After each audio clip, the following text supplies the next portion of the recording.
everyone, and welcome to the EWC Spotlight. We're halfway through a day of amazing games. I've got Miles and Barney joining me on the couch. Gentlemen, I keep hearing the crowd get louder and louder every single time I walk through this hall. Who's been the loudest crowd for you so far? Oh, the loudest crowd for us.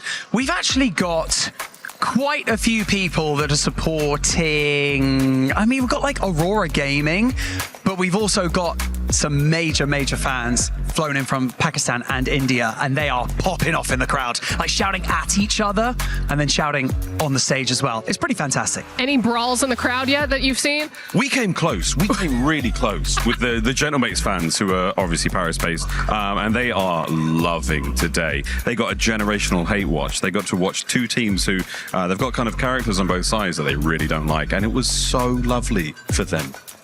Yeah, 4 games going on today. We do have Call of Duty Black Ops 7. We've got Honor of Kings. We got Tekken. We have, of course, PUBG Mobile World Cup, and all of the scores that we have so far up on the board. But listen, we do have to talk a little bit about Call of Duty because that's being played right now. So what have we seen so far? Oh my God, obviously, I don't know where to start. I mean, I could just start at the start of the day, but right now, I mean, we have run through an incredible series of matches. We just finished Optic Gaming versus 100 Thieves. That was a wonderful 5-game series to the absolute end, and Thieves came out on top, so they'll be leaving the group phase. G2 also getting out of that one, and we'll be seeing lots of games. Nothing massive in terms of upsets. The only thing we can call an upset really is one of our amateur teams, the Pit. They defeated one of the professional CL teams, the Carolina Royal Ravens. Those boys are out. We'll see them on MW4.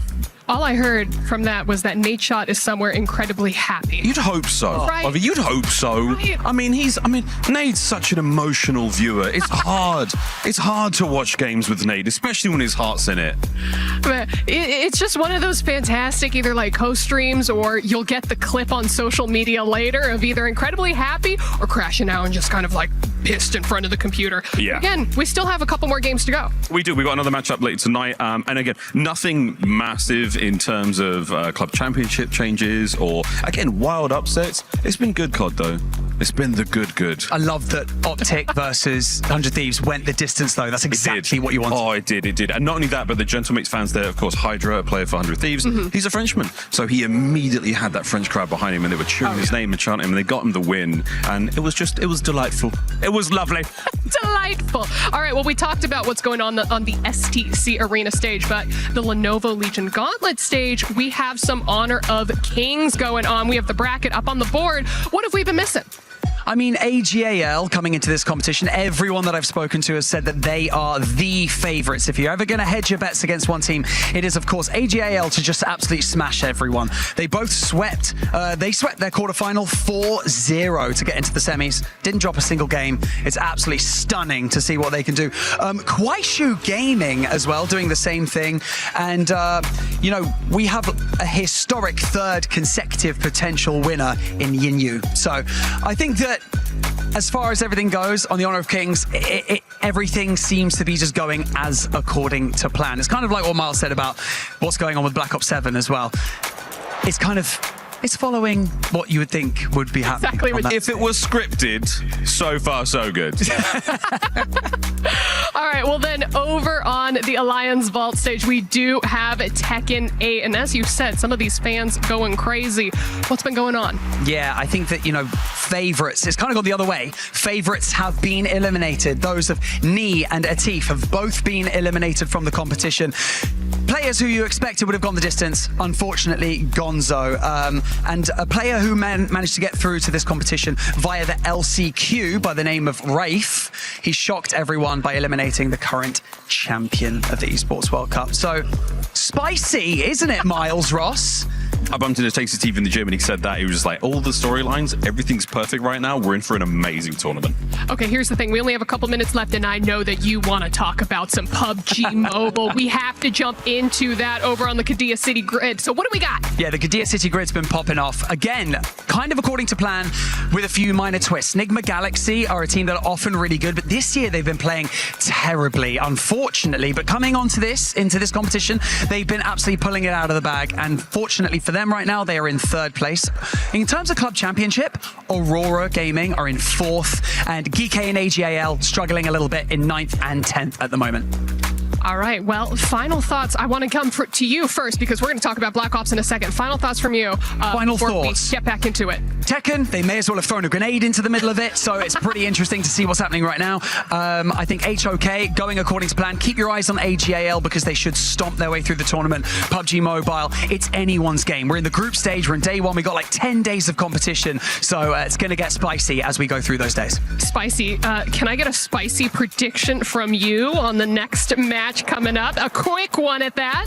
I think another professional team loses to an amateur squad. I think they get knocked clean out. TKO, CLA team. They'll be on the plane back home a little early.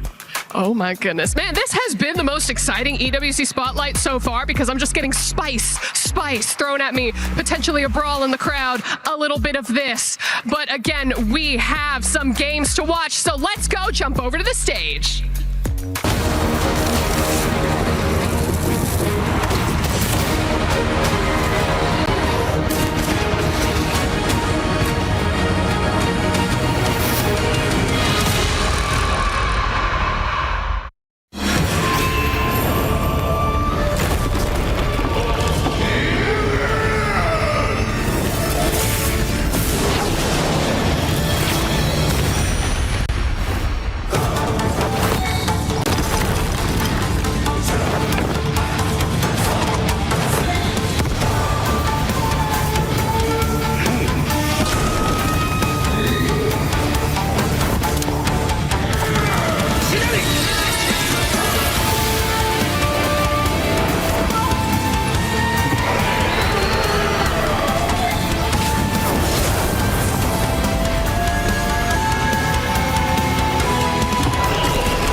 It's Kalaris here at PMWC for EWC 26, and I have a returning PMWC champion here in Alpha 7. Today, what we're going to do with them is we're going to ask them some questions and see how well they know one another. Without further ado, let's do the first one. They're all going to write down their answers, and then we're going to compare them afterwards. Who forgets to heal? Okay. We can show? I'm seeing a trend here, and then maybe one is different. All obscure. Okay, next one. This is similar. Who forgets to reload? Okay. Eu botou aí, pai. Todos. Doido.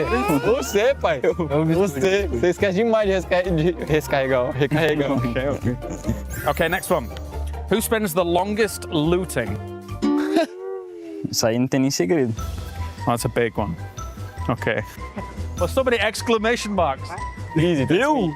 Revo. Okay. It's got to be Revo. It's got to be Revo. Who would win in a dance competition? Como é que não ganha? Okay, an easy Revo win. Ah, this guy. It's good. Best streamer, best dancer, crazy. Yeah. Who would spend the longest in a shopping mall? Depende do que, né? Tipo assim. Yeah.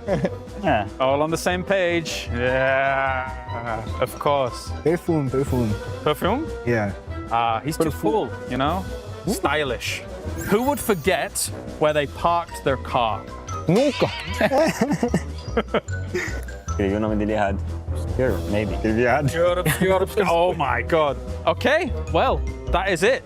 Thank you very much, Alpha 7, for joining us. We had a lot of fun. Best of luck in the tournament. And that is it done here for PMWC EWC 26.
My dream right now, it's like become a PMWC champion. I'm fighting so much for that. Be an MVP of any global championship.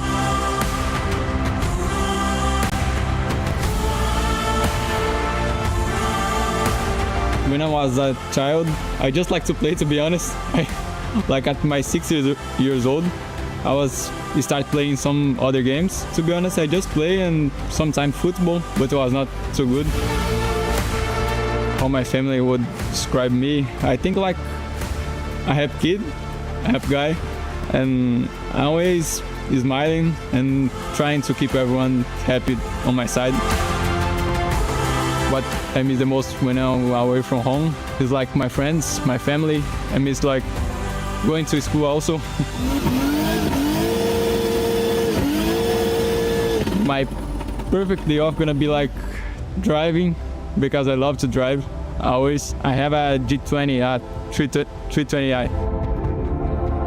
I love to eat, like, but not normal food, like fast food, like McDonald's or something like that.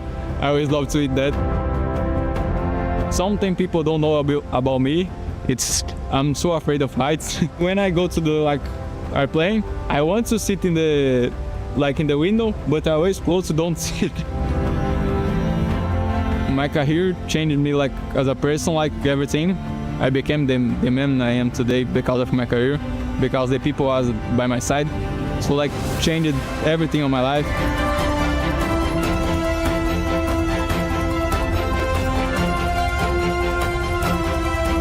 The person I want to be remembered as like a happy guy who always is smiling, and I want to be remembered like a man who never stopped fighting. He always like chasing his dreams.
My goodness, Barney, can you believe yesterday? E-Arena winning with a 39-point game on Rondo.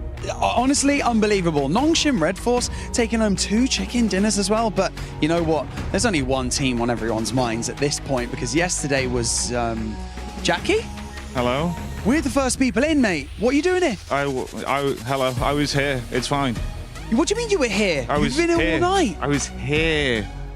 Have you been here all night, mate? Have you been to bed? All right, okay, but you want to see something that'll make it way more sense?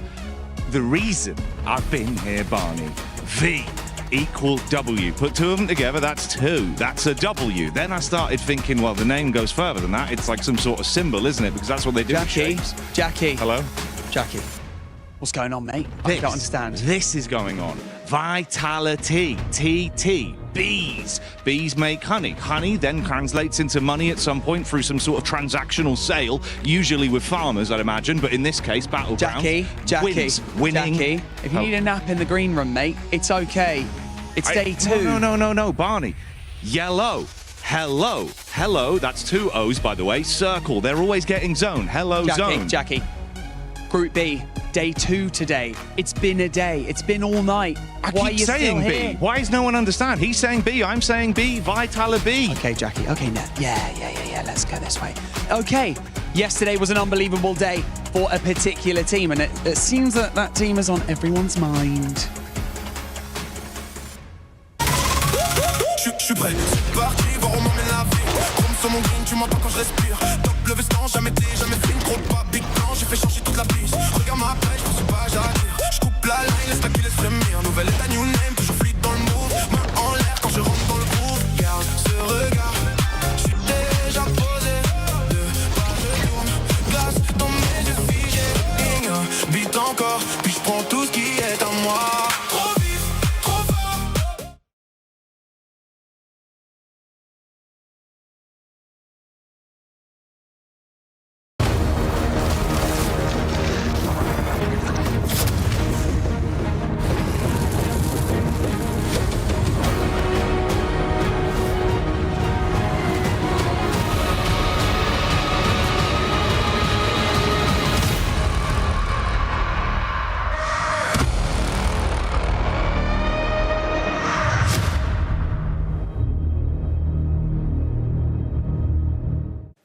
Clara's here for the STC Rewind, and we've got to talk about all of the games from yesterday, of course. Games 2 and 1 looked amazing. Horror, of course, getting themselves a win, but you also had E-Arena getting themselves a record-breaking game on day number 1.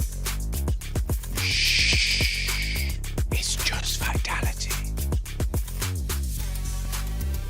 Erangel was totally dominated by Nongshim Red Force down in the military island, not only on the west side of the military island, but also on the east side as well. They looked fantastic, not only from compounds, but the splits that they were able to utilize to all the way to the late game. Vitality. All right, well, 2 more games remaining, and it's going to be Miramar here to finish off the... Someone say Vitality on Miramar? The bestest team, the most aggressive team, the greediest team have always split on Crater Field. I cannot believe it. But more than that, they won the next Miramar as well, Calaris. Yeah, they did. Let's help you out here a little bit. All right, it doesn't matter anyway. We've got the bubble teams as well. You've got Godlike, you've got S2G, Yangon Galacticos. They're really going to need to put up a big performance today to try and catch up to the top 5. That's it for the STC Rewind. Vitality. Vitality indeed, because this squad has been absolutely destroying yesterday.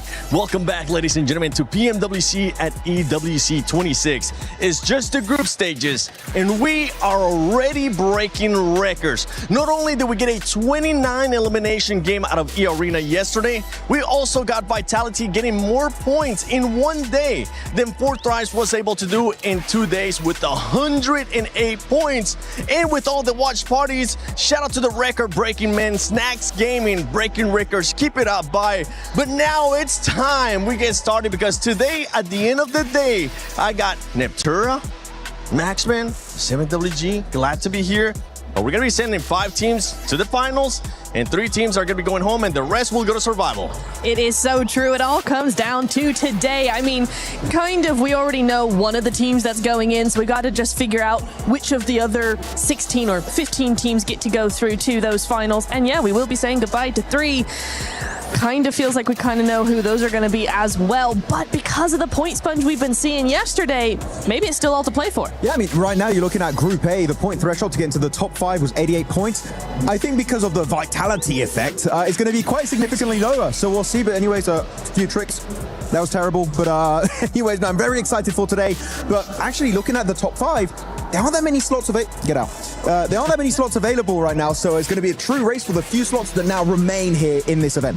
It will be close for all these squads, honestly, if we're taking a look at it when we get a chance to look at the overall. But for everybody currently watching, don't forget to use that social media hashtag EWC and EWC26. You guys have been sharing a lot of awesome stuff. I can't wait to see if we can finally end up possibly sharing some here on the studio with you guys. And make sure you check out the EWC Play app and do your predictions, because our predictions have actually, somebody's predictions have been spot on, and it's none other than Lace. We'll get a chance to talk to her later on. But if we got to start talking about vitality. This squad has just been on an absolute tear, Neptura. They have. It was so fun to watch. I know everybody at home had a great time watching it, as well as us on desk. I mean, 5 out of 6 games they were on the podium, on the top 3. Pretty insane. So really, really loving what we got from them. And we still got 6 more games of vitality to go. Oh, 6 more games indeed. And this is important because that is one squad that is currently fighting for those club championship points. If we want to take a little bit of a deeper look, let's send it over to Glitter and the squad. Yeah, thank you so much, Seven. I have Kalaris, Hot Jukes, and Glitter with me to bring you some absolutely awesome news from the club championships, especially from Tekken 8 and For Honors. Honestly, things were absolutely insane. We're going to break down exactly what happened, what this means for our CC, but let's dive into the 2 championship moments that we had yesterday, starting with Honor of Kings. This was a huge story, and it ties into what we've got going on here in PUBG Mobile as well, because we had Quashell Gaming versus AGAL. Now, this is a rematch from 2025. These 2 teams faced off again. This time around, though, the result was different. KSG was able to upset AGAL and claim the win, which means that AGAL ended up with the 2nd place, did not defend the title. They were not happy about that. But then if we go over to the Tekken 8 side of things, AGAL found the success they were looking for. They were able to get the title in Tekken 8. This is massive for them. It was in a 5-0 fashion out of Zubair as well. So, I mean, this was a dominant performance, Lace. And what does this mean point-wise? So championship club point-wise, specifically for AGAL? Now, okay, 2nd place in Honor of Kings means 750 points. That was already accounted for when we were last looking at the CC leaderboard. However, the win out of Zubair gives them 1,000 additional points. That means they're now at 3,350. They have jumped above Falcons, which we've been waiting for somebody to do. Was it possible? We didn't know. And now they have done it, but maintaining it is going to be difficult. And I mean, that isn't a tremendous jump, especially if we tie into like what happened with the Falcons last year and how they dominated all performances. But what does that mean for our club championship eligible teams today? Well, we already have 2 of our 4 games this week done. However, Call of Duty is also going to be having their finals today, and Falcons are still in that discussion. So if they're able to get the win that they're looking for here, I mean, that would really change the leaderboard back in their favor, and they still have a lot of titles left to go. Yes, and of course we have AGAL, who are Group A here for PUBG Mobile. Now, Jukes, they were in 7th place coming out of our group stages, which means that they go to the survival stage. Do you reckon they can bury their way out and head to the finals and add some more club championship points? 100%. I mean, when it comes to the AGAL PUBG Mobile team, this team qualified by being the #1 PEL seed coming into this tournament. So they are used to being able to handle the pressure, right? But at the same time, it wasn't able to translate in their group stage. 7th place is still not a bad one, considering that we got 6 teams that can qualify through that survival stage. The problem, though, is that yesterday we've had some insane performances, so much so that there are some monster squads that could also be in that survival stage. So AGAL, I know they're doing their homework, they're watching these games closely. Hopefully come survival stage, they make it happen. Of course, and one of those monstrous squads is, of course, Team Vitality. I know we've been harping on about. Vitality. I thought I could scare him again. No. But of course, for our final day of group stages here for Group B, we want to be looking at the bubble. We've got our top 5 teams, but of course, we have our bottom 3 teams. And I want to do something a little special, Kalaris. Okay. I would like you to give me the best motivational speech you have, specifically for Hustlers. For Hustler Crew? Yes. From Great Britain? Those are your people. Those are my people. Those are your people. All right. I need those guys to lock in, all right? Because we need them to be able to step up to the plate. I see in their eyes the same potential as a butterfly in a cocoon, even though a cocoon doesn't have eyes. I understand that Hustler Crew here has to be able to step up to the Hustler plate. I need you to sell fish and chips for £3.30 on the Blackpool Pier at 7 p.m. at night. I need you to be able to move on forward because today could be our Hustler Day. Yes. Chills. This is a new national holiday. Absolute chills. And you know, are you all right? But look, thank you so much. Now, Jukes, we obviously have our bottom 3. ETSH Esports is a part of that. I want you to stare down the barrel of the camera and I want you to give your best motivational speech to them. All right, I got it. Let's do this. Listen, ETSH, you got 15 points. Some people see 15 points and they see disaster. You know what I see? That's 15 points, more than 0, baby, right? You gotta make it happen right here, right now. Speedo, I need more speed. Fajita, it's time to turn up the heat and get sizzling, baby. And you other 2 players, just get some damn eliminations. Please, all you gotta do is not get top 3 and you're gonna make it, all right? Wait, you're not listening? You know what? That's it, dude. Get over here. Get over here. Get over here. Sorry. I kind of reverted to how I learned growing up. I'm sorry, guys. You know what? Just make it happen.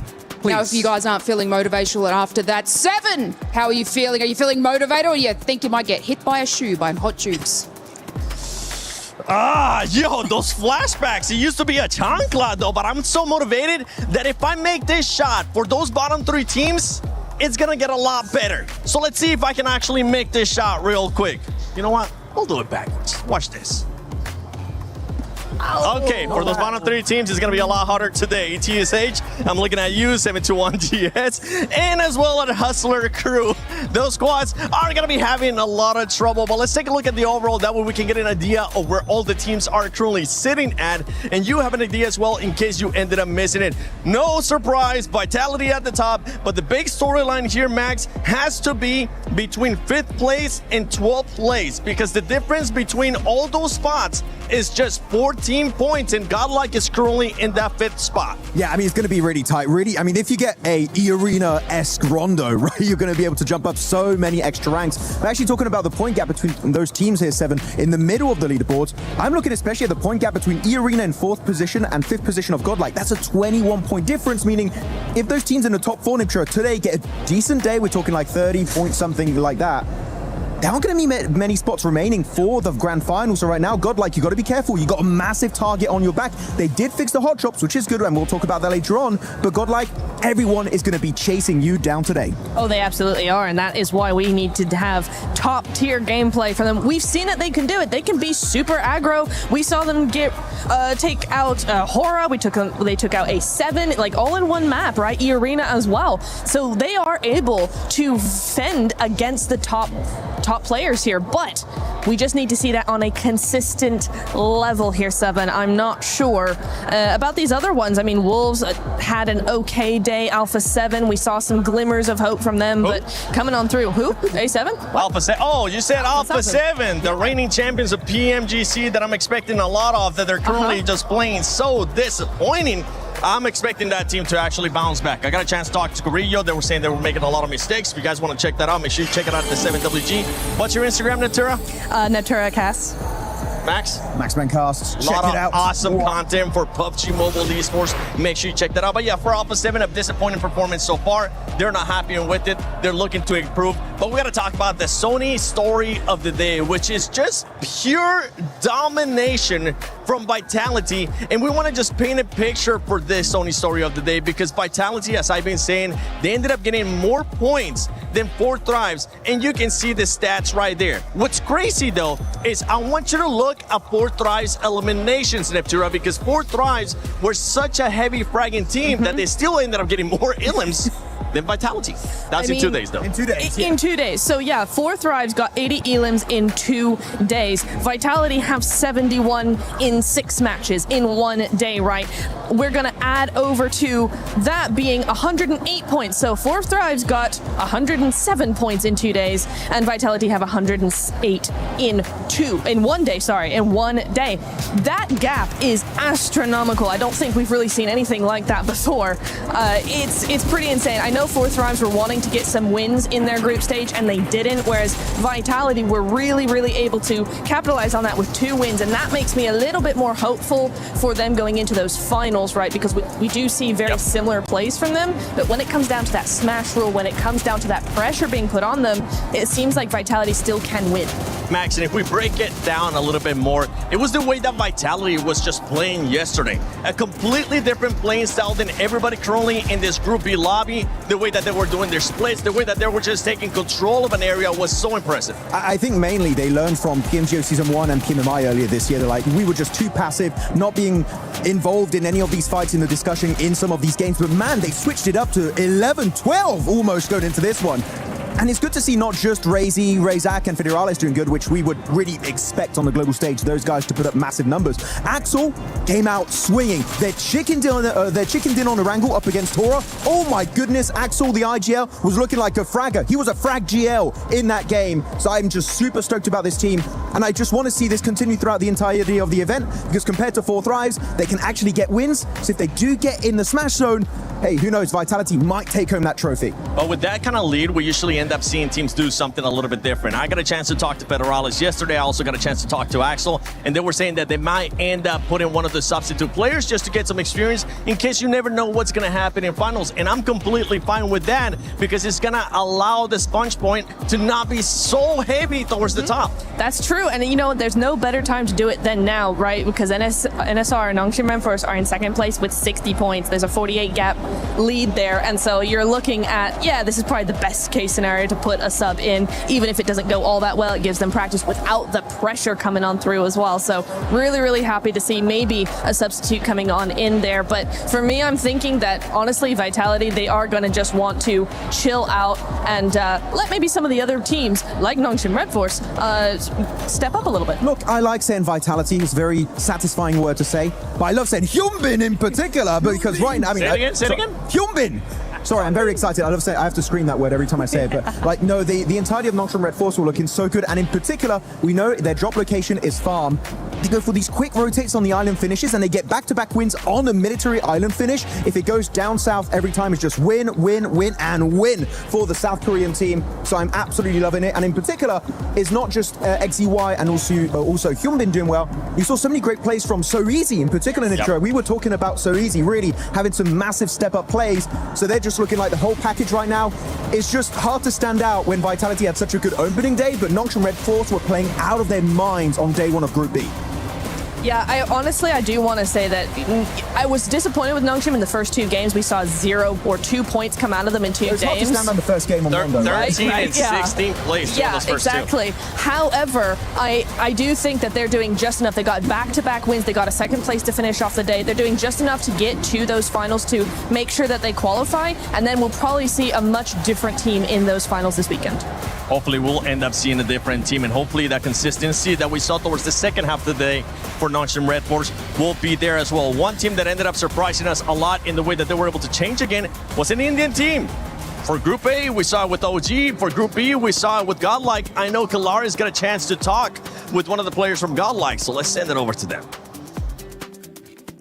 Hi, Kalaris here at PMWC for EWC 26. We're in day number 2 of Group B here, live from Paris, and I've got Admino here from Godlight to talk about some of the results from yesterday, as well as how things have been going overall. So thank you for joining me here, Admino.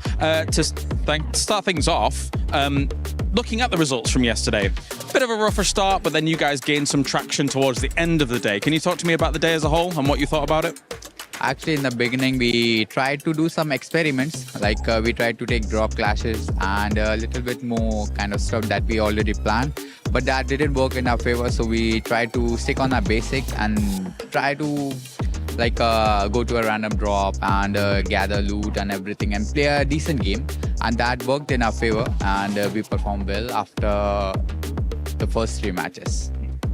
So, also, it's basically your first international tournament, right? As Godlike, and being able to play here on the stage in Paris.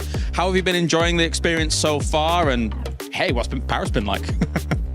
Paris kind of good, but we haven't gone out yet because we have a tournament that we have to practice that we didn't get the device earlier, so we need to set our hands in the device. And after that, if we qualify from here, we will try to explore Paris a little bit because we will be having some off days for sure. And my team is fully pumped because it doesn't matter for us who is playing against us and like that. We all have in our mind that we are best and we will perform good. A big fight back for Godlike today? For sure. Thank you very much, Amina, for joining me here. Thank you. Important stuff there. Thank you, Kalaris and Admino from Godlike. But important stuff from that team, considering they are currently in 5th place. An insane performance for a first day at an international event. And something that we heard right there is they're not looking to do those hot drops anymore, which I'm happy about. Yeah, I mean, that was great. There was 2 issues for the Indian teams, Orangutan being too passive and Godlike going for the hot drops. They changed it. They don't go for it anymore. This is a great change for all of India. All right, well, Godlike, let's see how you're going to be doing. Once again, just to redeem myself, before we send it over to the stage, here we go. So close, but let's send it over to Barney and Luti.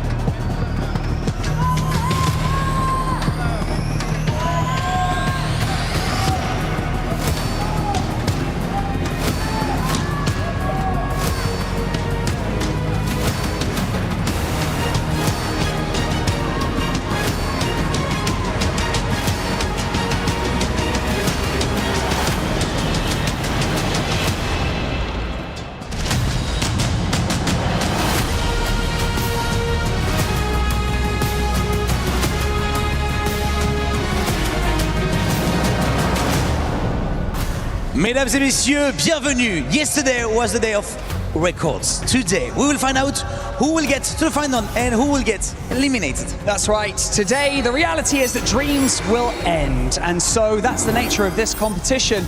But I can guarantee you that none of these teams will go down without a fight. Yeah, Bunny, we've seen it before. It's always the same. You can just...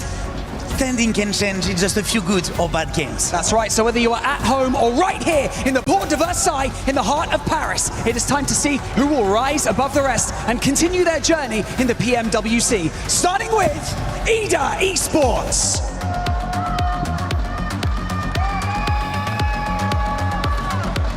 TT Project.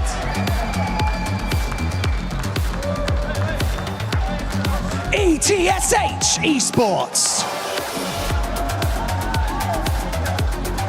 World Esports. Nongshim Red Force. Tianba. Dopeness. Hustler Crew. Alpha 7. E-Arena.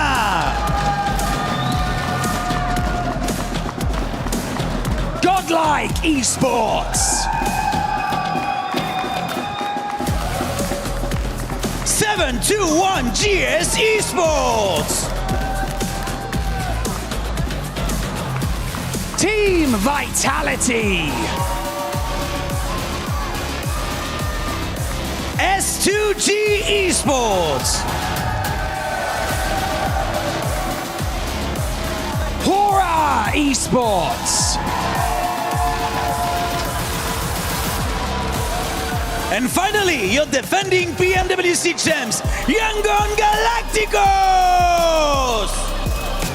Nous y voici. After just 6 games, the top 5 will make it into the finals. Some will survive, and the bottom 3 will see their key sent to the Crusher. The level of competition on this stage is staggering. This isn't luck, it's instinct, it's preparation, and it's synergy. It's time for Group B to come to a close. Let's find out who has what it takes.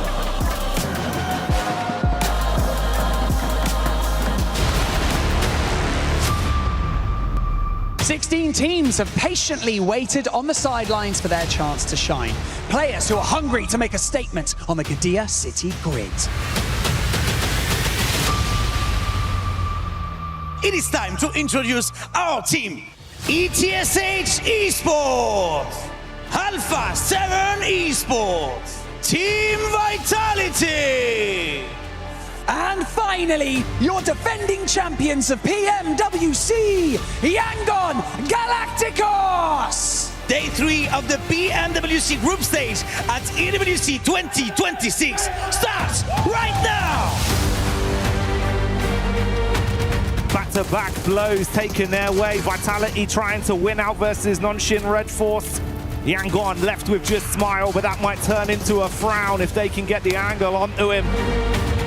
But Smile dropped off the top side. He's doing good work here. A grin appearing on his mouth. Now looks for one more, steps up and gets it. A 1v4 essentially for Smile. Sleepy with a warning shot. Whoa. The buggy comes by. Close quarters engagement as Vitality looks to hold on. No fear, down. More damage done. Last left alive here, an incredible player on 9 elims this game. It's a hard fight though, a 1 versus 2. Molotov goes long, he runs straight into it though, keeps backing off into the nade. It might be lights out for Axel soon. Oh, that's the nade to do it as Hora. They lay claim to the second chicken dinner. And we got the Alpha 7 fans in the house! But let's see if Alpha 7 can bring the thunder on the close quarters engagement. Goodbye, Milu, as Tiamba get hit by the front of the vehicle. Quick flicks coming out from A7.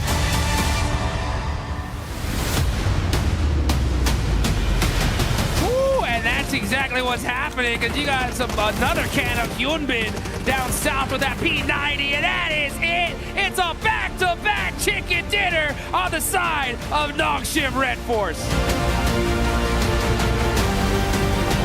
Let's put the 11th on the board. Looking for TZ, is it a self-denial? It might be. Get to double digits on the elims and that's and it. Burn yourself down to the ground, because Vitality live on top of the tables and beating a 2-day performance from Group A.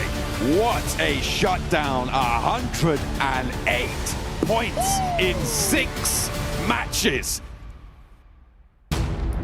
Oh yes, oh yes. Another day of competition here as things get loud. Hot Jukes in the building right next to me, and of course it's me, Jackie Powers, in the commentary booth. And we're going to be getting loose and waxing lyrical today, Jukes, because we get some more teams popping off with some big plays here in PUBG Mobile. Oh, and man, talking about big plays, yesterday was absolutely insane. That's the only word I can say. The question is, who's getting second place today, True. right? Yeah, who's getting second place? Who's getting into the top 5? Because you want to punch that ticket straight to the finals. No messing around today.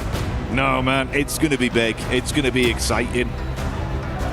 You know, back when we got into Group A, right, we were thinking, wow, we're being spoiled for some of the runs we're seeing for these teams, the points we're accumulating over such a short space of time.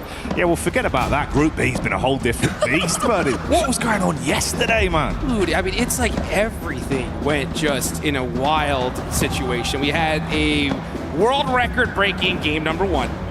Almost every single circle the entire day was just ridiculous, right? And then even with a 39-point game in day 1, That's not the team that's at the top of the leaderboards here. It's just unreal. That's the only way I can say it. Is like, what else? I mean, what else could you possibly ask for? What more could we want? What more could these teams even really give? I'm thinking even just like fundamentally from the points that you can get out of a game, but we were pushing the limits. Literally. I mean, it's so crazy to see a team. 4 Thrives in Group A did so well. Right? Yeah. They topped the tables, and they almost got passed up in points in just one single day, right? So we're going into day 2 here. It's time to say your prayers. Really make sure you are locked in, meditate, and focus, because getting into that grand finals here and now is so critical because of those point sponges. We're going to see most likely some monster squads in that survival stage. Oh, we are indeed. We are indeed. And of course, that's in reality, if you're able to push through, live on to fight for the survival stage, have a chance to make it to finals. Our teams that are crowned strong enough will go right through here from Group B, joining some of the best from Group A. And then again, Jukes, we've got to crush those keys and say bye-bye to 3 of our squads. Ooh, yeah, 3 teams going home today. So you got to make sure that you put everything on the line. But it's time, folks. Here we go. Match number 1 of the second and last day of Group B and our group stage. Let's get it going. Is that all we got, Paris? Can we get a little bit louder than that? Let's go. There we go. Getting fired up in the building. Live from EWC 26 for PMWC as we get into our opening game. And it's none other than Rondo. All I know is that now I just want to see stadium finishes every single day going forward. But I don't think we're going to see that here. I don't even know if we'll ever see a 39-point game ever, right? But who knows? History, bro. That was history. Crazy. That was history. But let's see what's going to happen here now. Teams are starting to pop out. I wonder which squads did their homework, because in Group A, we saw some squads finds those recall players, take some teams out early, right? So I wonder if we're going to see that here. I wonder what's on the mindset of Team Vitality today, because they're a lock, right? They're going to the grand finals. Today could be a great day for them to make some tweaks, some adjustments, even take some risks, right? Like, hey, this is our weakness. Let's work on it here and now, so that way we're prepped, ready, so we can get that big $1.7 million prize pool in the finals. But for some of our sides that struggled yesterday, can they come alive even more? We're straight into it with a classic battle. Neox starts us off as the shots are coming through. Swinging the blade immediately there, mate.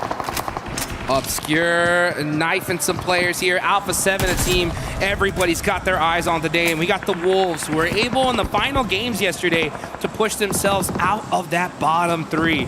And now they're facing some Titans in this lobby. You got ETSH, that's a squad that needs to put something in here. Now you got EA as well. Just fights happening all over the place. And they got to happen here pretty quickly, because this is a very Southern Circle effect. Barely getting those shots through that little tiny angle, but oh, that one was a good one. Effect making it happen here with the S12K 1v2. That's how you do it. Zay Arena having a bit of a struggle starts there on the drop in towards Neox, looking to get that early point accumulated off the back of it. And TT happy to take those duels quite comfortably. 3 Elim points to start us off. Obviously, Rondo's Rondo, so don't worry. There'll be a lot more action yet to come. Oh, yeah.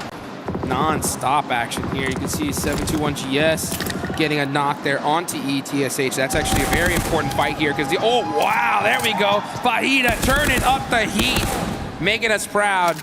You can see down in the bottom left, Alpha 7 crowd, always so hyped, excited for their team here. They're not too far away from that top 5. Game right here could definitely put them in a good spot. Meanwhile, you got Nasser. He's got that S12K in hand. He is ready for it. Oh, he's in the wide open, though. He's got to be careful. Never mind. Rehan said, let's go find another angle. Oh, swing outs quick as well. That's a nice connection on the doorway.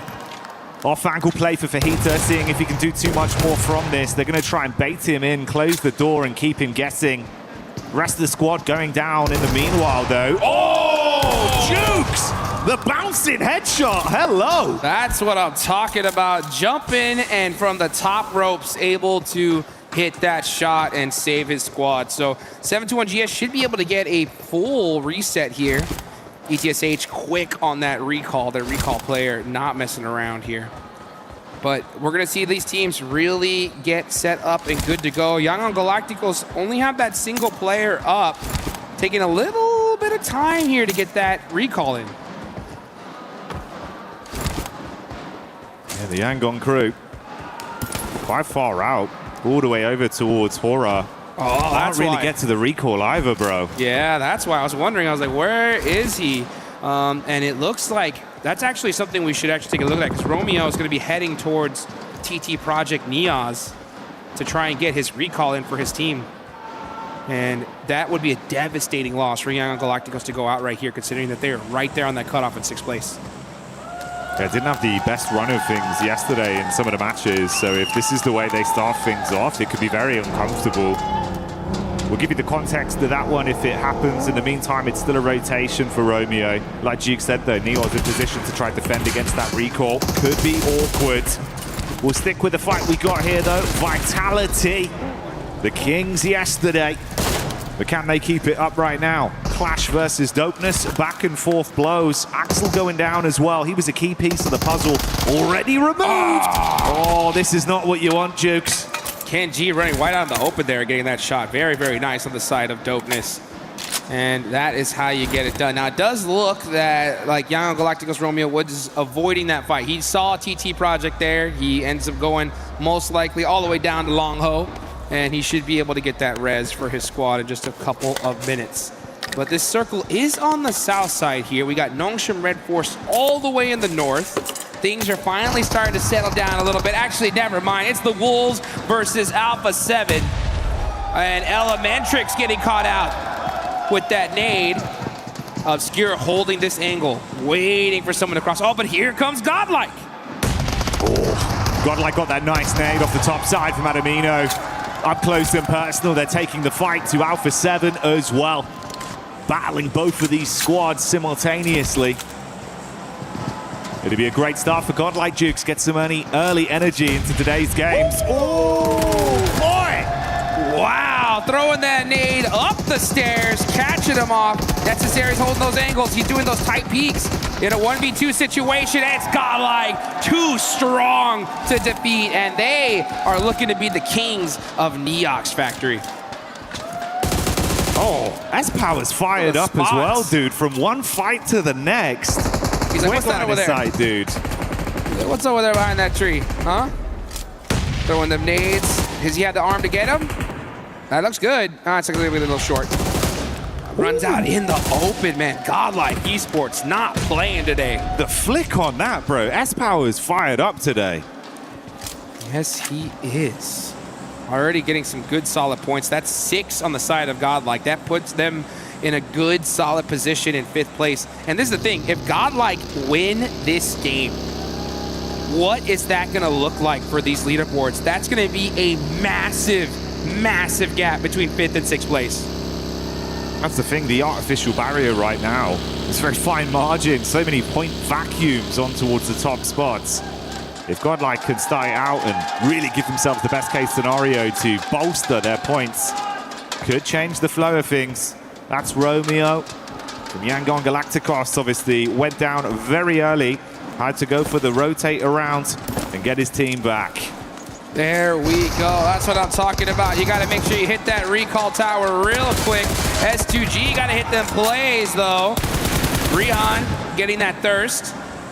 Yes, indeed. And you can see Masco got that heal off and shuts him down.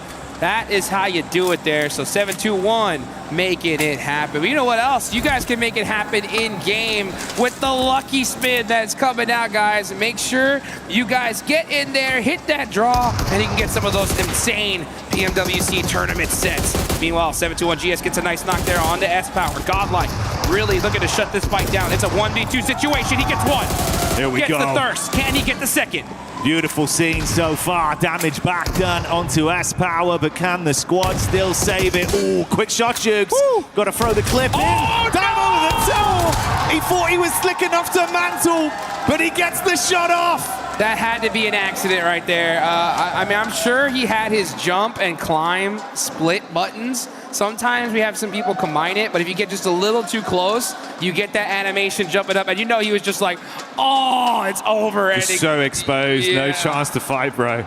Oh, that's so tough. So tough. But you know what? That is great on the side of Godlike. So they take full advantage of it. Now we're seeing the zone pop dead center here as TT Project gonna go ahead and get this ready. He's carrying his teammate there. There you go. He's moving off the hill. Effect. Knocking down Aura here. And Jiggle does have an angle, but they should be able to get to safety. Oh, No Fear, never mind. Yeah, No Fear on the other end. He's gonna go ahead and get his revenge for his teammate there and take out 2 on the side of TT Project. Yeah, this is far more awkward now. Trapped back just on the rock side towards the coastline. Ephes cooking the nade, wants to dash that towards No Fear. Too shallow, few more left in the inventory though. They can try and hold him back for at least a few more seconds. But they're the ones that are at panic stations. Hora waiting for the opportunity to strike. Ephes so low off the engage. Effect though, reels them in. He's looking for the flush on it as well. Oh no, but he jumps down into the water. That actually could be a workout for him. Let's see if he's going to climb that hill. And it looks like he's trying to find the angle. He does. Here we go. Now they have 2 different angles they can actually fight this from.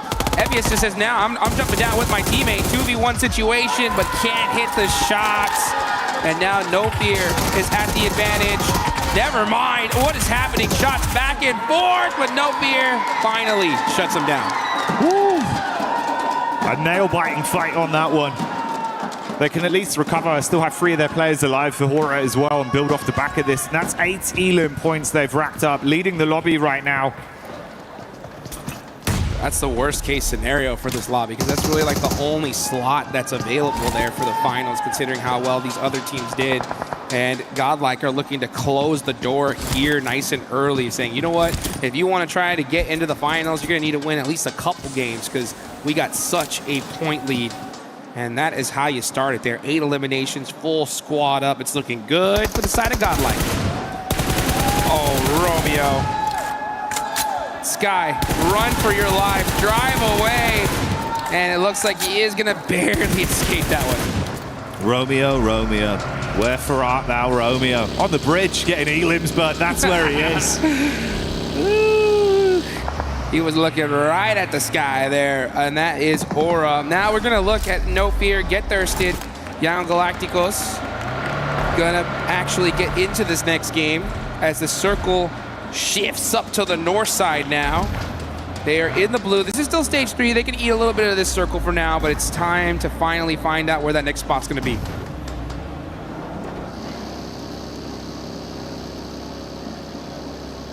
It's a bit more uncomfortable for Hora then, as they do get away with only that duo, and this could potentially be an even more uncomfortable entry back over towards the zone as they've got to bypass Alpha 7.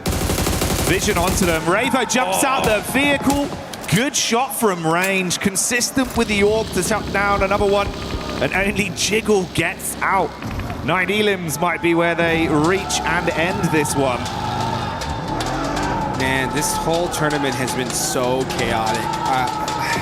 You want to avoid the survival stage at all costs. Yeah, it's 6 teams out of 16 moving on from that stage. Still, though, I mean, you do not want to be put in that situation. I'm talking to you, Alpha 7. Meanwhile, Team Vitality getting into it with 7-2-1 GS. They do end up having 1 player knocked. Team Vitality, so strong yesterday. Gonna go out early here. They do get 4 eliminations, but like I said, they can do whatever the heck they want today. Yeah, this is a quiet one for them. They've already done the hard part. Fair play though, mate. On the other side of the spectrum, right? Yes, Vitality, our top dogs, they're out, but look who's climbing up from the depths. This is now 11 eliminations they've picked up, getting over the safety of the threshold so far, Jukes. Maintain this, you could save your tournament. Absolutely. I mean, that is a perfect start on the side of 7-2-1 GS. And considering that it's in Rondo, right? The chance to really make up for a bad day 1, and they're doing it, right? I mean, double-digit eliminations. Now it's all about just getting into that end game. So I want to see them get themselves in a good, solid position and just focus up. because ETSH, Hustler's crew, all right, Dopeness have not done anything so far. No, they really haven't, and Dopeness as well. You know, you're down to just the solo. Couple elims, sure, but it's been quiet outside of that. And that was the third-party fight that opened things up to allow them to collapse onto it. The replay here is when Dopeness lost a lot of their members up against Vitality. I'm curious, Dukes, as well. I think mechanically yesterday we saw Alpha 7 look very good in terms of how they were approaching the game, but they never had any luck on their side. Yeah, I mean, this is what I was saying. You know, I was looking at their numbers for the past 2 international tournaments. They were getting tons of eliminations and like 0 placement points. Very, very low on that end. And so I want to see them get into finally some late games and show what they can do. Yeah. It's just been so difficult lately, especially when you have a few teams just do something so insane, right? It's wild to see what happened yesterday. But today's a new day. Another team that I want to see make something happen is Tianba, right? I expected a lot from this squad, and now they are still very far down the leaderboard. You can see them pushing into that circle from the south side. Let's see if they can make it up here in Rondo. For Alpha 7, their eyes might be lighting up off the back of the recall for Dopeness. They're all parachuting back in relatively close by. Could be a chance for those three to fight with the arena in close proximity, but Tianba are in the move, back in towards the zone. Godlike not far out with Manya. Just up on the ridge side there, supported by the rest of the crew. It was a bumpy early game for Yangon, but after that recall, they've been pretty comfortable, at least on their rotation path. Yeah, absolutely. I mean, it worked out well for them, especially considering that they were pretty late in this game because of that recall. It took a long, long time. But, you know, that's the way this game works. Sometimes those circles just shift and the fights happen in such a perfect way where you're able to sneak your way into zone pretty clear. It doesn't happen often, so when it does, you got to take advantage of it. And it's no better place to happen, honestly, in Rondo, right? The game where you can end up with 39 points. It's all about those big finishes. Curious if there's a chance we get a bit of an extension into each other there with Dopeness. Right on top of Smile. He's the one player that's fragmented off from the 1-3 split they've currently got going. SayCloud further out doing a bit of scouting as well. This is the establishing shot for Tianba and Godlike. Godlike obviously far more set up with cover to work with off the back of the warehouses. Tianba not so lucky. Yeah, it looks like they're going to hold this little valley right here and hold it good for now. Not a terrible spot in this next zone, not the best either, but this is Tianba after all. Still pretty wild to see them down in 12th place, 24 points, very uncharacteristic and unexpected, at least from a lot of people here.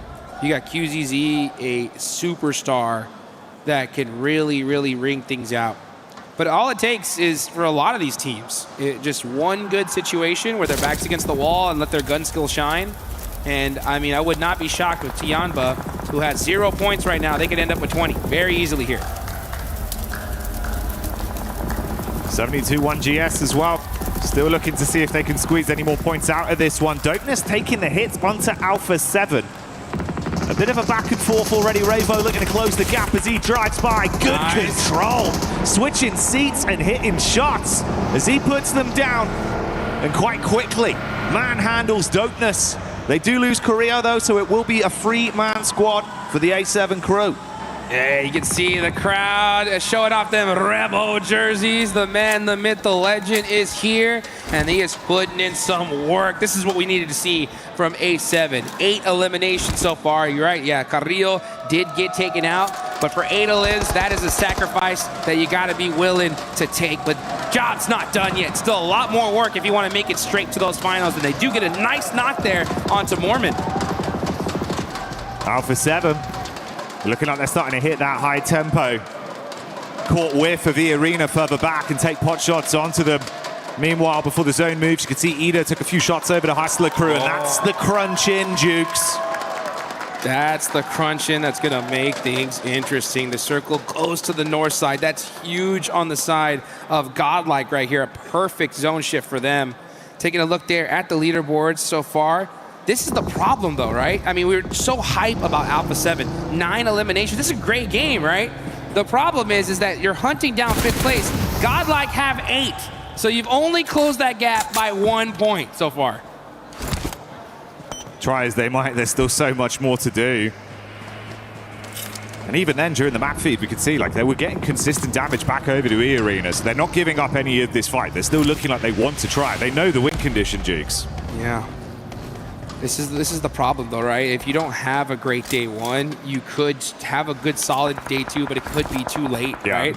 Especially if you see consistency from those top 5 teams. They're going to keep on pushing that point threshold even further and further beyond. So for Alpha 7, if you want to catch up to top 5, yeah, the 10-point game isn't going to be enough. You're going to need a 20 to try and close that gap. So they still are in this game with 3 players up. The problem is that Godlike is as well, as so is every team that really matters, because Vitality, no one catching them. They can go out early. But for everybody else still here, it's going to make things interesting. 72-1 GS going in on Alpha 7. They got an opening knock. They want to try and capitalize off it, Jukes. They've swung rounds. That's one tag back over, but it doesn't look like it's going well from the elimination feed right now. This could be the downfall of Alpha 7. Seems like it's just a solo remaining, trying to hold on to it. This is the POV. There we go. We got it now. You can see Guizhou trying to get some shots down range, shooting, busting some vehicles here all over the place, but he gets put in a blender. E-Arena, they heard that fight happen, and they came to disrupt it, and they definitely did. But now Young Galacticos said, oh, you want some of that action? We'll take some of that as well. And they take him out. Cleanup crew plays. Goodbye, E-Arena. See you later, Alpha 7. Meanwhile, Godlike have been battling versus ETSH. It's all kicking off around the zone. 72-1 GS. They thought they were cooking with gas. Silenced on the clap back there. Yangon Galacticos. Trying to get them to remember their name, Jukes. They got to say it with their chest. What an interesting play, honestly. 7-2-1 GS, 15 eliminations, doing so good. They're like, yeah, let's go to the spot where we just saw 2 teams get wiped out immediately. And unfortunately, one of their players gets knocked. But here comes the rest of these squads. Godlike popping off on the top side. They shut down ETSH. Big plays from Godlike as the crowd starts to give them even more energy. Meanwhile, this encounter between 72-1 GS and Yangon Galacticos rages on. Arcs the nades in. Stereo setup, Dukes. Here comes the boom. Bang, bang, bang. 7-2-1 GS getting punished by Yangon Galacticos. Tough start for them, and now looking to finish strong. It's all up to Masco. And those nades are just inching closer and closer. He's got to hit some shots here to buy himself some time. Ooh, zone shift as well, crunching in. It's still good for Godlike. The crowd went nuts. They're loving that. The second they saw that shit, they're like, that's what I'm talking about. This is our game to win. And this is worst case scenario, literally for the entire lobby, because that's the one team you didn't want to pop off, because that was the one slot that looked juicy, available. But now it's looking like it's long gone. Let's see what Yangon Galacticos can do, though. They're going to start pushing up onto Masco. Yeah, Masco. Oh, man, those plays, those shots too strong. No way he survives this. Yeah, he's a goner.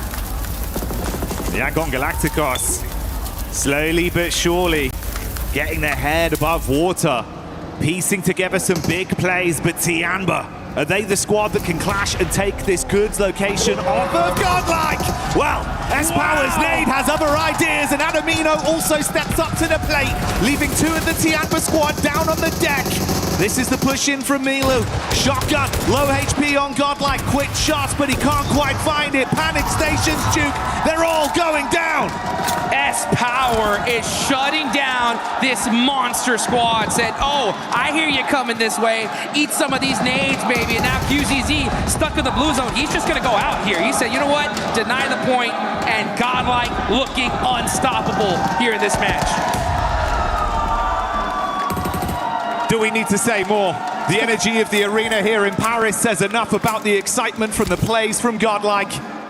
And like you said early, they're ruling the roost, gifted the angle to stay where they wanted to be with the zone, and Tianba was the only squad that tried to fight them for it, and they failed. Hey, you know what? Some people could say that's a lucky shift, but Godlike, they're making their own luck here. Tianba pushed up, and they shut that down so dang fast. Yangon Galacticos, they're in trouble here. They're on that south side. They're outside of the zone. They're getting gate kept by everybody down here. Now it's all up to Stay Cloud to make a play for his team and try to get these reses. He's going to throw the smoke, but the zone is closing. Yeah, Stay Cloud's going to be the only one up left. So low in HP, in a horrible position. And here comes Blue. And bye-bye. Give yourself up to it. Unless there's a hero play to be made, it'd have to be something miraculous. Oh. I mean, they've got a divot off the back of the damage to the terrain. He could save Romeo with at least Nonshin Red's force attention right now, not being hard stuck on him. I mean, Dukes, it's better than going out.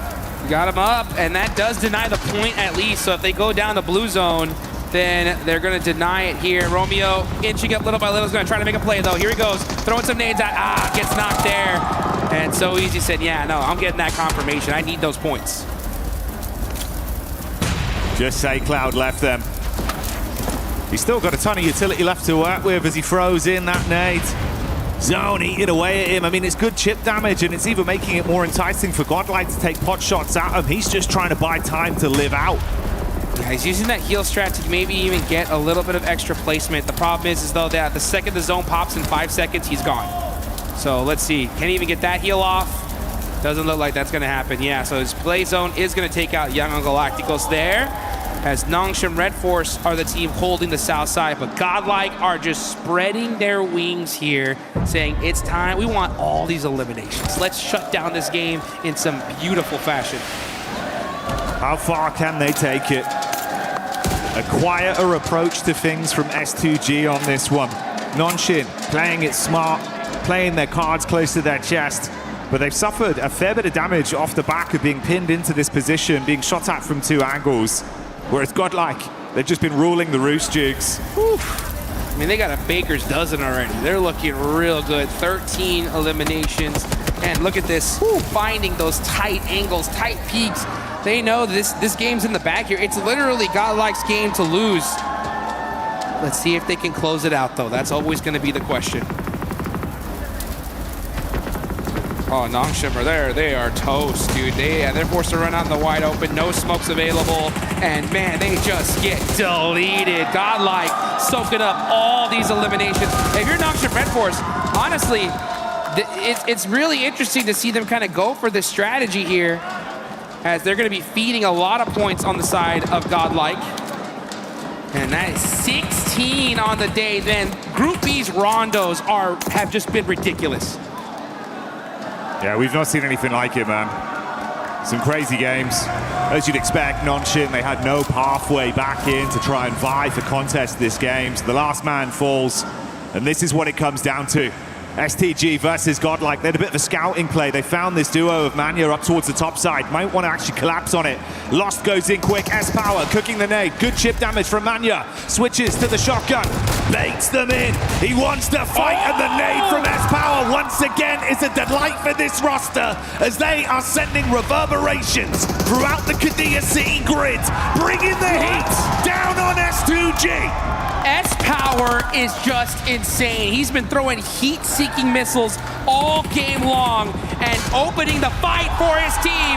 A full 4v4. S2G tried to catch a couple of their players off guard, but it's S-Power, baby. You can't shut him down that easy.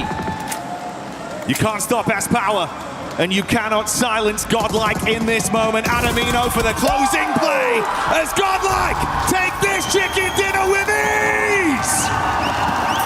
That is how you do it here, folks. And you can see the look on their faces saying, make some noise, Paris. It's Godlike's time to shine.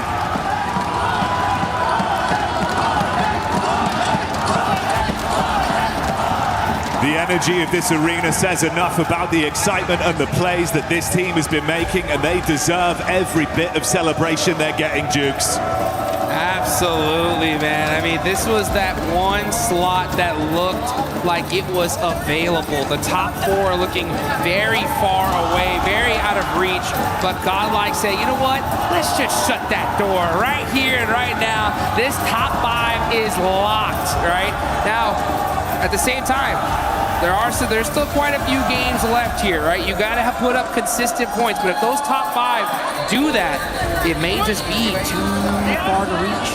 That's the scary bit, right? Is obviously some of the other squads that were above the teams that were looking to climb, they fell out pretty early there. Like Vitality not getting a great game out of this one. Godlike capitalizing where it matters most. Like you say, dude, you've made it so much harder for the mid-portion teams. You want to get into finals? Yeah, good luck. You might just have to go to survival, buddy. Yeah, I mean, even a team like Alpha 7, who was doing great this game, right? They had a good, solid amount of eliminations, But at the end of the day, you know, you could put up a 15-point game. If the team you're hunting down puts down 16, you did nothing. As a matter of fact, now you're behind a point, right? So that's what it all comes down to at the end of the day. It takes full-fledged consistency in both days.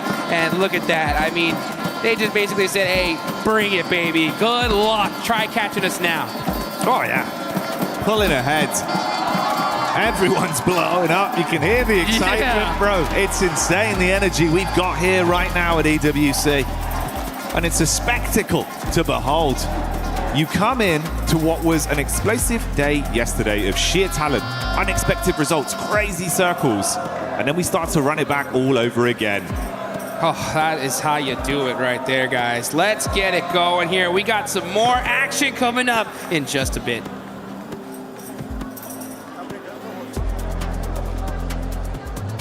Here at PMWC at EWC 26, we have many activities that we can do before the games, in between the games, and after the games. And I think Max is there currently doing something. So let's see if maybe we can go in and give him a bit of a challenge, as he almost just absolutely ate it. Max, come over here, Max. I'm training. I'm doing my routine. No. I think you've been training. Let's do a 1v1. Pick a spot somewhere over here. If you make it, I'll try to match the shot. I'm gonna wreck you. Oh, let's see if he can actually do this. All right, come on now. On the X. Okay, all right, on the X. Let's see if it's gonna go in. I checked the math. The best way to throw a basketball is actually the granny shot like this. Let's see if it's gonna happen. Oh my, okay, you know what? I'll give it a chance. I'm just giving you a chance right now. Okay, here, hold on to this. Okay, come on. Mr. 7WG in the court. Yeah, the granny shot.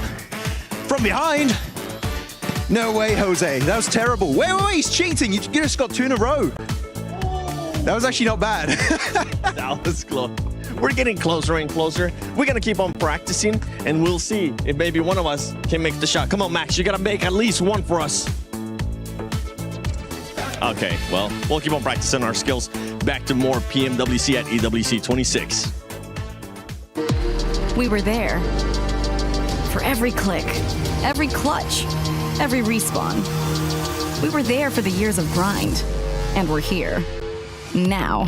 The proud founding partner of EWC, powering the biggest event in gaming, shoulder to shoulder with the world's best, making history. Greatness deserves a stage. Lenovo Legion, reach your impossible.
I had to steal it from Alpha 7 because godlike, my goodness, what a performance we just saw out of that squad, controlling the North and absolutely smacking everybody. Yes, this is what we wanted to see from them. Let's go. Some really, really good stuff, right, Max? I mean, we just saw so much from this team. The 2-2 split. We were talking about this. A really nice 2-2 split coming on through there. Really good stuff coming in. I want to say STG did make the right call going for the duo on the North because it was the high ground. It was cut off, but sending an extra player from Godlike up to there to defeat, to defend, to get those nades, some excellent nades coming in from them. A very well-deserved win coming in from Godlike. I mean, in particular, when you're talking about grenades, Some, oh my goodness, some of the fights he was taking inside of Neox factory, he put a nade like literally on 2 extra floors up in that building, and he just gets it on that player up there. It was incredible stuff from Some, Admino too. No eliminations coming out from Manya, but he was like the RTS master, just putting his troops where they need to be to get that chicken dinner. So great IGLing, great fragging power, and of course, they're getting a total of 20 elims on a Rondo. Oh my goodness, they're here to play. Impressive stuff there out of Godlike. You might be wondering, why are we comparing them with 7-1 GS? Because this squad needed to make sure they got out of the bottom 3, and they were able to do just that, Lace. Yeah, I mean, they're clearly understanding the assignment today. They had a 2.1 average point day yesterday. So, you know, this is clear. This is clear that they had to do this. They cleared that eastern side, transitioned smoothly into the middle of zone with 8 eliminations, no team casualties. It's a massive turnaround for this team. Then, to cut the head of the snake, taking down Vitality is a huge power play. And I mean, this was a crucial 15 eliminations that they added to their tally to put them in 11th spot. Yeah, that's going to be a massive push. They started the day in 15th place. A team that needs those points. Godlike as well. With this, Godlike moving even closer and closer to the finals as we take a look at the match ranking here. Hora Esports, I mean, we'll get a chance to talk about Yangon Galacticos in a bit, but Hora Esports continuing to be consistent as well with that fragging power we know they're capable of. Yeah, very happy about Hora Esports, right? We saw NoFear get some really good fights from their side. Unfortunately, at the end, didn't have the numbers to really defend against Yangon Galacticos going for their crossing over. But I want to highlight one team that's very important here in terms of storylines at the bottom of the rankings. It's 7-2-1 GS Esports. They woke up massively here on Rondo. 15 eliminations, 1 placement point, which is, you know, like meh, okay, short, but overall 7-2-1 doing a massive push to get rid of that bottom 3 slot. Exactly. I mean, that's what Lace was just talking about as well with Alpha 7. Alpha 7 ends up getting those 9 eliminations. This is good for this squad, but one thing that we need to point out is those teams that they were trying to hunt down for the top 5, they were still alive. Yeah, it's going to be a little bit interesting to see how it goes into the next couple of games with this. I do want to say one thing, though, is A7, much better already today than yesterday, for me at least. I mean, they had better presence. There was more just meaning behind their splits, that 1-3 split coming in. The info was better. It just felt like a team that had a lot more synergy than they did yesterday. So definitely very excited to see what we got coming in for A7. Yeah, I mean, they had better scouting today. Yeah. So you could clearly see that they were actually prioritizing this a little bit more than yesterday. Obviously, we had an awesome interview with them. They said they were going to try some different plays, but it seems like they're returning to their natural presence, which is amazing. And I mean, that drive-by from Remo, man, that was so incredibly clean, well calculated. 1 casualty out of that, but this is the aggressiveness that we expect from our Brazilian team. That Brazilian team is going to be looking for me because I did end up losing an instrument. You know what? I'll join you guys. Why not? I'm like... Okay, I'll put it back down. They're going to be looking for me. It's going to be hard for me to get out of here. But Max, one team that was able to actually do a good rotation, have a good strategy here, and a team that needs it is the defending champions of PMWC, Yangon Galacticos. Yeah, Yangon and Galacticos actually team that was, I would say, a little bit more passive towards the very later stages of this game, but actually ahead of that, their rotations from the western side, able to cross that bridge against the side of Hora, was just some great rotations, and especially great scouting from this team that I think a lot of teams could try and learn from the scouting capabilities of Yangon Galacticos, especially at one point, Iptra leaving Cloud behind them on a high ground position in that one building to make sure he can scout for his teammates which positions are free, which positions are available, and then the entire team just send it over to the eastern side of those buildings to get the high ground for themselves. I know you got a illustration for us. Neptira, do me a favor, grab the mic from him so he can actually use both hands. There you go. And then if you want to, yeah, put the mic. I need to talk in the mic, thank you. Now, if you're looking at his position here, one big point of contention the Yangon Galacticos got for free because of that insanely good scouting is going to be here, and this is like a 2-tiered parking slot that they're going to be playing, which is a high ground position and literally the entirety of the circle. But before that rotation, they had a scout that was actually over here in this position, and he was just providing information while his teammates were going for that wide rotation into that compound. The scout, it's a lot of microphone. The scouting was just on point. I wish they were just more aggressive later on, but in terms of the rotation in the early to mid-game stage, Yangon still have it here at PMWC 2026. Yangon still got it, baby, and you still got it too. Feeling like a celebrity over there, Max, with so many microphones just surrounding you.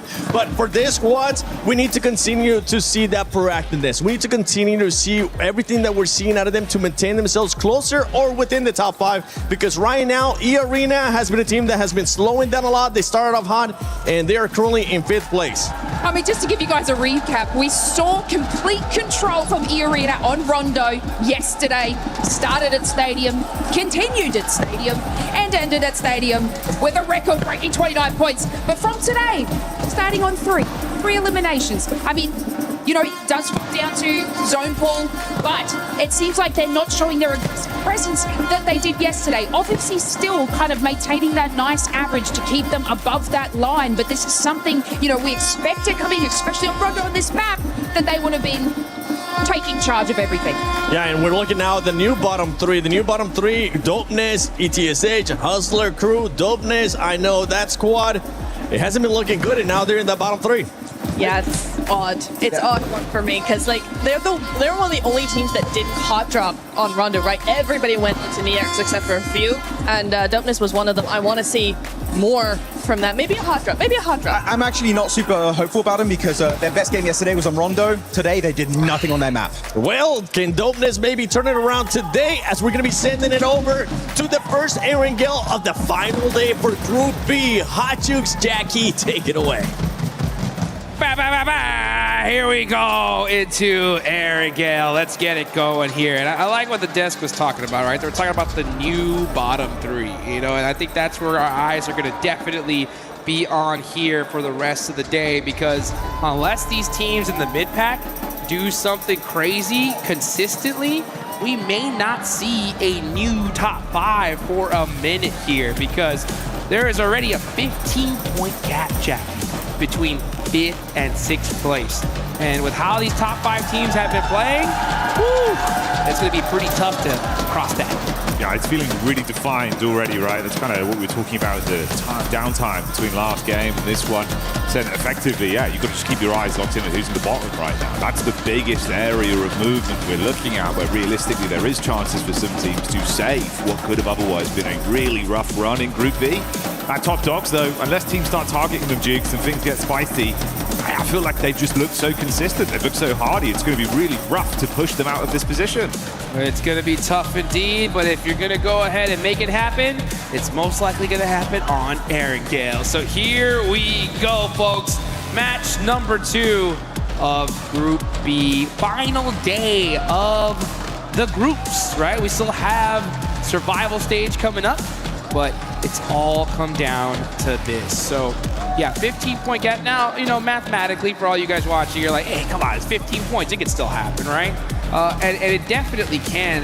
The issue is the fact that the top 5 teams are still going to get points, right? So, you know, if we see the top 5 put up 5 points here, that's now a 20-point gap, right? So, honestly, I think if you are in that 6th place on down, I wonder what the coaches are saying, right? I think if it's you're gonna have to start really talking about, guys, like a regular game is no longer okay. Yeah, I think it's one of those, right? Just be like, look, guys, I want to let's cut our losses. Just go for a hot drop. Do something. We've got to just try something. Yeah. If we can starve them from getting no points, I believe in Paris that'd be nil points. Well, there you go. Check that one, Max Man. Let me know. Yeah, if you can actually just target them and deny them physically even being able to play one battleground here, just starve them out for a game. Maybe you've got a chance. But yeah, like you say, normality, probably not going to be ideal. This ain't normal though, bud. We're getting these circles again. Oh, are you kidding me? Here we go again. Southern plane path, super northern circle. You know, I would normally be like, team vitality, ain't too happy about that. But yeah, again, like probably know what's catching them today pretty much no matter what. So they're good with this one. But this could be a good opportunity, right, for the rest of the lobby to make something happen here. Now, one of the teams that desperately want to is Yangon Galacticos. Okay, they're in 6th place with 46 points. They're right there below that cutoff. And this is not the best circle for them at all. No, far harder of a rotation. Obviously something they're quite comfortable with in terms of the drop location. But like you say, having to make that whole wrap is going to be brutal for them. But we've got something that's going to be very exciting for all of the viewers, James. Yeah. And it's going to be that Naruto skin. That's right, guys. Join that Uzumaki Naruto event. Get that Nine Tails Yuri on. Get your hands on that bad boy because the AUG is OP. And you're going to do it in style. We're here. But, oh, look at this. Oh, nice little shot there back from Jiggle. He put up a fight. But Godlike, man, I'm telling you, these guys are just having a phenomenal day. It's wild to see 39 points in Rondo on day one, and then Godlike bust down 30 here. So, I mean, when it comes to Rondo, Group B just weren't playing. No, he certainly had the upper echelons of Rondo gameplay. Made it look super exciting in some of the instances we've been gifted over yesterday and today. And the ideal scenario, like you touched on there, for Godlike, right? Come back in swinging once again. Target some of these squads. The only benefit to that is if you're playing with a three-man squad for Horo, if this is a bit more of a weakened knee, there's a chance where obviously Godlike thinking, right, we can try and lap them, push ourselves further into the safety net. Helps them out. The other teams, not so much. Still got to be a far better game. Man, I tell you, if I'm any of these other teams in this lobby and I see Godlike already starting off with elimination, I'm like, oh, this is not good. You know, like they're already getting hot off the rip. That's going to make things tough. So I'm talking about Young Galacticos all the way down to Tianba. It still freaks me out to see Tianba down in 13. I had them as a lock for top 5 here. That's going to make the survival stage that much more interesting, though, right? I mean, we're in Neptura, right? She was happy to see some movement from Alpha 7. I am as well, but you got to look at the reality of things, right? Like, that game was good, but it did nothing. It really didn't do anything when it comes to them trying to make it into top 5, purely because of how good our top 5 teams did.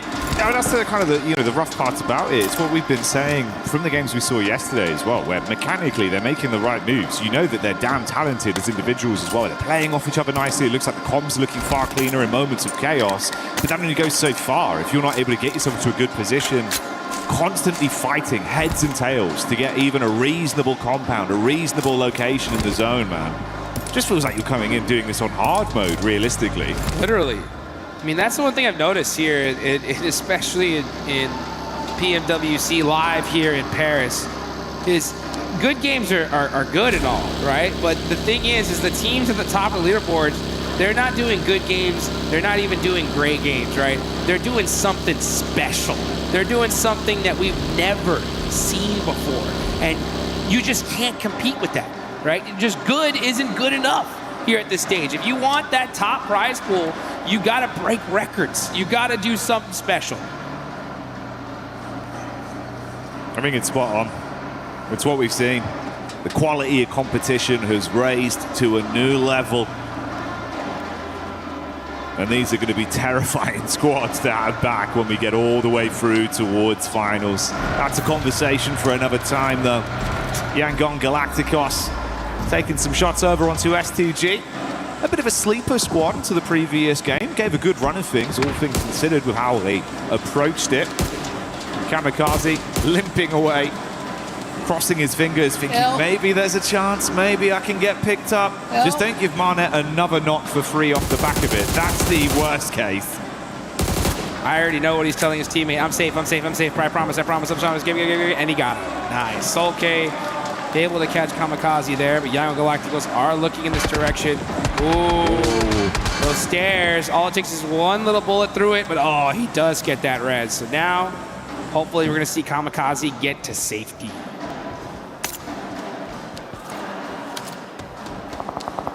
This is a bridge gatekeep on a northern zone, too. That's ridiculous. I'm surprised we're seeing Young Galacticos take so much time to do this, because this is on the other side of the bridge. Yeah, they're not on the mainland. And they've got a long way to go as well. You got a lot of attention from them, at least looking back over towards the coast. I mean, Smile's in a position where potentially, if they're not ready for the read, if he bobs up Jigs, couple quick shots here. Ooh, could be the difference maker. I mean, man. Marnet's got the shot off again, so a re-knock onto Kamikaze. Smiles advancing. This could be really bad. I don't like this fight at all, personally. It just doesn't make any sense to me because if you're S2G, you're in 7th place, 45 points, right? You're gatekeeping and out of position in the next circle. Like, I get you're trying to hunt down 4 eliminations, but that's not enough, right? In order to get into that top 5, it's chicken dinner time. So to risk putting yourself behind positioning-wise, it's just not worth it. I think at this point, just leave this fight. Go into the circle, try to get into that end game. Gone on the underside of the bridge, so Kamikaze can at least keep himself safe for now and try and catch them off guard, peeking from the other angle. They have that hovercraft waiting for them effectively as like the escape plan. But yeah, it's super elongated battle between these two. Burning through so many of your early reserves as well, just trapped, just sitting pretty. Yeah, that's what I'm saying. It's like, I get it. You're really committing for 4 eliminations here. But again, you're more than 15 points, I think 16 points behind 5th place. So it's an interesting play. But who knows, right? S2G could get these 4 limbs, run into circle, catch a lucky third party, and it could work out. But at the end of the day, that zone goes even more north. This strategy is looking more grim by the second. Yeah, it doesn't get any easier for them, does it? They're so close, man, in terms of the standards. So like, they're super heavily convinced about this being worth it. But you can see the difference of a team like Vitality. They've gone, right, it's time to go. There's no one on our bridge. Let's get out of here safely. I just imagine like Team Vitality, the comms right now, it's just like, you know what I'm saying? Like, la la la la la, we're good. You know, like, oh, why don't we just take a look at Pachinki? You know, what? You guys need anything else? An extra energy drink? Anything like that? They're just so solid on the leaderboard. It's ridiculous here. But oh, here we go. Big fight here. 7-2-1 GS. Get into it with Tianba. QTZ turn around with a shotgun. Gets a couple little hit markers, but it's not good enough. Gonna have to make a play. Oh, but that is Tianba of all teams getting eliminated, and another huge start. You got Alpha 7 as well, keeping their eyes on this with Wolves also right on top of them. The dinner bell's been rung, Jukes, and this is what we're expected to see. What's going on? Alpha 7? The aggression is ramping up. I think they listen to their coaches. They're like, we have to fight early. We need tons of eliminations if we want to make it to the finals, and it's Dopeness battling it out with A7. A7 down to a single player. It's disaster for the Brazilian team. Man, I need to see that one back from their POV, Jukes. Problem stations here. This is getting brutal for them already. Alpha 7 just with Obscure left.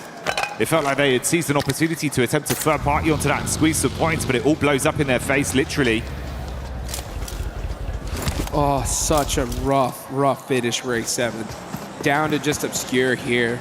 Really fortunate on the side of 7-2-1 GS, who in that last game, and if they do good on this one, should put them in a really, really good position to at least make it to the survival stage. And who knows, right? I mean, with a good chicken dinner here, could even possibly get them a little closer to that top 5. We'll have to see how Irina, Godlike, do in this game. But now we're just going to see Alpha 7. Yeah, Obscure just going to have to do something for his team here. Really, really needs to sneak away a couple of eliminations.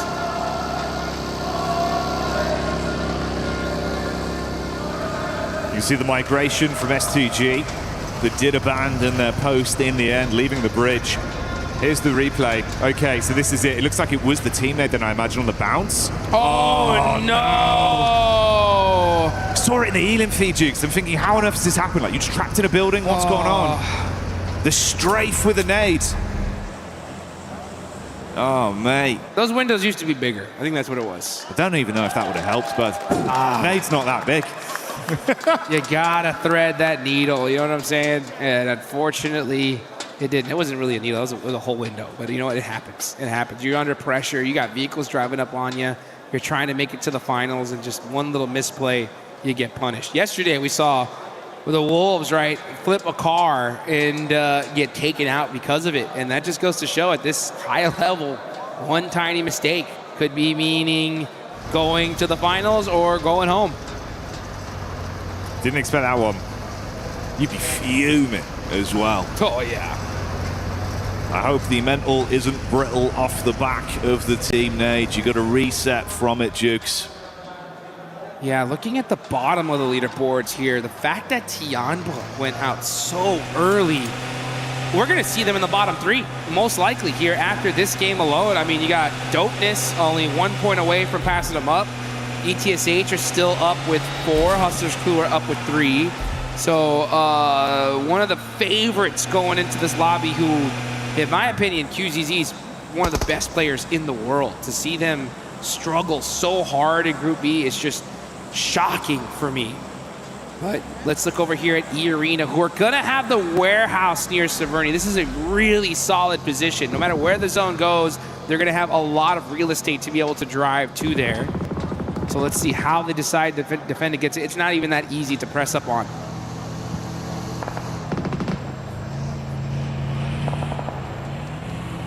TT on the quick rotate. Last remember from Alpha 7 there in Obscure, down on the deck.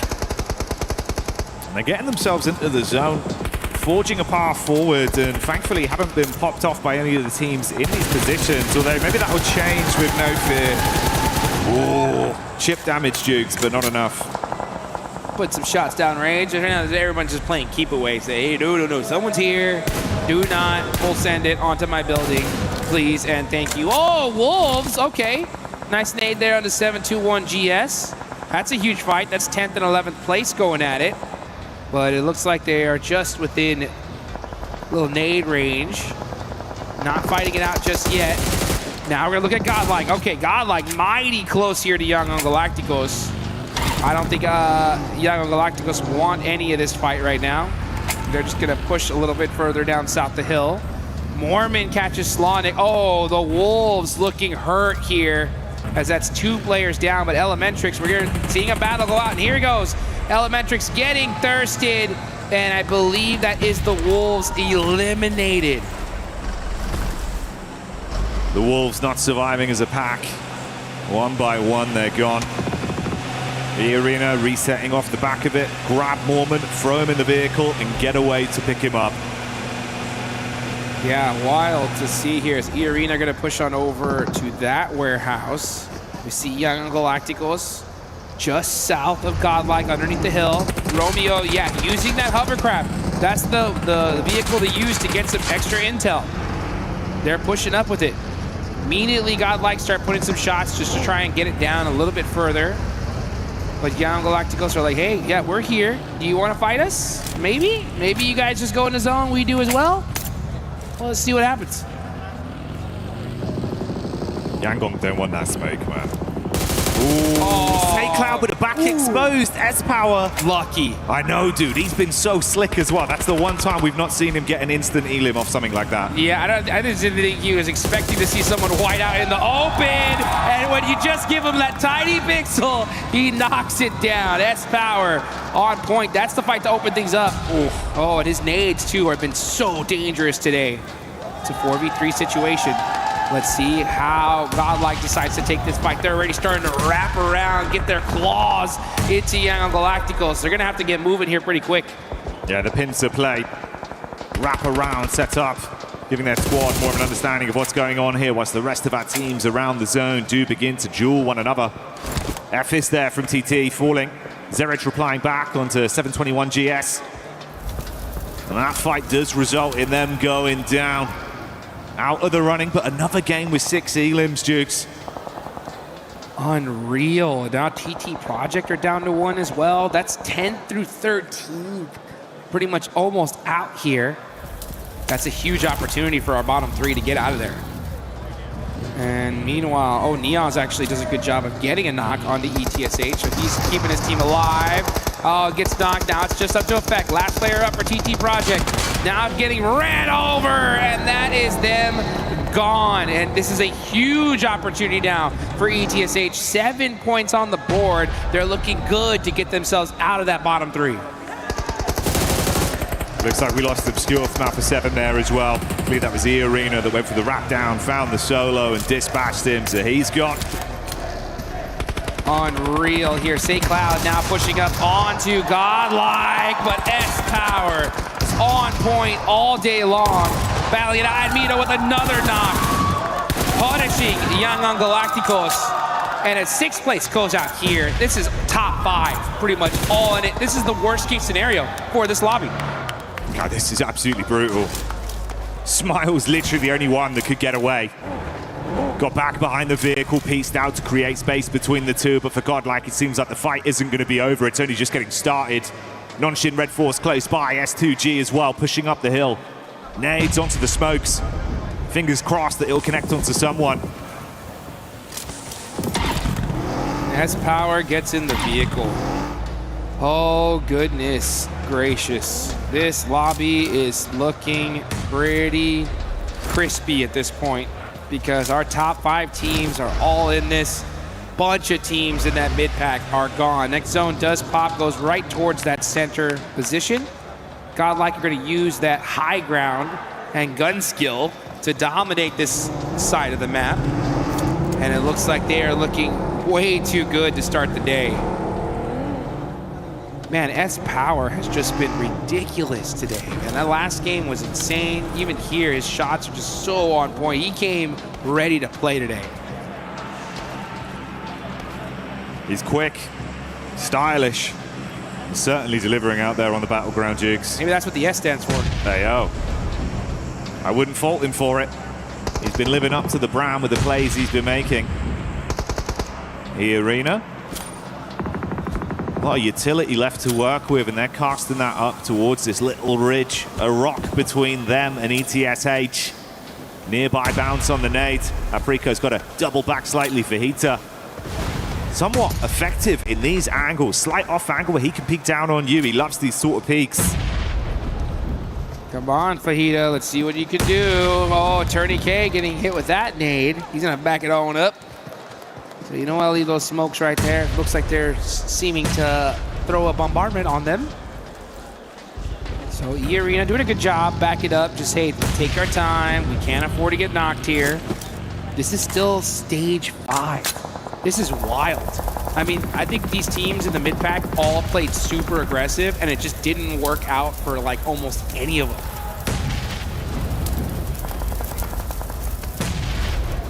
It's the exact opposite of what really they needed to get out from this one.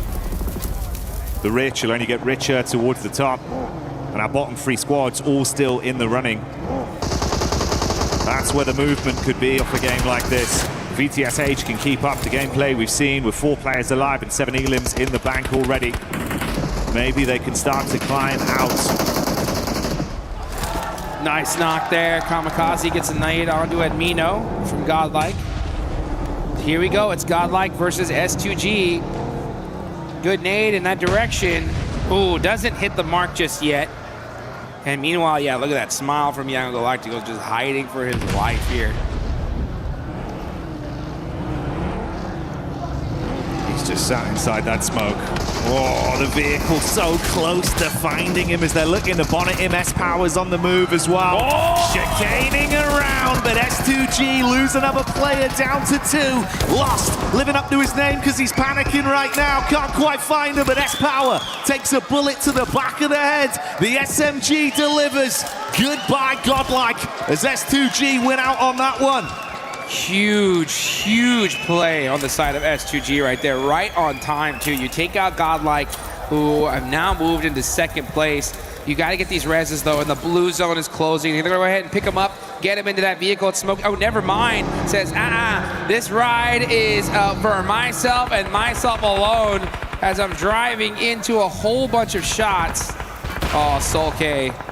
That is looking like it is going to be it. Yeah, he has to move away from the vehicle. It explodes. And S2G, nice fight, but not able to convert anything afterwards. Hey, there's Vitality as well, getting LOS onto that. They see them and instantly farm through, stealing away some extra points. Does Smile make a move? The solo here from Yanggong. He's thinking about the big picture, Jukes, but look how tempting this is. Hello! And Razy somehow survived that. The trap that was sprung. And he was able to get out with the cheese. He got out with the cheese unscathed. Ludicrous scenes, quick wrap around. Ooh, can't make it back in. That is going to be the deny out then. No chance to re-peek into the zone. Points denied, Yankon removed. What is this leaderboard? What is this leaderboards, my man? What's going on here? So we got 4 from the top 5, 2 from the bottom 3, and only 1 in the mid-pack? Does it need to be said here? Does it need to be said here, folks? This is insane. Feeling pretty defined. Feels like it's all just inevitable with how it's been going. ETSH, realistically, the only one towards the bottom side with anything to be earned from this. Dopeness only down to a duo. The last man of Aura in Sleepy, tucked in behind the tree. Hyunbin not far away either. Yeah, honestly, he's doing enough, right? If you're Aura, you're just trying to put up, 4 or 5 points a game, that could be enough to just put yourselves into those finals. Considering that, yeah, I mean, all the mid-pack teams aren't going to have that 20-point pop-off game that they needed. There's only, I think, 1 that stands a chance. And it's going to be tough considering that almost all the lobby, the top of the lobby is still here. Look at this, Youngshin Red Force with 1. They're doing exactly what they need to. Now it's ETSH, the team that needs to get themselves out of the bottom. Now just getting destroyed on the side by E-Arena, the Thai squad. Deleting them out of there. Nice push, though. They did get some good, solid eliminations, but they're going to still need to do a whole lot more if we want to see them in that survival stage. Yeah, I had to squeeze extra from this one. That's what you were saying. Good isn't enough anymore. For them, it's not going to bail them out. Dopeness, though. The Dope duo looking to clash versus Ida. First one falls. E-Arena even trying to siphon points off the back of that, and they do so successfully, taking down Dopeness. Hyunbin falls. Razy loses his footing on the rocks. MG3, so good, but you know what? Its weakness is when you're getting shot in the back. Unfortunate there for Racy. Again, Team Vitality just flexing at this point. They still have 2 players up. Youngshin Red Force get that thirst. And, all the teams at top are doing exactly what they need to. Hey, just survive, put some decent points on the board, and it's a lock. Considering that there's only 5 teams remaining, all these teams are going to be getting some good, solid placement points. The real eyes on and storyline left is Ida. Like, if you're Ida right now, the best thing that could happen is you take out this entire lobby here and now. Just have a monstrous game from it. Give it your absolute all. It's not going to get any easier, though. Weird timeline where Sleepy could probably sneak into the zone unnoticed as well, because Nonshin cleared this whole area, so they might not expect anyone to be there. They didn't find him tucked in behind the tree, so he's looking to just steal points if he can. Schweppes practicing his TIG welding right there, making sure that he goes and he's walking that cup, fixing that vehicle, getting it loaded up for the rest of the match. I wonder if Ida has that IQ to understand if they were doing enough elimination feed tracking to have a good idea of who's left in this lobby. It's quite difficult with everything that's going on. But if they have a good, solid idea of who's left, then they need to realize that they got to amp this aggression up. Like, why not? If you're Ida, you need to wipe this entire lobby out if you have a chance at getting top 5, because if you don't, and we see 4th and 5th place get chicken dinners, like, top 5's gone. So let's see what they decide to do here. I understand why they're playing it very pensively. They want to make sure that they get to that end game, but you got to ramp up the aggression. Sleepy spotted in the end. He's hoping he could worm his way back into the zone, but not this time. Nonshin Red Force looking for a bit of an assess on the situation. Got a good lay of the land from the position they're in. Vitality close by towards Ida as well.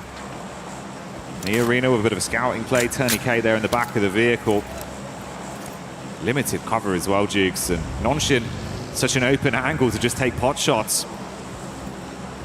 Oh man, this circle not too kind, as there's a lot of open field in that center. Everyone's gonna have to play the edge. I would like to see Ida go push up into these buildings though and challenge Team Vitality. They need to, honestly. They have to clear the south side out pretty quickly. And you can see them in the vehicles, in the buggies, just getting some more information for now. Rita, though, is just moving up ever so closely. He could hear those steps. He knows they're in that building. Audio cue giving the game away somewhat. Rita with the nades as well, pinpooled on it. If he gets a chance to arc it in, find a knock, then they could collapse, but they are starting to fragment over as well. Darkin advance towards the zone, looking to get set up near the cover they found. 2 players make it in. Darkin with a knock over to Hyunbin as well. Fires back up onto this ridge and does some damage onto Nonshin. Vitality re-aggress. Emre holding.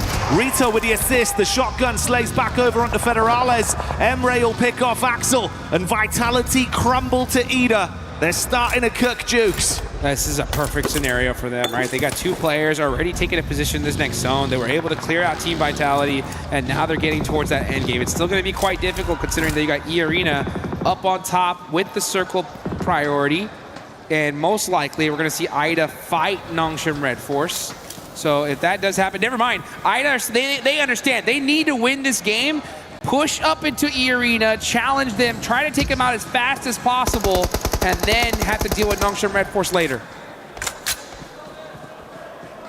So many smokes being arced here, setting themselves up for it, trying to create some semblance of cover to protect them from Nongshim, block off the line of sight, and then take the fight over. Deep nade in as well. Nongshim aren't sleeping either. They're thinking about just taking the hit to him. It could be a three-way battle for the finish instantly. Tizzy so low. Oh, Schweppes got so much damage onto him. But now we're going to see Ida throw some good nades onto Nongshim Red Force. That's 2 knocks for them. This is the best case scenario. They need to wipe out this entire lobby if they want a chance. Here they go, and they are starting to do it little by little. But now E-Arena have woken up. Now they're starting to put in some work. So much damage. So little time to try and fix the issues you've suffered from that encounter, and E-Arena know that the knee is weak. Seeing if they can make him buckle with Schweppes. Clearing through. Good shots on target. Brings us down to just a duo on either side. Mormon with utility as well. He's only got that 1 Molotov left in the back pocket. 100 rounds of ammo on the org as he shoots up. Emre sneaking in. That would hurt. Unfortunately, that was his second to last name. Ooh, that molly. Mighty close. And Mormon gets the knock. Single player up left. It's Schweppes and Mormon versus the final player from Ida. Darkin. Can he somehow find a way to follow through and win this 1v2 peak up? Oh, it's good! That's huge. Schweppes falls. They've got the revive off in the meantime. Mormon primes the nade. Tiny K tucks in behind the wall. Nade misses. Darkin peaks. That's on target. Headshot. Good shot. Follow-ups there. HG takes him away as Tiny K falls. Mormon closes the gap in the shotgun standoff, but will he win it? No! Are you kidding me? What a finish! It's Ida getting it done in the 1v3. Played it to perfection, Jukes. Woo! Let's go. They go for the res, he gets the engage off, wins the 1v1, isolates it with a nade, finishes him off, up close, sweating bullets with the shotgun, shuts it down and gets the dinner. DBS behind the tree, using that shotgun whip technology, saying, you know what, I'm gonna shoot that shot before you could even see me, and goodbye. I mean, this was perfect case scenario. Literally, this is what they needed to do if they want a shot at the finals, and they did it the hardest way possible. That was not easy. Look at the shot. Whoa. Whew. Bye-bye. The quick taps on it. Fast fingers. And brilliant decision-making with how he approached it in what was a chaotic moment. Milliseconds of decision-making. Sometimes you just gotta clutch it up. You know, you just gotta make a play if you want to keep your team in this tournament. And it's plays like that that are momentum shifters, right? It's one of those plays so big, so massive, that it gets your team so dang hyped that you just become an unstoppable force for it, right? So they got it in that game, and yeah, you can see that. You want to gain some faith in your squad? You want your team to believe in you? That is how you do it, and that is a kiss well deserved. There was no buckshot in that shotgun, Jukes. It was all slugs. He just uppercutted the whole lobby. Made a play. That was one of the plays of the tournament so far. I mean, 1v3 to win the game, and if this squad makes it into the finals, that was it right there, guys. That is the play that made that possible. From feeling like it was becoming an impossibility to really just dialing in and immediately, like you say, locking in, knowing the game plan, understanding we have to fight. And they were so proactive that entire time. Yep. And that's the thing, though, guys, right, is you're in a situation where your back's against the wall and you can just look at it and be like, hey, you know what, whatever happens, happens. We're just going to play it out as is. No, like, this is what I love about this year in particular. We're seeing teams, coaches understand just doing whatever happens isn't going to work. You got to do something different. You got to adapt. You do indeed. And we got to get down to the stage with Kalaris to hear from Godlike. That's right, thank you very much, boys. Here I'm with S-Power once again to talk about that first victory, as well as what was going on in Erangel, but I want to focus on Rondo to start things off. Obviously, you guys had great eliminations to start things off over in Neox, and then from the north side of that circle, you looked very controlled, and then when SUG wrapped around, you looked super controlled against them as well. What was the game like from your perspective? Our perspective was very simple and clear. We'll just play our natural game. We'll play in slow. Basically, we'll play in slow motion. We'll just go with the flow, and we'll try to clear our back as much as we can. And we did it very well. We executed the things very properly. So that's why we could secure the second dinner. Sorry. Looked fantastic, really did. That's a great start for you guys. If you continue that on, you're basically going to be qualified for the final, so it's looking really good right now. Game 2, of course, wide wrap on towards Stalba or on that east side, but then getting stuck on Stalba can be a little bit difficult there, and it kind of felt like that was the case for you guys. What was it like here from the team as a whole? We did choke there because we planned something, but we didn't execute that in a proper way. That's what costed us the game, but hopefully we are looking forward to the next matches, and hopefully we'll do better comparatively. Yep. It's looking good for Godlike. Thank you very much for joining me here, S-Power, once again. That is S-Power here, down on the stage, looking awesome here on day 2 of Group B.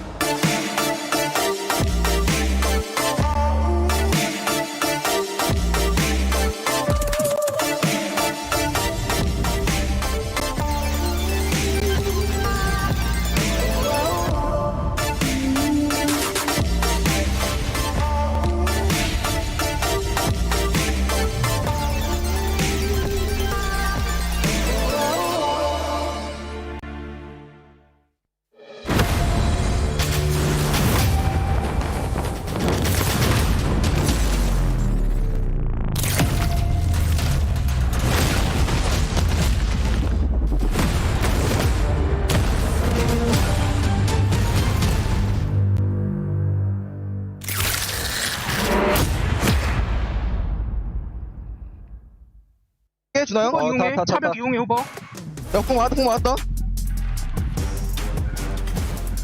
얘들아, 왼쪽 보고 많아. 형, 앞에 나무 기절. 나무, 중간 나무. 나무 라스. 해단대. 나이스.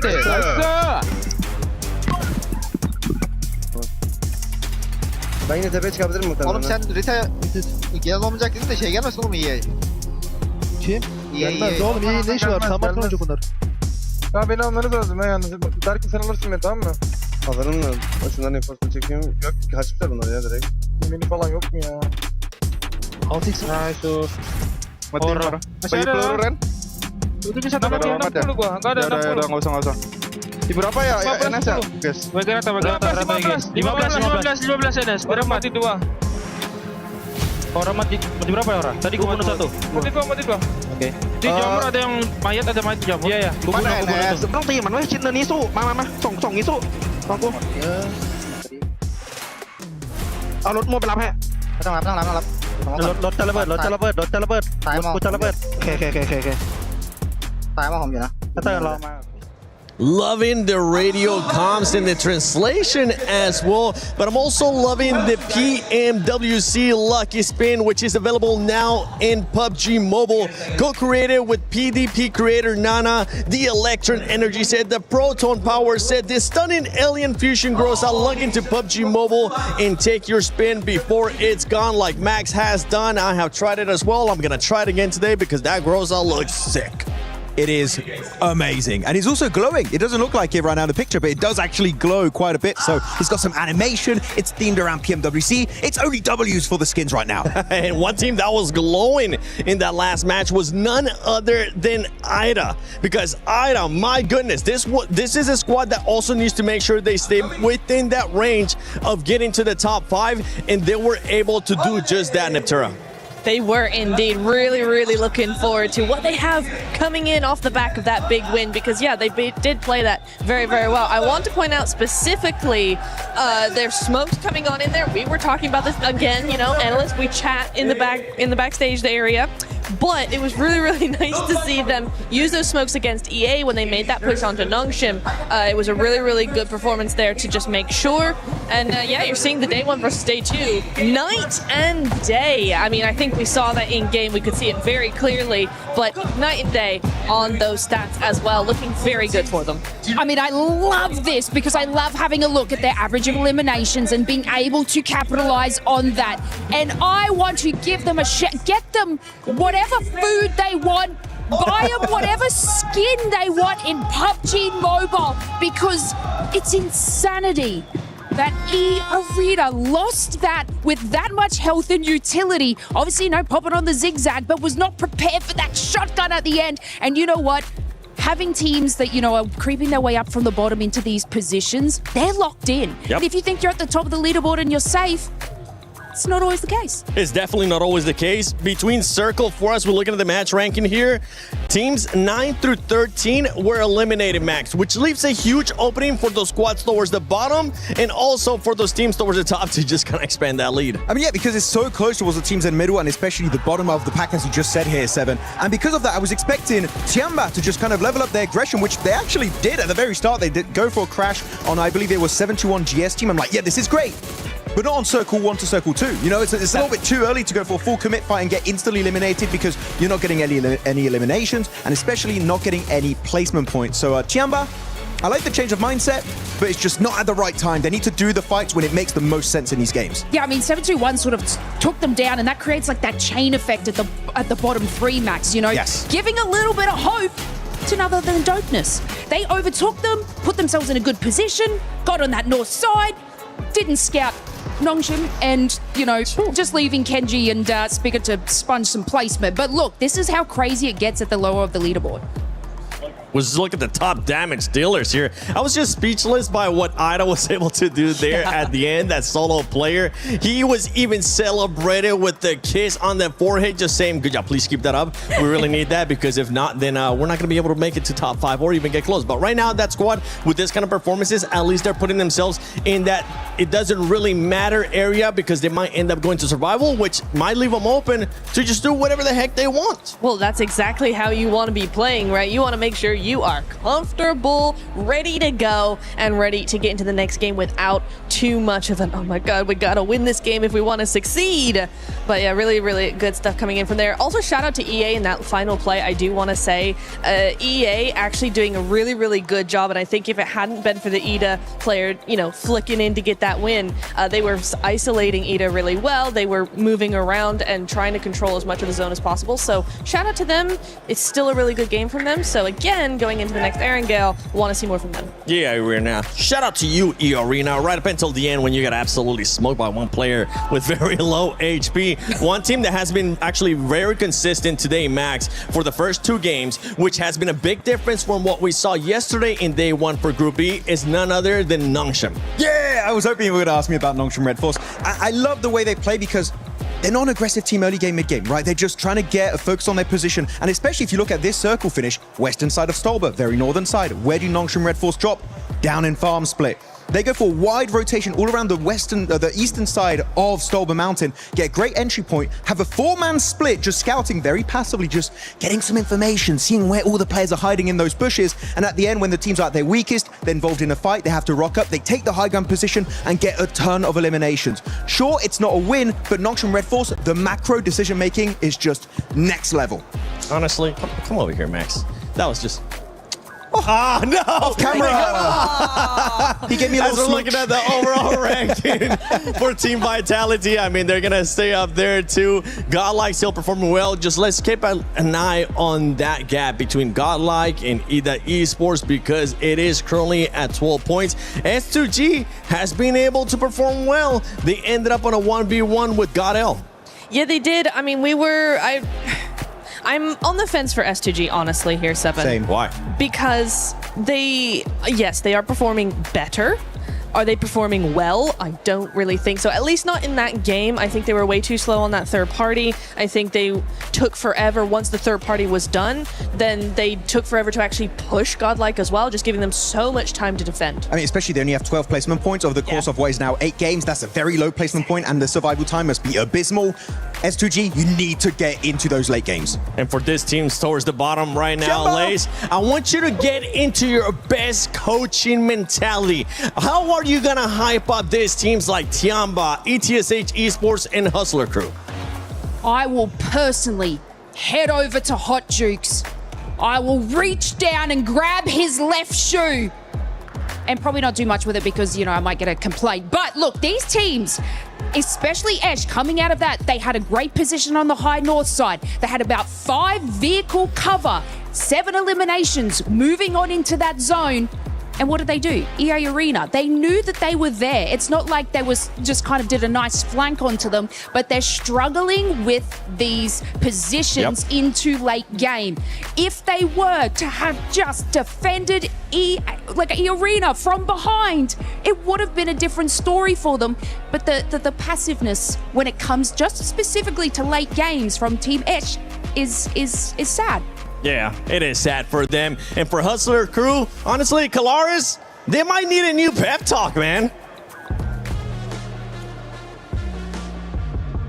Yeah, that's going to cost you the big bucks here for PMWC. But I think in Group B, the big bucks has done all the talking. You've got 4 of the 5 at the very top that I think have been the big fish, the big kahunas. They've made some amazing plays happen each and every time. They've looked very flashy, but one that's been ultra consistent without looking too flashy, I think, has been Horror Esports. Just swimming along in that pond. They're a big fish at the moment. It is Horror. They're doing fantastically well. Again, so far they've had 2 bad games, like a 15th and a 16th, where it's not gone well. But we caveat with the fact that if they don't have a bad game like that, it's a top 5 at minimum. They've had multiple thirds, multiple seconds. They've had a strong win yesterday on Erangel.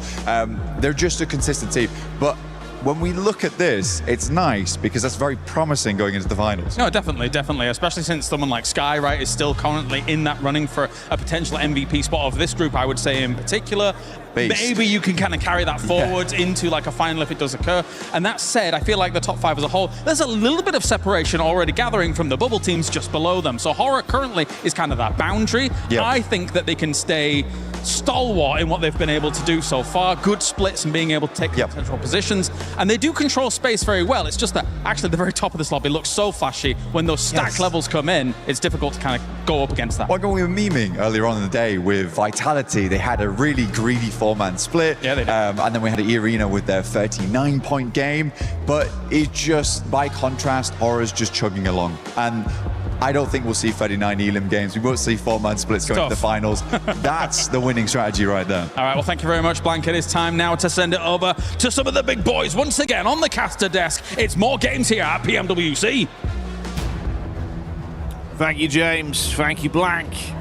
Very exciting seeing everyone start to set things up with how it's going here, Dukes. The day, of course, already raging on. 2 of our battlegrounds played out and another spectacular one just on the horizon off the back of what was a monumental clutch. I'm hoping everyone tries to raise the bar of their own individual level to match that. They're going to need to, that's for sure, right? I mean, IDA did exactly what needed to happen to put them in the running, right, for top 5. They're still not there yet. I mean, there's still more to do, but you know what? Hopefully they can do it in style, and you guys can do it in style with that new Yangon Galacticos Champion Ancient Charm set. See if you can get that thing in game. I saw the players wearing it the other day, and I was like, I want some of that, right? I need some of that in a couple XL.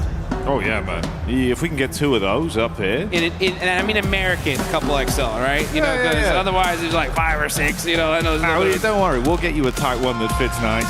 We'll get you looking fresh. Fitted, baby. Straight fitted. And I'll tell you what, IDA are looking fitted to put themselves into that top 5. We'll see if that can happen. The rest of these teams in these lobbies need to go absolutely insane. There's only 4 matches left here. Yeah, dude, it's gone by so quick today, especially, right? It feels like we've just whizzed through these games. Well, whizzed, probably rather than rizzed. Some of the players have been risen. Oh, yes, they have. Yes, they have. They're looking good, man, as here we go into the second Erangel match here for Group B. Let's see if the zone's going to be finally kind here in this game, right? I think we need at least one normal Erangel circle when it comes to this group. Is that what you want? Just one. All right, watch this. You ready? Yeah. Wait, you just wait. When you see the zone, you're going to be blown away. Okay. I'm calling it right now. You had the crystal ball when it came to GOAT, right, before. Let's see if Jackie's got it locked in now. If this thing goes to Zarky, I'm going bananas. Just wait, man. The anticipation's all going to be worth it. Trust me, Jukes. It's going to be the most revolutionary zone you've ever seen. Okay. All right, I'm ready for it. I'm ready for it. I know a lot of these teams are ready for it here. As I'm looking at that top 5, now that cutoff being 73 points. That is a huge jump down to 7th place. What is that, 24-point difference? That is a chicken dinner minimum just to catch up. And that's if these teams do nothing. Yeah. Okay, so it's looking mighty solidified here. But we've seen crazier things happen, that's for sure. As we're going to see Vitality, out towards military base early, as always. The classic setup from a fair few of our squads, because the playing path at least has been favorable for them. What about that zone, though? All right.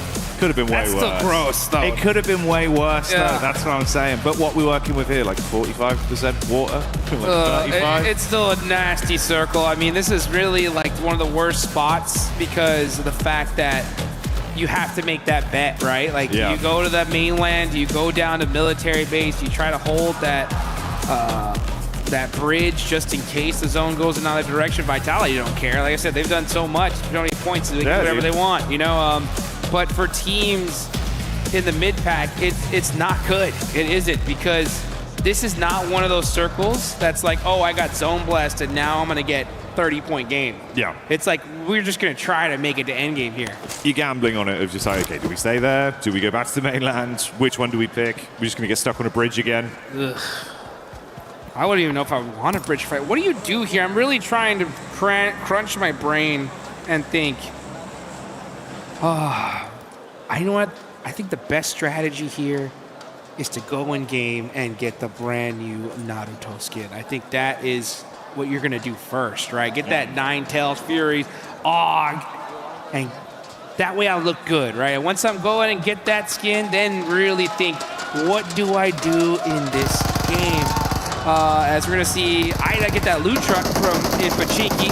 Loot trucks really have changed the game here, the whole meta. They've really allowed a lot of these spots that used to be a little bit rougher when it came to loot now be absolutely stacked. Because I'm thinking, if the coaches had to tell these teams, Jackie, you have to win the game. Yeah. If you want to make it to the finals, it's win the game. Otherwise, just good luck, right? So what do we do here in this scenario? What position, if you were a team, where would you put your squad in to try and get that 20-point game? You go in mainland, you go in military, you taking bridge? What are you thinking? I think Campbell's probably a little bit safer right now to just set up mainland. Like you say as well, like the blessing of the loot trucks right here. If they get something good out of this, I'm sure we'll catch vision at some point of what they actually got, right? You get some high-tier loot straight away. You can just coast early game. Cut out a load of that like early looting time and actually fight a bit more with an advantage. I'm thinking it from the angle if they've just got to carry on from where they left off. Squads like that, so take that Ida mindset of trying to push your limits further, run some risk break. You get some high tier loot, get in there, start scrapping, see if you can squeeze elims, bully some of the lobby. you know effectively at this point, like you're kind of middle of the pack. You're not really going to fall that far down. The bottom side's so low. Slipping out of survival is going to be hard. Yeah. So you might as well risk it. You have to, and I think this is the game to risk it. You know, I think that at a certain point, I think here it's all risk, for sure.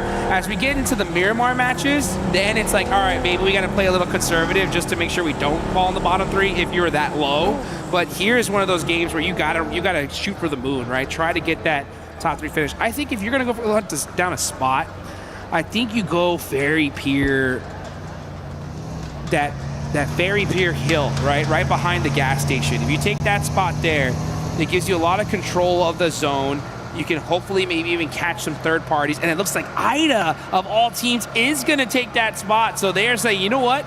We're one of the squads that definitely could make it a top 5.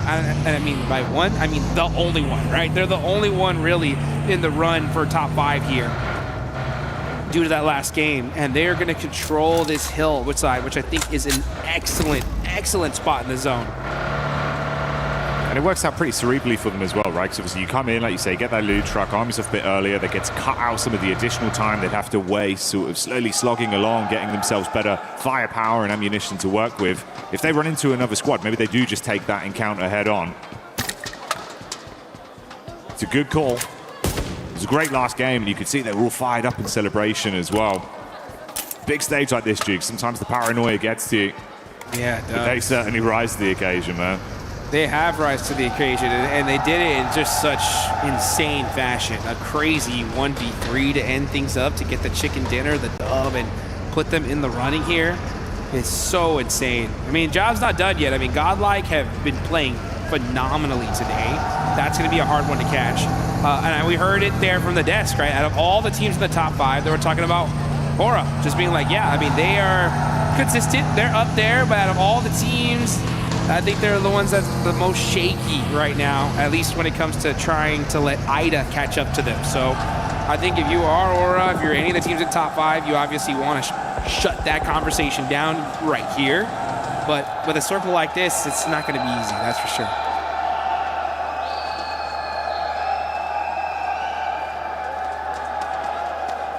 A team that was towards the bottom side coming into the start of the day with 721 GS, but they've rose massively, fighting hearty into these games and still being able to squeeze out a decent number of elims to rise up the ranks. Fair few points between them and slipping back into the bottom. Obviously the surprising factor there, Tianba. Didn't think that's where we'd be seeing them, Jukes. Oh my gosh, I can't, that's like, for me, the most frustrating thing in this lobby is seeing Tianba in, I mean, I don't even want to say it. I mean, they are in bottom 3 right now. I mean, I don't want to believe it, you know, and in every, if this was any other year, I'd be like, nah, I'm not worried, you know, like it's Tianba, they're for sure not going to be, blah, blah, blah, blah, you know, but what has happened with Alpha 7, you know, is making me very scared, you know, because there wasn't a world, I would have put the whole house on saying that Alpha 7 were for sure making a final in 2 international events, and they haven't done that yet. So, yeah, Tianba, please get it together, please. Yeah, we need to see some sort of change. Again, that'd be a prime example of a squad that probably could. If they lock in right here, right now, game like this, right, run the risk. It's not looking great as it is anyway. If you can completely flip that around with a big result, get some points in, bro. The other teams drop down below you. We know they've got the firepower for it, Jigs. It's just gone quiet. Silly quiet. I mean, for them to even be close to bottom 3 is insane. And the fact that they're sitting there right now is wild. I mean, they're not that deep down. I mean, it's only 2 points away from dopeness and about 9 points away from 9th place. So it's not the scariest position to be in, but you know, you don't like to see it regardless. Next zone. Let's just see how toxic it's gonna be. Are we gonna get a crazy shit? Okay, yeah, it does go perfectly up to that mainland. So that bet from IDA, right? I mean, this is the perfect zone shift for them. It's worked out brilliantly. Opening game plan so far, uncontested. Sped up a lot of their looting, found themselves a good position that's still very central as well. 72-1 GS once again. They've been a bit of a dark horse of being able to squeeze eliminations and bully some of the squads that are massively above them in the standings. And that little nip Make it harder, take out some of these players so that you can try and climb. That's helping not only them, but potentially a few of our other squads as well. Yeah.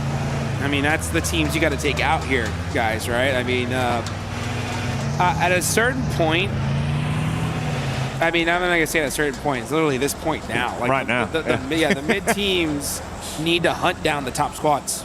Like, you need to have the coaches should be talking to these mid-pack teams, analyzing their drops. Now, I'm not necessarily saying hot drop, but have a good idea of where they move rotationally.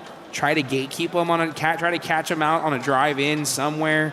You got to do something to slow them down, because just hoping that they don't perform is just not good enough. You got to make your own luck. You got to find a way to make something happen. Unfortunately for Tianba, they lose a player on rotate, so they're going to be stuck with 3 here in order to get into that end game. And now QZZ gets knocked out by Ida. This is worst case scenario for Tianba. They're going to hold the warehouse here, not the worst spot. It's one of those spots that you hard commit to. Are they not going to get this res? Oh, brutal.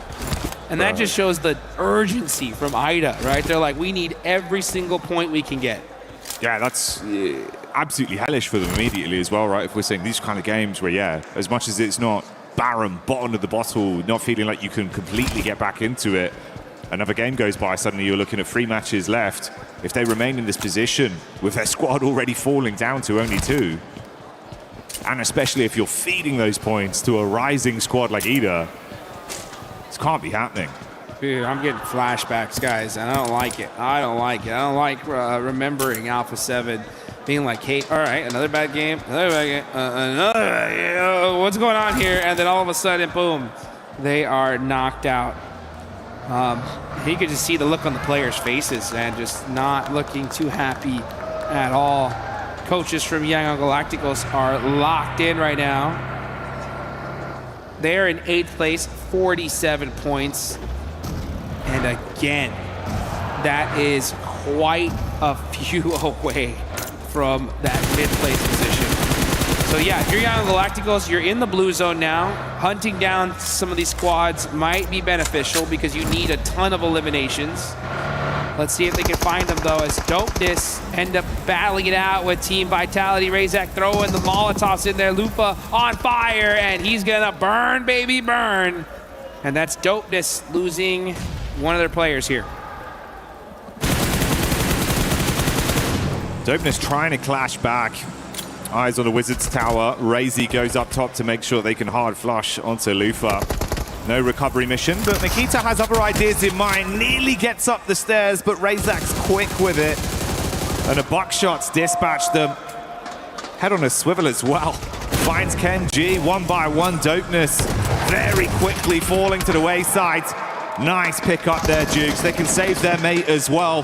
This is a bit surprising, though. S2G hard commit onto the Godlike crew, and they're gone. Wow, what a huge finish for the side of S2G. This is their chance now. S2G's got to go for the win. Godlike getting shut out earlier is perfect for them because they are right there. 4th place, 5th. Not a crazy point gap going up from them. So 75 points is where they're staying. That's the goal to catch up to. Big opportunity. You know, Ida saw that. You know, Aura saw that. You know, Young Galactica saw that. So let's see what they could do in this game. And now with Dopeness getting eliminated earlier, Tianba are like, all right, hey, let's get a good game in here and get out of this bottom 3.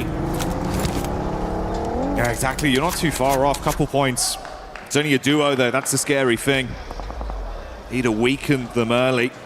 So that task is way harder. Half as many players to rely on.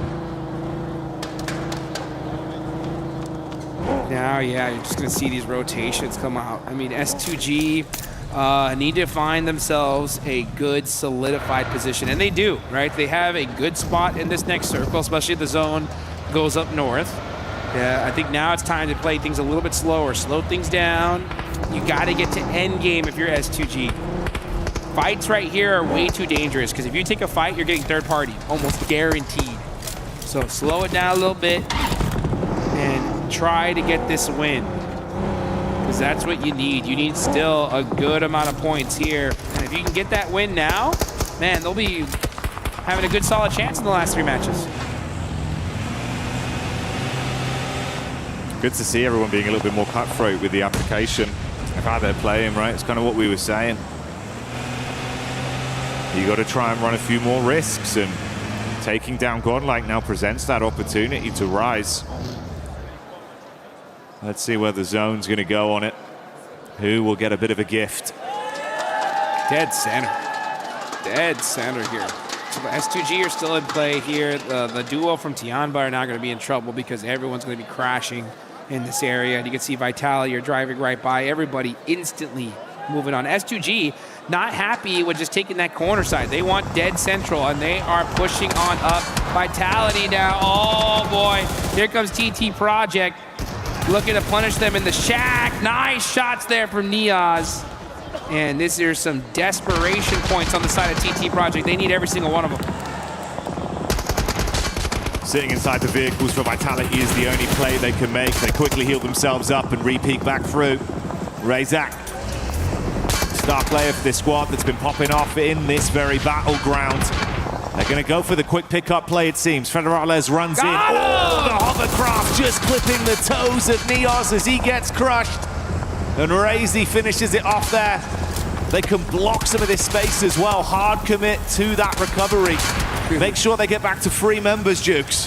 How are these guys alive? I don't know. This is insane. I mean, this was the worst case scenario for TT Project.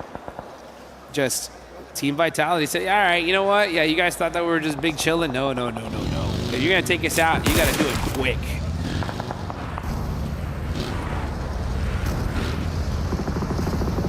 Now we're going to see Young Galacticos here just on the move little by little. Ida holding this compound, a strong position in this zone is exactly what they need to be doing. They got a couple eliminations early. You know, get yourselves a nice secure spot. Ensure that you get to that end game here. S2G would have 6 eliminations, which is a great start for them. They did lose 1 player, so they got to start playing very conservative here. They full committed to this position, dead center. They're like, you know what? We're going to hold the dead center, wide out in the open. We're going to secure this shack, have all our vehicles blown up. So they really, really need to hope that the zone just keeps centering on up to their position. That's the crew taking down Hyunbin there as they're able to detonate the vehicle. And you can see it's not looking too great health-wise for Nonshin Red Force. They chip damage onto one of them, 2 of the players knocked for now. That's a bit of a spread where you got Wolves nearby, Hustler crew in position. This is the fight that's currently going down. Ooh, nade inside from Slanik as Wolves get that one on target. Let's go Wolves, man. Wolves need to do something here to keep the NA dreams, hopes alive. Wolves having one of the best substitute players on the planet in Juancho. Fortunately, we haven't seen him in the game, but he is here in the arena watching over his squad. And hopefully looking to extend their stay here just a little bit longer. 30 points, not nearly out of the danger zone yet. They need a good game to at least solidify them to that survival stage. But man, that survival stage is going to be jam-packed here. Tianba looking like they are going to might be going to it.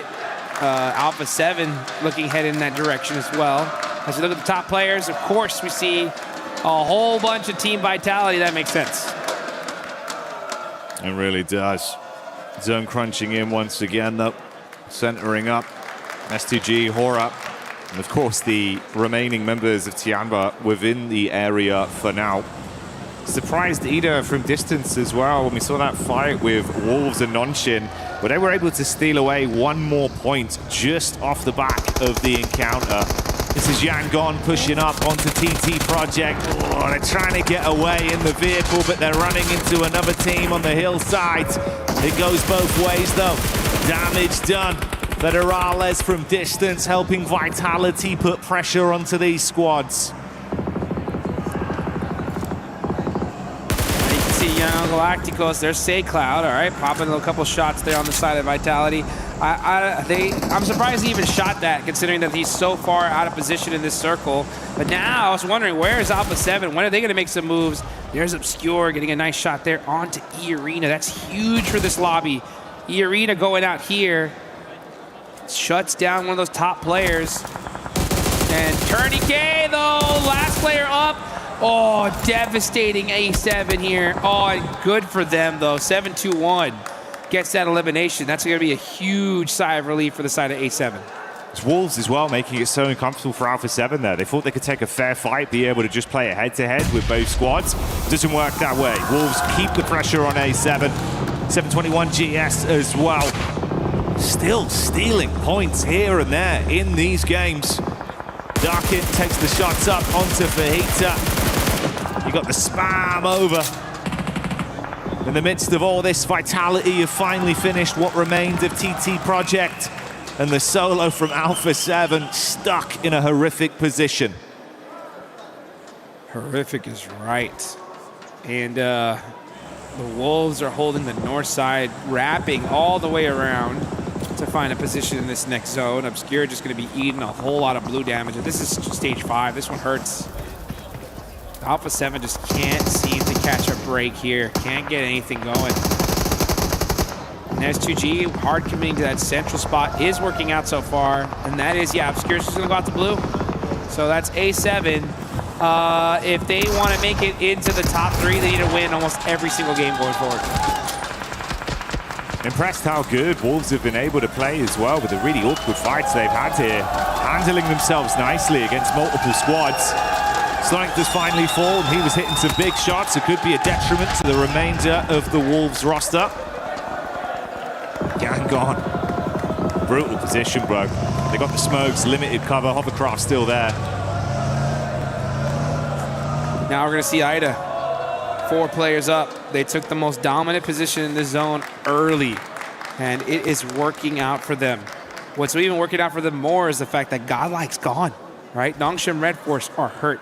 E-Arena is out of here. Aura only have 2 players left, so, and those are really the only top 5 that matter, right? So, oh man, that's going to be really huge for the side of S2G and Ida. It opens the door. It opens the door for them to make it into the finals, but you still got to walk through it. Team Vitality, meanwhile, are applying that pressure onto Young Galacticos. It's only Smile and Romeo up left, and they are going to be stuck trying to just snake this one out and make something happen. Nade from Smile being cooked. A few shots over from Tiamba as well, it seems. Doesn't overcommit onto chucking that one, just going to belly crawl back through the weeds and see if he can get into a good spot here. Thread the needle with a nade, get it on top of Vitality. There's the boom. Not enough to connect onto Federales. Information going both ways as well. The hovercraft coming in from Romeo to close the gap. He dives out. Quick reposition from Federales. Now we're going to see Tiamba get eliminated, so they weren't able to put up anything here. Federales looking to go ahead and make a play on a Romeo. Let's see what he can do. Does he have any? Util! Doesn't need it! Jump headshot, baby! Through the window, through the wall. That is how you get it done. Incredible Elim on that one. But whilst Federales is celebrating, Ida's eyes light up once again. They know their job is not done. Razak takes the heat back over to Ida and puts pressure on them. Razy incredibly low in the distance. They got to go for the pickup play on Rita. They have to tuck in now. Man, Team Vitality, 13 points. Oh, this is tough considering that these are all points everybody else needs. So they are just making this lobby that much harder here, because that's now Nongshim Red Force eliminated. So pretty dud game for our top 5, excluding Team Vitality. Aura's still alive with 2, but they haven't done much at all. And with S2G getting 8, this is a good chance. This is a good opportunity, right, for them to just continue to chug along and do a little good game of catch-up. Yeah, it feels like it's been a bit of a sleeper journey for them today. I mean, 8 elims, still looking like they've got a lot more to give as well. If EDA go down, that's going to be them next in line to really try and take benefit from the games they're having here. Ooh. Ouch. Man, Team Vitality just crushing dreams non-stop here. They have the craziest day ever yesterday. And now they're just looking to crush the teams of these teams that are trying to desperately make it to the top 5. Rita, it's up to him to make it a play on Federales. Oh, saw a little pixel. Takes a little pop shot at it. And now, oh, Federales does get knocked by 721 GS. It just leaves, I believe, Razak up left for Team Vitality. Only one player left from Wolves now. Bora set up in the shack. There's the nade coming over. They do get the shots onto him and the nade misses, so they're fine to survive as a duo with Wolves being taken out of the running. Like you said, Vitality just down to Razak. It won't get any easier. S2G bringing the heat over to 721 GS as they'll scrap each other. So far away though, Jukes. It's not an easy gap to close. They're going to get a move on. Yeah, now this is S2G's time. Like, honestly, S2G, you did a great job. You got to the end game. Now it's time to get aggressive. Move, move, move, move, move. You need all of these eliminations. Team Vitality is stealing all of them from you. You need all that you can get because Godlike is out. Aura, they're getting some points on the board as well. So if you're S2G, now's your time. Are you going to make it happen, though? Because Ida is still soaking up points here. Vitality finally full. They can get back over there and resupply off of the crates that are inside of the building. 721 GS taking a lot of damage as well. This is just the cleanup. That's all S2G need from it. Hey, shout out to 721 GS, though. Great day today, right? Yeah. I mean, they were in the bottom 3 looking down and out, but they put themselves at least in a running for the survival stage. Actually, they're looking pretty good for the survival stage here. Oleko gonna have to make a play for his team. Does get some sightlines on S2G, but Solke able to make it behind that hail bale and take them out. And again, that's another point stolen by Ida as well with the shot we saw coming over from Darkin. One of those knocks goes his way, converted into a point. So still squeezing little bits out of this lobby. As we remain with our final 3 squads, Hora down to the 2 players. Ooh, Sky's gonna buckle as well. Instant connection from Emre on the peak up. They're not slowing down, Jukes. They're just getting started. Yeah, now Aura are out. That's the right play. Honestly, both of these teams were like, hey, Aura's that way? Yeah. Let's all focus there first, all right? And then we can deal about it later on because we're the ones trying to get in the top 5. Aura are already there. And now a huge fight as S2G. He's got the AWF, baby. Let's see some of that late game sniper action. But what? Oh, Rita. Talk about, hey, we got barbershops here for these players, and Rita just got a haircut. Short back and sides for Rita. Ridiculous, that one didn't connect. Ooh-wee. The scope attached for max precision. Looking to punch a hole straight through them. As it comes down to 2 teams that are neck and neck towards each other. The rise we've seen from S2G. And an Ida that took that chicken dinner previously and have not slowed down. A slight advantage in terms of the battle of attrition, Jukes. It's a 4 versus 3 on the manpower. Oh, I know we joked about that missed shot, but that was actually a really brutal miss, considering that if he would have hit that, Rita's gone, and there's no way he's getting res. It would have been a 3v2 situation. So, barely missing. That would actually have been a 3v3, would have evened things up here. So unfortunate for that. Let's see what kind of plays you're going to make. Now you can see Ida just slowly creeping up, pushing their back against the blue zone. And now with that snake play coming into here, one good nade could shut them down.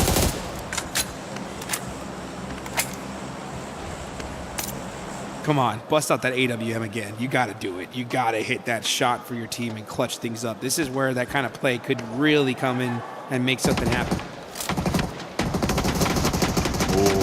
Kamikaze taking some big hits. Emre, look at the reaction time, Jukes. He steps up, absolutely lays down the law.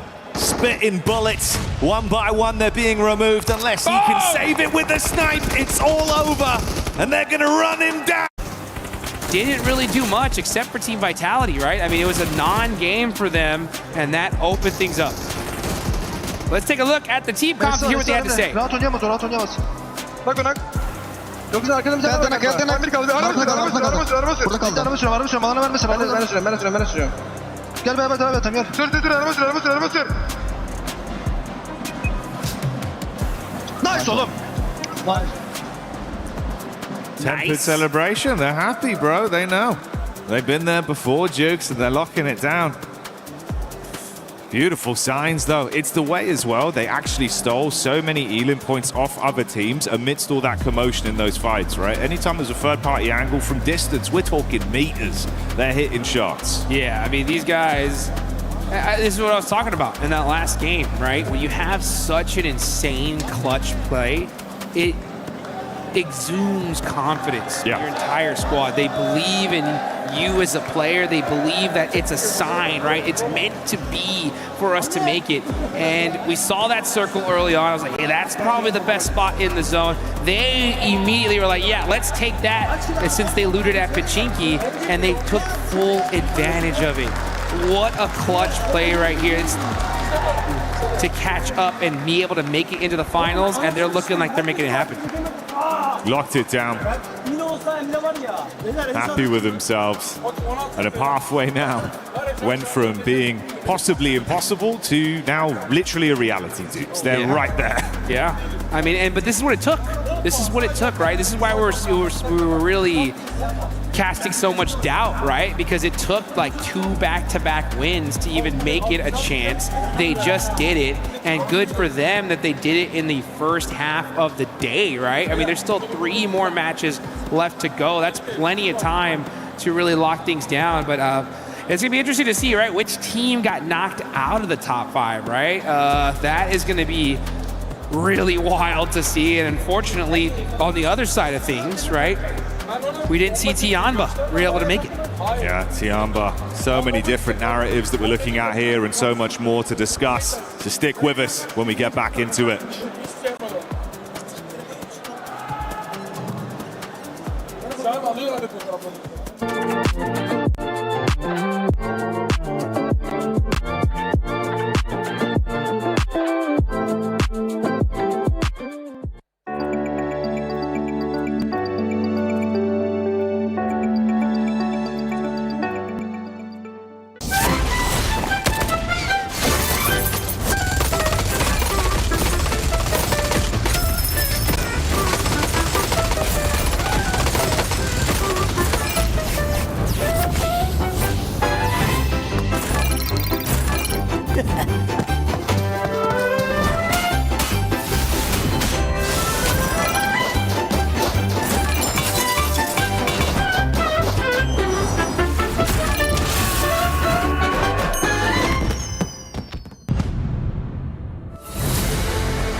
Team Vitality is one of the best teams in club championship this year, but I don't feel any responsibility. I think we're happy that outside our game, we also can contribute to the team's Vitality point on the club championship.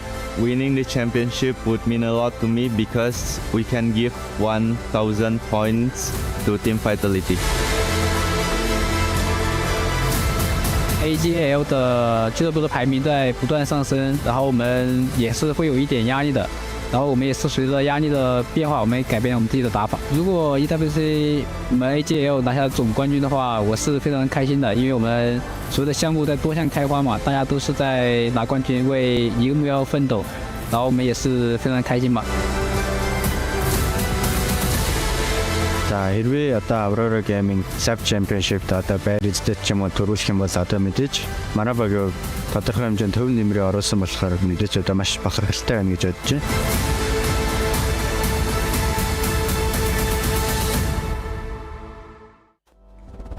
as if there was any question if Ida was gonna show up, Max. They get that back-to-back chicken dinner. If I'm not mistaken, if the math is right, they jumped up to 5th place. It's not chicken dinner anymore, it's a chicken buffet right now for Ida, having a great time. But especially for a team that was middle of the pack, back-to-back wins, right, was great because we saw at the start of day 7, the point gap between the teams in the top 5 was quite significant, like 20 plus points. These wins, and especially that not going towards vitality and such, is great because it just enables a possibility for these teams to initiate a comeback. Ida looking so confident because they know it's do or die. If they want to go to the finals right away, they need to show up, and they've done that massively on day 2 of their group. No, it's very true. I do enjoy what we're seeing from Ida, the back-to-back. I mean, it's the 3rd back-to-back we've had in the group stage. We've had many coming on through here. Yeah, it's really nice to see, but, you know, it is a classic gameplay, classic strategy that we're seeing from a couple of different teams, Nongshim being one of those, right? Where they are going into the mid-circle, there we go, mid-circle, finding a compound, and then just staying there, staying put, being really, really nice to see that come on through. They wait, and then about phase 5, they start actually moving through and spreading out, trying to gain a little bit of control as well. So that's really nice to see from Ida, and I want to see it again. It is nice to see one team that, honestly, a lot of teams got a chance to just push up the leaderboard here, especially for the middle of the pack. Godlike. They ended up being eliminated early on, right? We saw them start off hot at the beginning of the day. It has slowed down a little bit for this squad, especially considering they're currently in that contention for top 5. But it is a big opportunity. Lace, if you, Matt Neptera, if you can just stop hogging the mic and pass it on. There you go. Thank you very much. But as I was saying, Lace, it's a big opportunity for some of these other squads to be able to jump up that leaderboard. One of them being none other than 721. Honestly, it's been such a ride watching this team, and by that, I mean they are making micro adjustments mid-game. Still, though, getting a little caught out. I mean, and this is from the likes of, like, I gotta chuck in S2G there as well, because they're literally holding this front position against 721 on the north side. And they were at about like a three-player part. And it's just unfortunate. 721 aren't sort of making these, like, I guess, minor adjustments to have that line of sight on them. And I mean, they're getting caught out by these massive split holds from these teams. But yeah, I've got to add S2G there into the mix because they are performing incredibly well. I feel like you've been supporting 721 a lot today. Yesterday was Vitality. Can you support Nongshim Red Force? Just for no particular reason. They don't need to be supported extra. Good juju. I'll take extra points for them. I don't care. So can you just say Hyunbin one time for us, please? Hyunbin? Okay, there you go. That's an extra 15 eliminations for Hyunbin today. Guys, I have a reverse caster curse, by the way. Did you know that? That's called a blessing. Yeah. I call it a reverse caster curse for everyone at home. But yeah, just PayPal me. We'll hit you up. You especially you, Max. Okay, we might find a good rhythm here, especially if you're able to curse a team, she'll uncurse them, and then you and I, Neptera, will try to curse them again. But for some of the other teams, a big surprise for me has to be Alpha 7. We kind of have to bring them back, right? For Alpha 7, we're expecting a bit of a jump up today of the likes of what 721 has been able to do, some of the other squads like Ida, but it hasn't been the case for Alpha 7. No, it hasn't. They had a couple of really good spots, and then in this last game, the last couple of games, it really feels like they've fallen back down in terms of that momentum. They're not really building on anything, and we are looking now at the overall ranking because yeah, it is Ida. A7's not on the front page, and I think we know why, but Ida, hello. Ida jumped up all the way to 2nd place. That's what happens when you get a back-to-back. Yeah, I mean, a back-to-back will do that for you. So really good jump up from Ida. Generally a team that I thought would be middle of the pack. I was not expecting to be in here, the top 5, but they just shut us all up right now, and I'm absolutely loving it. The Lace blessing is real apparently right now, though, looking at this page.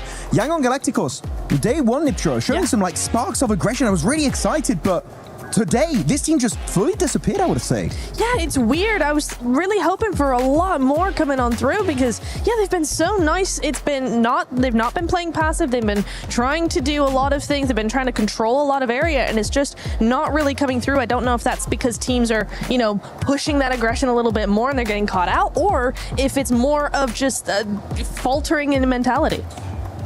Looking at this one, I'm sorry, I have to go down at this point. Tiamba, what is going on? They're so passive. This does not look like the Tiamba we saw play so well back in the Macau Invitational. They look like just a shadow of their past selves. So Tiamba at the this whole point, region, honestly, the whole Chinese region looks like that because they have not been performing well at all. All gamers had like some good moments, but Tiamba, I would say, is the team that was expecting a lot of aggression, and I'm sorry to say I've been disappointed, especially by QZZ. He's not even taking any fights. They're so passive. There's still time to exit the bottom 3, but top 5 for Tiamba, not happening. All right. Well, hey, I've been able to surprise you guys in the past, so I'm going to surprise... No. Keep looking forward, sir. You're in class right now. Okay. Because I have a surprise for y'all that you get a chance to open up. Here you go, Max. Hold this for me. Oh, gift. He's been so nice. We're going to be opening them up. You guys are going to get some mummies. I get to keep the rest, so I'm not even going to try to open one up. But please, do me a favor. Open them up and see which one you guys are going to be getting. If you get the one, that'd be sick. Oh, it rips. Wait. Oh my God, it's okay. You're not gonna keep the box. ASMR. You're gonna keep what's inside. Oh, and there's also inside a package, so you're gonna have to do 2 unboxings for me. Oh, I got a card. What do I have? What do you think you're gonna be getting? No, don't look at the card right now. Just open the thing. Okay, don't look at the card. I'm gonna be getting the blue one. The blue and the white. Blue and the white? I'm gonna get the blue one. Oh, you did. That's actually pretty sick. Okay, Lace, what are you gonna get? Okay, ready? Are you ready? Oh, squishy. I got a classic mummy. Nice. I Those win. are sick. I win. Those are sick. Okay. Your one? I like them. You know what? Yeah. Nice. I like it. Doesn't matter who wins, who got the best one, because now I get to keep them all. Yeah. Oh, Looty. Dude, we're halfway through. Day 2 of Group close. B. It's crazy. We got some teams in the bubble as well. TT Project, Dopeness, Tianba. Yeah. I would love to step in one of these teams. Step in? Look, dude, I don't know if you're good enough at this game. Oh, no. I'm not speaking about playing. I'm so bad. I'm speaking like a motivational speech, like a coach. Yeah, a motivation. Okay, that could work. Yeah. How do you do? Oh, how would I do it? I don't know. I would say something like, guys, we're in the bubble. We have to do something. But, trust each other. We have to play our own game. Trust the IGL. Oh, that's nice. That's calm. That's cool. Yeah, man. I feel like I shouldn't ask this, but how would you do it? I will do it the French way, like something like... Bon, maintenant les gars, on va arrêter de faire de la merde. Hein. On va continuer à jouer plus correctement. On va faire attention à la zone. On va faire des kills et on va arrêter de se chier dessus. Dude, you terrified the kids. What did you just say? I just say something like, we're a big family, we got this, and let's win together. I don't think I believe you. Back to caster, guy. Game 4 now. Say? I said back to caster. What did you say? Game 4, it's now. Hey, you know what? I don't think I believe him either. I don't think that's quite what he said, but my French is not quite good enough. We'll have to tune in with Max to see if that was real. We will have to tune in with Max. Unfortunately, he's laid dead out on a table at the moment, completely slammed out by a chicken leg from Evil 7, apparently. But we are getting in towards our 4th game of the day so far. Ida on a back-to-back, which was kind of amazing to watch and is making it quite difficult for some of the teams at the top. We thought it was kind of a secured top 5. Ida, however, battling their way in with fair ease on day 2. It seems like they found something, figured something out from that first day of games, moving into today. So they set it back over on the desk before they were knocked unconscious. They are now in 2nd place, which is a huge jump up coming through from Ida. A Turkish team potentially going to represent in a direct qualification spot in towards those finals would be great. But now we have our final Erangel of the group stages. For Group B, this is their last chance to take a turn around the grassy pastures. Some nice even points available here on Erangel as well. Teams want to make it happen. Unfortunately, today has been pretty rough in terms of play maps. A lot of ones down towards the south side of the map, making it a little bit more comfortable. You have to do it to them. We are going to get another, actually, from Lepovka down towards the northwest side of Millie Base, which is, again, I would say it's a pretty awkward playing path. It is playable over towards the eastern side. Places like Yasnaya, Lepovka, Milta, Mini Milta, head down towards Milta itself. There's some splits available towards that western edge. But yeah, good luck getting over towards the likes of North George Southern. It would be quite a long journey. I mean, maybe grab some vehicles, swing out, but you're contesting the teams in Yaz for those vehicle drops and things like that, so it can get very, very dicey. Stout Kameshki, maybe a little bit more accessible. Yeah, okay. We'll take a look at who's going to drop out. Actually, kind of only Tianba heading up towards that north side. So potential for them to get to somewhere like Severny quite quickly on this plane path. But it's the teams that are still in the plane after it starts to cross the channel between these two, the mainland and that military island, that are going to be in with a bit of a dicey scenario, I think, playing. Yeah, Aura's out early though, towards that northern edge. Godlike currently dropped out from that top 5 as well, so they're looking to claw their way back in. Now, they've had troubles on this type of drop spot before, but they said they fixed it, and I would say they absolutely have today. I think they're dropping a lot more cohesively going forward, which is making things much, much easier for them. They're not losing players on the outside, and obviously that's paid dividends over towards the first map of the day where they looked really, really good over in Rondo. That's an unfortunate one. Over towards the northwest side, we're heading towards North George. Hey, you know what? That North George circle does allow teams to invest more time in getting out to the drop spots in that location, right? So it's maybe, blessing in disguise is quite a strong way of putting it, but I feel like it's definitely going to give a lot of teams an opportunity to go out to those locations, whereas circles anywhere else would have meant that you're still going to stay cramped on in. So we could see a little bit more of a disparate situation set up coming on through. Over in Rozhok, you've got 721 GS with Hustler Crew down underneath them on the south side, and Ida from Pachinki on the north edge looking to extend their influence towards Ruins. It is interesting, 2 minutes into the game, we are already getting long drops coming through. Pretty wild. Schweppes will find themselves to finish on that one, but still, 2 players going down isn't ideal. Went for the old graveyard walk on that one. Pop the players in the vehicle, get a move on. I suppose they're worried about retribution for that one coming through, so instead of committing the time to res inside the garage, you want to get onto a higher ground position and get away. TT Project will just lose one cleanly. Fantastic stuff. If you guys want to be looking clean as well, there's one very, very good way to do that. That is with now the Naruto skins that have been added to the game. Make sure that you're logging in, grabbing those skins, getting those unlocked, because the Ninetales Fury AUG looks mighty fine. I don't think there's one in the back of that van though, Ida. Unfortunately, you're going to have to get in game and go for those. Okay, so these players already got it. Slonic takes a tumble. Sadly, this is over towards the western side of the map. I imagine it's probably hit over towards the top of a building and then fallen down, but Wolves were able to get over towards this position fairly quickly. If you cast your minds way back to yesterday, Wolves actually sent Necessary very quickly over towards the Finn, over towards the northwest side here of Georgia Pole, the game that Aura ended up winning versus Vitality. This is a pretty standard rotation for them, except this time the whole team's here. It's a big benefit when you have all of your team alive. Generally, one of the better strategies in PUBG Mobile, have 4 players when the other team does not. Works out quite well. Irina, it looks like they did manage to get their reses coming on through, but instead of taking too much time to grab that healing, they have opted to move northward towards South George, the compounds to the west of Everest, to Hospital as well. Maybe they could patch themselves back together there. Ooh, a nice little pickup for the Wolves, and taking a player down from Hustler Crew, playing on as 3. In that South George crates area, the Wolves have a little bit more latitude now, and they didn't even lose a player fully. Their knock that was sent their way does get repaired. Yeah, they have to keep on going. For Wolves, it is a really, really difficult approach over the next few days, over the next day, right? They have 36 points total. Likely they'll stay in this middle pack here, get themselves through towards the next stage of the tournament, but getting in towards the top 5, very, very difficult. 3 more maps to do it in. You're looking at 80 points.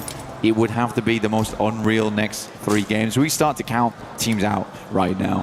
For 721 GS, I don't think I've seen enough out of this team. I genuinely think we are locking this down between S2G and Godlike, making it in. That feels more reasonable to me. I'd quite like to see Godlike retain that top side, but yeah, I would say those top 7 right now, I wouldn't mind any of those teams going through into the top 5. I think everyone's very interchangeable there. Maybe not Vitality, but everyone else, absolutely. I feel like if I was going to take one team out of this top 5, and this is going to ruffle some feathers, I imagine, but I think it would be E-Arena. This is the team that did so well in that first match. They broke records, they smashed ceilings. But since then, it's just been lackluster. I mean, they only just surpassed doubling their scoreline from that one single match in their overall gameplay. I think it was a match or two ago that they were able to pass that. So I feel like if you're going to take a team out, it kind of has to be E-Arena, and I probably would replace them with Godlike in this scenario. I feel like S2G today has been a better team, but I think Godlike has had consistency across the 2 days in a way that has impressed me. Well, Godlike's just been more consistent overall, right, in terms of the adaptations that have come through. I think that they are improving steadily, and surely I would agree with you that for E-Arena, that first map was amazing. It will go down in history books as one of the coolest rondos of all time. Unfortunately, haven't been able to live up to the hype other than that. And it is sad to see because they were on fire that game in Stadium. But yeah, I do think Godlike probably does deserve the spot a little bit more at this point. Unless E-Arena is able to pull some stuff out in the near future. They do have a very central position on this next circle though, so potentially this is the map to do it. The difficulty though at the moment is that E-Arena, as we saw earlier, did not get a lot of loot on board early. They moved in towards South George at sort of quite raggedy loot. Hopefully they've been able to pick through some of these buildings, but they would have been under duress from the teams around them. We saw Wolves in there fairly early on. We saw Hustler Crew in there fairly early on. So in South George, I feel like they've had enough time now probably to be able to pick through those buildings and grab enough loot on board, add it to the coffers.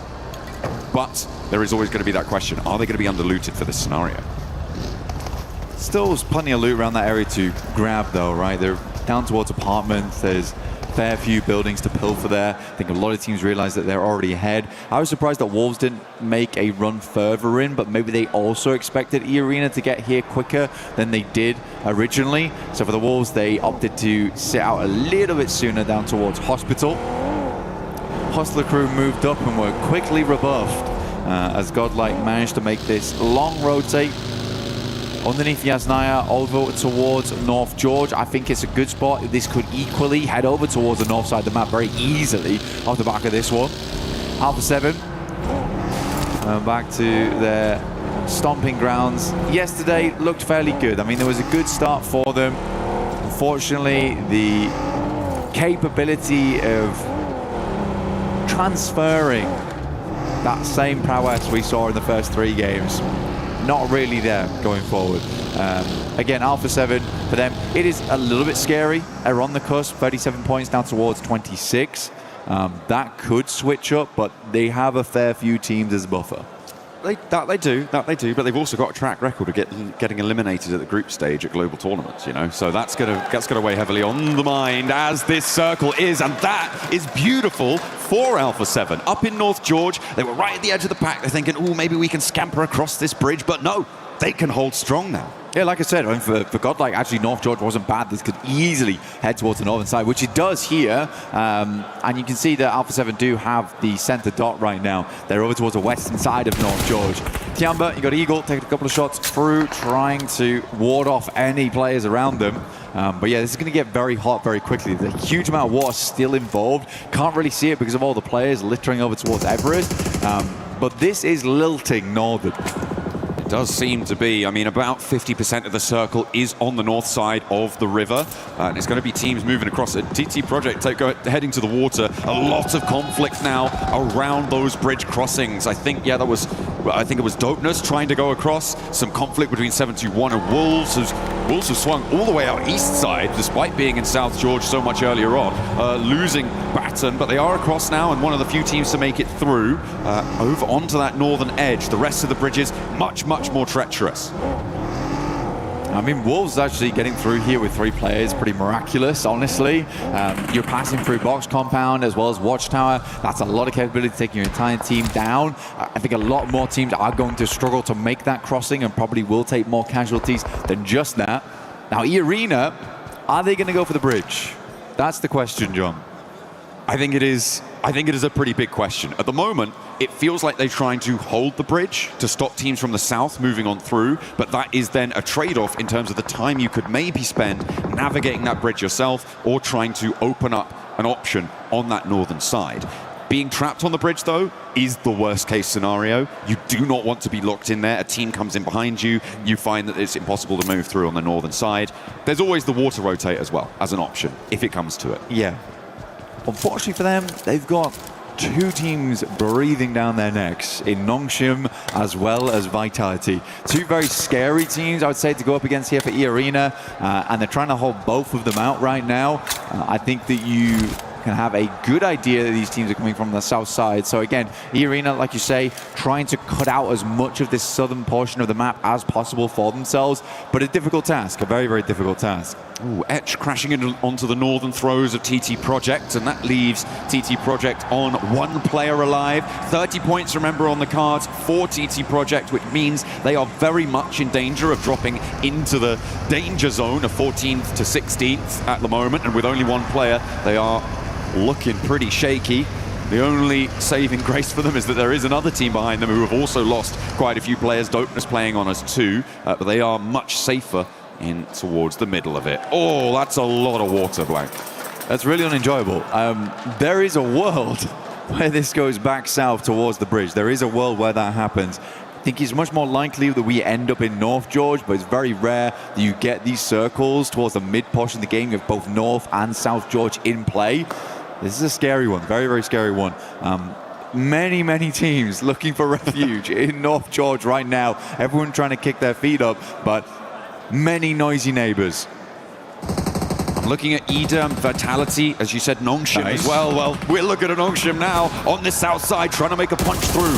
E-Arena took a knock over towards Joker, but that is isolated, and nobody from Nongshim stands beneath them to be able to get that flush. Vitality trying to navigate the area now to the southwest side of it, but the urban environment is littered with danger as XZY steps up for more, sprays down out the window, but doesn't quite get the full kahuna going there. And now is under a huge amount of threat. Nongshim Red Force get obliterated. I mean, for Nongshim, down to XZY, and then shortly after exiting the lobby, 80 points here opens up things for Godlike, S2G.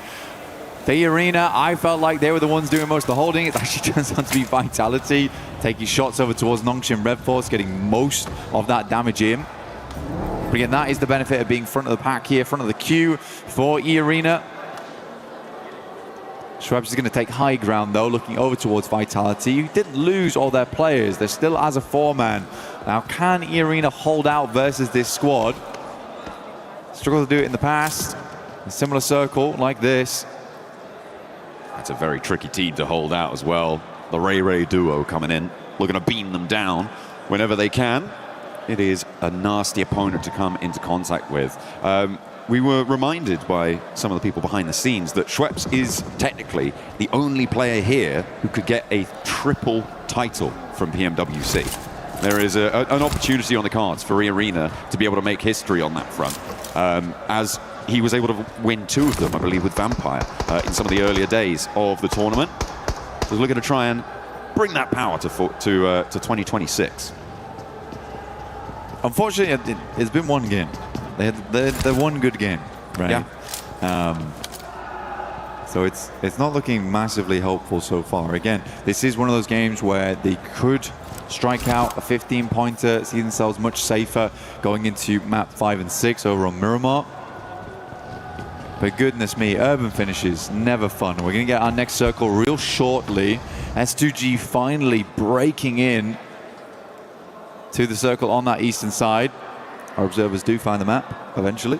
This is nice. This is going to transition into a full map shot. There we go. Beautiful. I could see it in their minds. They set that up. That was pretty. It did. It actually did. This is a bridge circle. So what do you do here? I mean, E-Arena don't need to move right now. Sure, you might want to get central, but you can get onto the bridge later. You can just sit there and ruin the day for, well, actually, to be fair, very difficult to ruin Vitality's day right now. They're chilling. But for Ida, this is nasty. Thanks, boys. Appreciate it. John, this is not just a bridge circle. I don't think you can announce it like that. This is an insane circle that teams are going to hate. We're going to be playing underneath the bridge for a long, long time. E-Arena's position became all the more important down towards the south side, but goodness me, this is getting treacherous. Like, where does it go next? He's going to have to hard shift back over towards that northern side, if anything, but it could come back down towards the south. Actually a wild, insane position to be on for all of our squads. Godlike loses 1. Vitality looking to move in. Beautiful bouncer. Up the staircase, nades now from Vitality, looking to keep the pressure up for E-Arena. They've already taken a knock in this location before. Ida want to get stuck in. A third party hero could be big. I think that's what came through just there. Darkin able to land the shots over towards Federalis, but Razak is in the building, looks to pop that smoke, keep them in a bit of cover there. The res comes through, Schweppes, oh no, has to move for the Molotov, and the burn is able to take down Joker. Schweppes maybe next for it as the nade goes boom, right by his ear, and a drop down from the top will be sealing the deal. Schweppes falls in the arena, now on 2 players. The nades so far from Vitality have been just disgusting. Like, that's actually criminal. The airburst on the top side, you do not see players hit those very often with such pinpoint precision. Can you imagine the Raze? He's providing a lot of that information back towards his team. You've got to ignore the minimap here. He isn't out in the water. He's watching from the hilltop that is sitting over towards that western side. Really, really incredible stuff. Ida did rock up as well. The rest of E-Arena playing underneath that bridge now, but wow, what a breach by Vitality. I imagine that there are going to be plenty of people putting on their swimming goggles for this final circle, Blank. A lot of remnants. The saving grace of this circle, if there is one, is the fact that the majority of the buildings in North George are still in.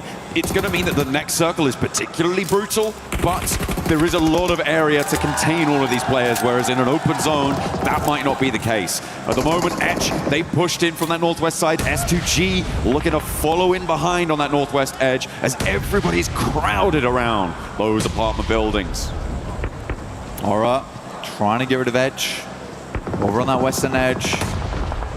Alpha 7 a little bit further in. Again, good opportunity here for Alpha 7 to try and solidify that position on the middle side of the tables. I think they realize they're not going to hit that top 5 today, but what they can do is ensure they don't drop into the bottom 3. Send home Tiamba, Etch, Hustler Crew, all the ones to go out now. See the Alpha 7 fans currently watching with bated breath here. This is sort of home ground, honestly. That North George drop. Alpha 7, Godlike, both have been here for a very, very long time in North George. Now the neighbors are noisy. Make sure to keep them under control. Try and find a little sense of decorum in the zone. Tiamba protecting their patch, and there we go. But it's like still so much water in this one, Blank. That whole stretch of bridge.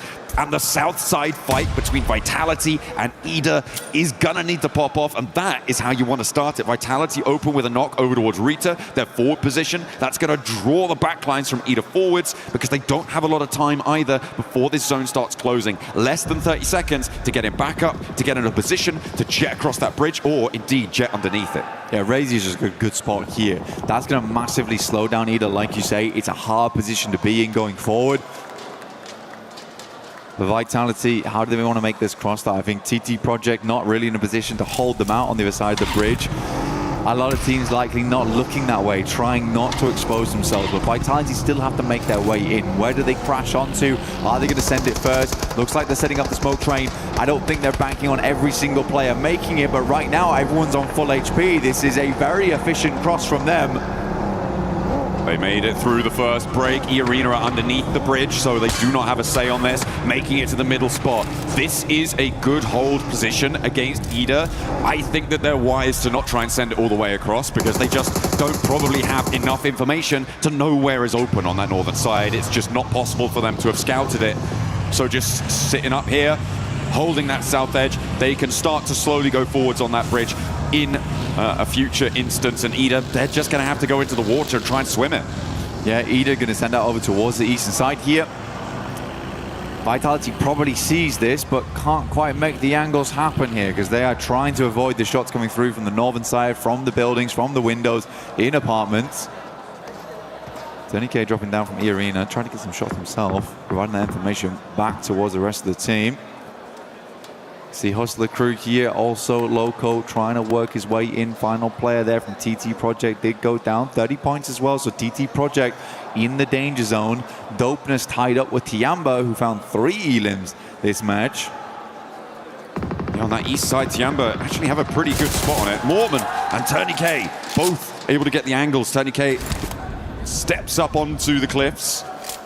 He's not out of the zone just yet, but has a little bit more time to play with it. Stage 5, he's full HP, he's got some stims going as well.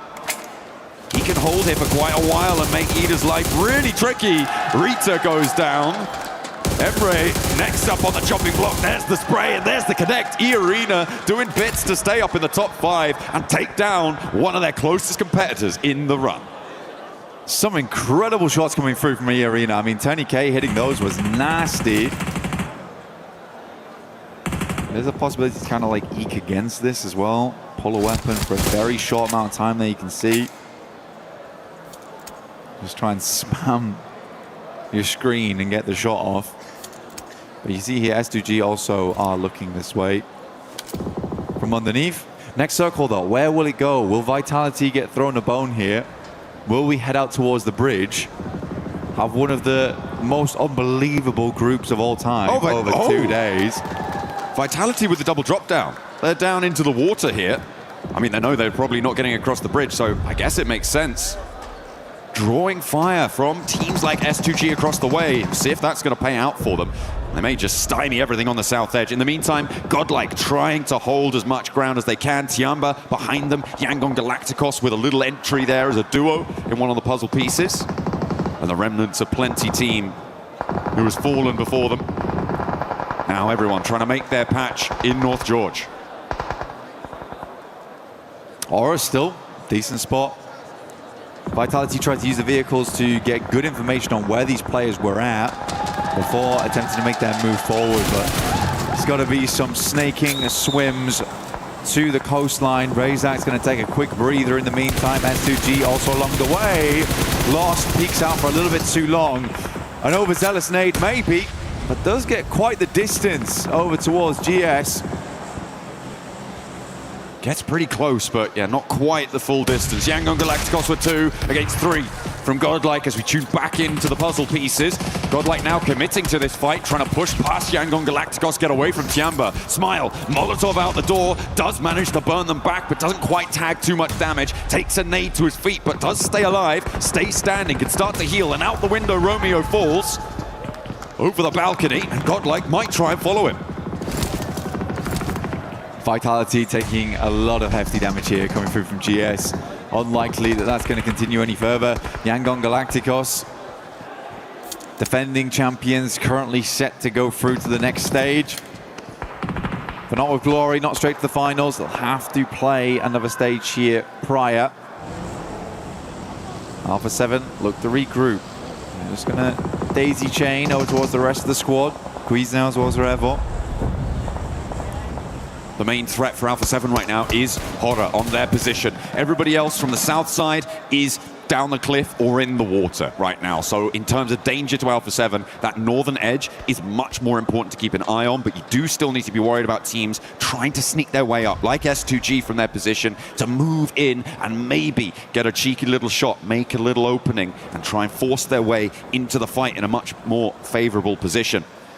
I'm surprised that the teams over on the south side in the water have survived for as long as they did. They are mightily tested right now. You can see, I mean, Mormon is right close to them. They're trying to get their weapons out here, get a shot off, maintain that pillar position, maybe find a shot, maybe find it, Tony K, maybe, no. Can't quite get up high enough. There's Federalis, he's on top of Mormon. He's just about getting the DPS out, but it's not happening. Just holding him under though, trying to stop him from getting the breathe off. Making it difficult. Federalis dipping back down again, but yeah, for Vitality, E-Arena and Ida, this is a tough experience to be in. You see right now S2G trying to see if they can get themselves further up, to peek over towards where Alpha 7's currently playing, but they are having a struggle bus of it. It looks like it's still happening as well. The circle shifts out west blank. It keeps Alpha 7 in, but that eastern cabal of players, Godlike, Yangon Galacticos, the duo, Tiamba as well, that's all going to have to force west now. And I think it's going to get messy. For Godlike, I feel like it may be the best opportunity for them to just go as far forward as they can, as fast as possible, to try and escape the pressure that may find its way further east. But Yangon Galacticos want to try and get ahead of it too. They are just immediately sending straight on in. You may as well try and get further into this. Again, this is sort of undecided though, because you have the western apartments and the eastern apartments on this one. It is marred by this massive road that goes in between. Crossing that's going to be a bit difficult. We are on that coin toss type of a circle now as well, where teams on that northern side likely will have to move. Question is, how well can Alpha 7 hold them out? Because there's a lot of teams moving in tandem. Tiamba setting up the smokes now to try and get across towards where Godlike are currently playing as a 3-man.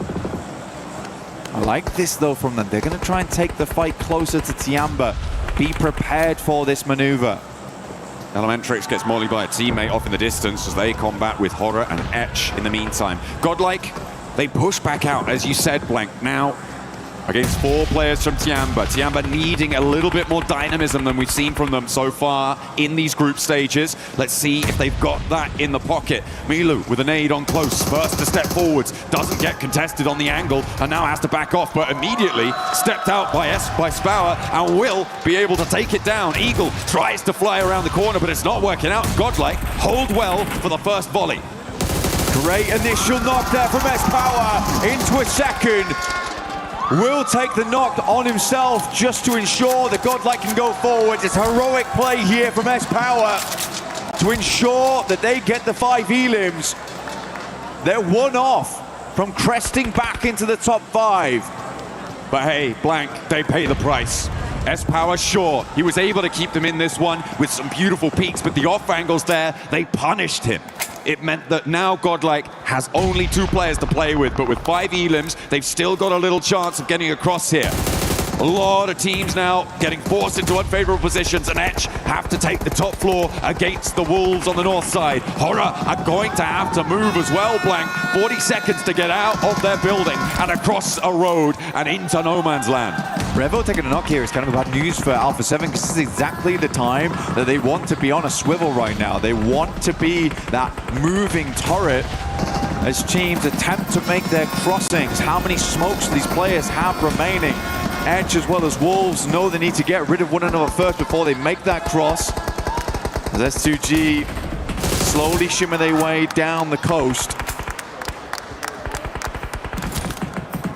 Playing on those cliff sides. There's still players swimming out in the water, but they are going to be so close now to the teams on the coastline. Etch trying to drop down into the Wolves, but they are ready for them. Teeth are bared and snapping at the heels as Etch try and make their way on through. With only 2 players, though, it's being made difficult. Another bounce on the nade there for Elementrix, just causing them to worry. And on the north side, Horror still yet to leave their building. Another knock sent their way. A self-nade from Sleepy, and they are going to get flushed away. Grease out from Alpha 7. NASA from Edge. Everybody stepping into the fight, back into the blue, and they fall down. But Wolves, similarly, will take that tumble too. Vitality out, was still in actually with E-Arena on the backside. They just lost 1 more player. The final one up is on very low HP, can no longer afford to go under. Squeeze out now, back up, and remember, Revo was knocked, but they get it back up on his feet. These are very, very important points for Alpha 7 going forward. Aura somehow still alive here up against Etch on that northern edge, but for how long, I don't know. No Fear will get the shots off with the S12K. Get themselves further into this game. 21 players remain and 9 teams still up. Everyone has been cut down to size. The swimmers have made it to landfall there, and S2G have to fall back to try and deal with it. The north side decimated. No Fear the last to stand for it. And across the road, I don't think that you're going to be able to make that one work. Mormon goes down. Vitality were eliminated. Everybody from the water now not finding their way through. Oh, hang on a minute. Ida, okay. They managed to get Swain all the way across now and actually up onto the high ground with maybe a chance of doing something here. He's going to be able to burn it out. This is the last nade in the pocket coming through from Kamikaze, but there's one for the backlines. And Ida go down. Tony K though, see him just underneath, has a nade, looks to send it up over towards Sol K. Revo will catch him as he tries to move away from the roaming nade sent up by E-Arena. And at 2G, they need to bolster their ranks, so we have so many teams. We had 7 going into stage 9, and it all closes here now, John. A lot to play for. Salme, the last player now to stand for Godlike, with Yangon Galacticos inside the building, puts the nade in. and down they go. Yangon Galacticos will fall. Alpha 7 now descend from their building and look to take the fight straight to S2G. The solo player from Godlike is going to be left to his own devices, patch himself back up. The stage 9 circle is going to the middle of the road. There is no cover, there is no hope. All you've got is the barrel to back you up. And all roads lead back to Alpha 7 here in North George. It is their bread and butter. Can they clean things out now, solidify their position in the rankings before we head into the last two Miramars? MG3 in the hands of one, moved underneath. Nade goes long, Revo on the sidelines. Carrillo starts to move up, looks over towards Salme, who's making a heroic attempt for the Godlike team. 1v4 would be necessary, but he's in the blue zone and he's going down, and there is nothing he can do about it. Alpha 7 though, find the chicken dinner. They find what they were looking for. They move in with a pretty hefty scoreline too. And the drums, the horns, light up the arena. Really, really good stuff here coming through from Alpha 7. Happy to see it from this squad. Back to basics here in North George. Get themselves a chicken dinner. It's very unlikely now they drop down towards the bottom three. They're in a set position going forward. And Revo giving the thumbs up. Honestly, good stuff from them. Absolutely beautiful to see. They may be in with an outside chance of top 5, but I think Godlike were able to do enough to get into the top 5 there. And it is such a quick moving goalpost to try and score in towards the top 5 that I don't know if they're going to be able to do it. A heroic effort for Eda to be able to make it in that late in the game, Blank, as well. For E-Arena, that was late in the game from that south side. A diabolical circle for them to try and navigate. Yeah, for everyone. I mean, so far Group B has been really cruel. From the southern playing paths to the circles we've been given, I don't think really anyone has been given an easy EWC here for any squad at PMWC. But for Alpha 7, great game. Really, really good game. Revo was on point this map. In a big, big way. I think he was finding a lot of shots here and there. Yes, he got knocked, but as soon as he got back up on his feet, he was identifying those angles where the threats would be coming from. It's exactly what you need to be able to do there. To keep your wits about you in that North George position. They were the turrets on the swivel in their buildings, keeping control of the ground around them. Really, really nice stuff. No one really could contest them there. It was pretty unfortunate. On that north side of the road, it just was not possible to make it across. So for Horror to be able to be the last ones alive in that scenario, that was a good result for them. And you talked about their consistency. Yeah, well, I think for Horror still, again, they move all the way from Yaz all the way over towards North George. They managed to play a really tough circle. As soon as that pulls away from those apartments on that northern side, yet you are pretty much out. There's not much you can do about it. Alpha 7 pick a spot that was centered off for a long, long time, ends up being the best position to play from. Not to say it's always easy to find every single pick-off you need, because you're assaulted on all sides there. You need to be very cerebral in your approach. But yeah, Fora, super consistent. I have no doubt they're going to do very well into the finals. I don't either. I think that I'm looking forward to it. And there were some really interesting CQC moments in that game as well, Blank, with, I think, a notable example being that S-Power push out from Godlike to move back out of the zone to take the fight to Tiamba. I think you were calling it at the time, you said you liked it. It did end up going well for them. Yeah. It was just unfortunate that there were so many off angles. I think for S-Power there, it's a really, really good call from him, where he understands that this is a difficult circle, a circle they are unlikely to win on. So in that moment, he's like, boys, I am just going to push out here. I'm going to play the off angle that they'll never expect. And Tiamba absolutely did not. And for that, S-Power was able to pick himself up a couple of knocks there, which ensured they won that engagement and allowed Salme then to get very, very far into the game. So although he goes down, it's a very, very tactical approach from him, because he understands, right? This is not a case of, oh man, he got unlucky, or oh man, S-Power didn't know that angle was there. He absolutely did. Like, that's why I called it heroic. It was very big self-sacrifice from him. Excellent stuff to close down that game. Our final Erangel is done. We're going to head down to the stage with Kalaris to catch up with what the players are thinking. All right, thank you. There's a lot of energy in the arena right now, and thank you very much, Alpha 7, for just calming down just a second. We've got some interviews. We've got Dark in here from EDA to talk about their back-to-back wins so far, and that is actually my question about it. Back-to-back wins, Darkin looking amazing in the clutch versus E-Arena.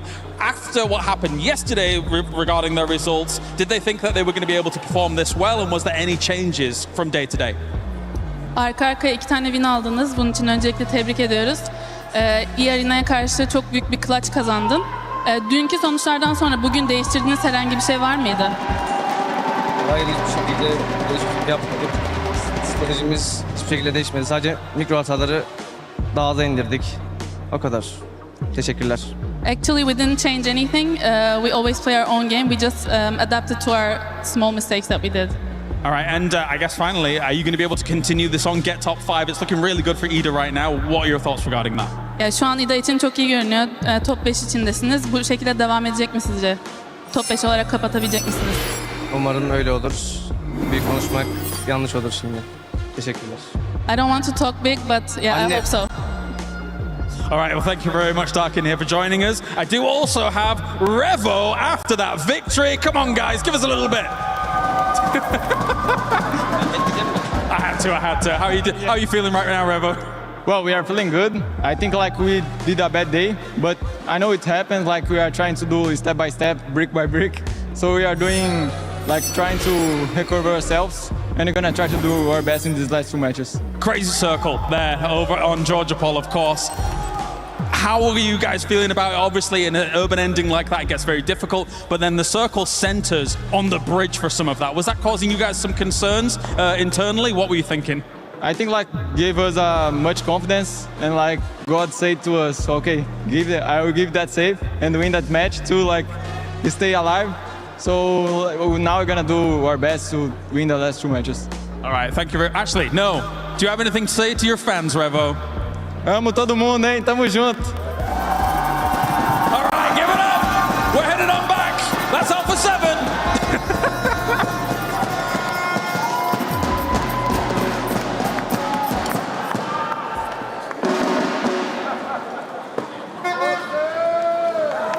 Okay, guys, I clearly won that first game of basketball, but now we have a second game to play with 7-7. The reaction game is here.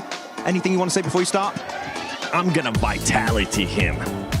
I haven't even played yet, but okay, I guess go for it. Okay, I'm checking it out. Drop a Federalis right now. Okay, 5 seconds, get ready. It's coming up. What? Why am I like this? I do animation. Come on. Oh, you're terrible. Oh, you got one. Okay, one. Hey, don't throw that at me. Focus on your game. Oh, no. Okay, Lace. Come on, another one. Oh, they're playing with you. They're playing with your mind. Come on, I'm going to disrupt you. Come on. Hey, there you go. Come on, 2 more. Yeah, I mean, this one's easy. That doesn't count.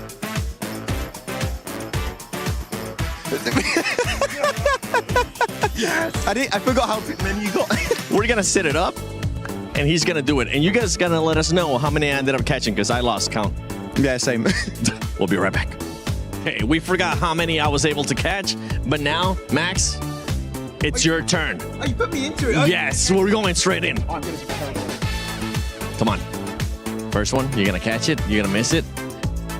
Hey! 1. Ooh, that was close. That was really close. Those you cannot see. Honestly, I don't. 2. Let's go, baby. Oh, that was close. That was close. That was close. That was close. Oh no! You gotta be ready. You gotta watch out with that one. 2. Come on now. No. I was cross-eyed. Sir, I think I have beat you once again. 1v1 in PUBG Mobile. I win that one. Ooh, I don't know about that one. I can vitality you there too. I can 4-thrive you there. Ooh. We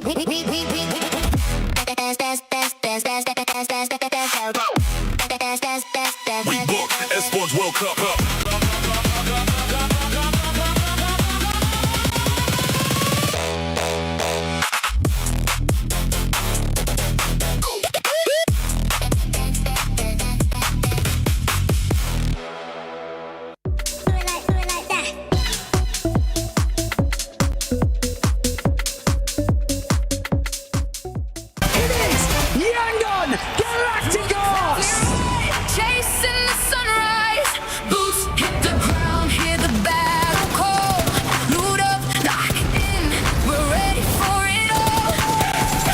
Every street, every door, searching for a little more. One squad, one dream, nothing's ever what it seems. The circle's closing in, can you feel it on your skin? Heartbeat like the drum, the final fight has come. Fight till you make it, never gonna break it. Stand your ground and take it, right into the fire. Fight till you make it, every move can change it. Higher and higher, we're reaching for the winner, winner, chicken dinner. Fight till you make it. Fight till you make it. I've been waiting for this moment for the past 4 days. Do Brazil! Finally, they end up getting a win here with the crazy rotation that they ended up doing in Neptura because they didn't have to do a damn rotation. It's exactly That's what I was going to say. What rotation? I can't wait to go back and see your face. Just like, what is he talking about? It just, you got to let me cook, Max. You got to let me cook. But yeah, for that squad, this is exactly what they were needing. Oh, it's so nice. It's a breath of fresh air coming on through for a 7 because now they're like, oh, yes, was it handed to us? A little bit, but... A lot. A lot, okay, fine. But now they're like, okay, we have a win under our belts. We have a decent amount of eliminations. I think they like 9 or 10 eliminations there. So now they're going, okay, now moving forward into the Miramars, we have a win behind us. We're not struggling so much anymore. We've got those eliminations. We can do it. Let's go in and get another win. We. There you go, 18 points on the board. Of course, as you said, right, they're going to be dropping there. That is their main drop location. Actually, the reason why they won PMGC last year was because they got a lot of circles around the northern side of George Pole. They know how to play it. They know that place like the back of their hand. But Godlike, 14 points right now. I got a replay later on, but Godlike, I was not expecting them in the northern George Pole in the circle like this to do that well. For a team that has never played globally, they're getting these insane circles, man. I kind of feel bad for Godlike, man. The circles just are not making it easy. I don't feel bad at all because they're showing up to when they are being challenged. And I think that is just such a great trait to have. And this is before we even came to Group B. I was hoping that Godlike will be able to showcase the skills that they have, not only just in fragging, but their tactical skills. And we're getting a chance to see all of that laced with Godlike, just them being able to rise up whenever they actually need to. I mean, this is not unusual for them. They read this zone incredibly well and are able to cement themselves into it. We saw it on yesterday when they did like such a wide rotation just to get themselves into it. And with these crazy circles, guys, I've never seen a bridge pull like that before. Like, I really have not. And so for them to be able to capitalize on that, especially with all the chaos happening on that northern side of the zone, is awesome from Godlike. Yeah, I'm just looking at Alpha 7 finally smacking S2G. That battle is going to be heated when we go to the clips on Instagram because those two squads have been talking so much smack to each other. But if we actually look at the top damage dealers and the eliminations, it's actually pretty even out for those top 3 teams. Alpha 7, 8, Godlike 8 as well, and S2G 6. Yeah, I mean, really looking at it, Alpha 7, Godlike, really well done. I think the highlight team from this game is S2G. Yep. Like, they've really put so much on display. Last game, right, in that field finish, we did see a little bit earlier today versus Ida. And now in this game, the final wrangle here for Group B. What a great northern rotation, entering the city, seeing the city. Oh, it's a little bit too busy over there. Then going for the cliff side when it's still on the bridge, Niptura, and then just kind of number one, fishing out teams. HamCD was just farming E-Arena. There was Ida. There was Vitality, just getting point after point. Really good execution. And then afterwards, when they clear all the teams out in the water, they actually just use that cliffside as leverage to try and get a little bit of an angle on the teams in the city. It doesn't end up being a win, but for me, S2G was the most impressive team in this game by a pretty long shot. I know you were looking especially at something that happened during that match between Godlike and Tiamba. Oh yeah, I mean, there were some great smokes from Tiamba, by the way. You can see on the right side of your screen, the smoke's really good to make it cross building to building in case there's an off angle. But look at Some, not moving an inch. Tiamba sending it forward like, okay, they all have to be in the other building, in the other apartment complex. But Some cooking up that grenade, waiting for them to go for the cross. The grenade's good damage onto Eagle, and now they're like, we're kind of stuck, we have to come into the play, and instantly Tiamba fully disorganized. The communication not there, and they get swarmed and destroyed by all of Godlike. What a play, what a trap setup. Godlike coming out swinging here on that last Orangle. coming out hot too, wanting to make it to those top 5, making it 2 Indian teams in the finals. If that does end up happening, Spower has had an amazing, and I mean an amazing 2 days. Not only does this man have great hair lace, he's also being able to put up that eliminations with 2.1. Yeah, well, look, I want to say they've been having a fantastic 2 days. Mania yesterday, Admiano yesterday, now it's Spower today, which I like that this team can like sort of swap those roles and those cohesion, especially when they're coming into this sort of stakes in this, I guess, this late into our group stages. I mean, this is incredible from this team, and it can definitely tell they're going to deserve a top spot. I wouldn't be surprised if when he goes back to India, he's going to have a new hair product just sponsoring him because it's just... Luscious. Don't say anything. Don't. What did you I'm just try to very do, jealous Max? of his hair. Nothing. What did you just... Hey, the hair is coming back for Max Mouse. We're going to be taking a look here at the overall ranking. Vitality, honestly, I'm just going to skip you at the moment because you're just so far ahead. Nobody's going to be able to reach you. Godlike Esports does end up moving up to 2nd place. E-Arena, I want you to keep in mind, though, how close it is between all these top 7 teams. If we end up removing Team Vitality, Godlike at 89, S2G at 77. It can be changing in just 1 match, and we have 2 matches left, Neptura. Oh my god. I mean, Nongshim out of the top 5 as well. I mean, they need these Miramars now to really come in clutch because they are so close. They're just 4 points out of the top 5, but they've been going down. It's been a downward trajectory for them. S2G pulling up really close behind them as well. It's now or never. Yeah, talking about Nongshim Red Force playing too passive. That game early in the fields didn't push EDAV very passive because I think they just wanted to remain in top 5, but the teams, they're chasing you down. Though on the 2nd page, bottom 3, you got 2 more games, 2 Miramars to make it count. If it plays out like yesterday, only Vitality is going to get points there, so yeah, be careful. If Vitality gets the points, that means that it's going to be even more compact, and it might end up coming down, more than likely, it is going to end up coming down to the final match in Miramar. But before we head into the first Miramar here of Day 2, Group B at PMWC at EWC 26, Jukes, Kalaris, and I'm not going to say a pep talk, but are we going to be maybe smacking them again? It's crazy here! It's crazy here! What's going on? You can't even hear me!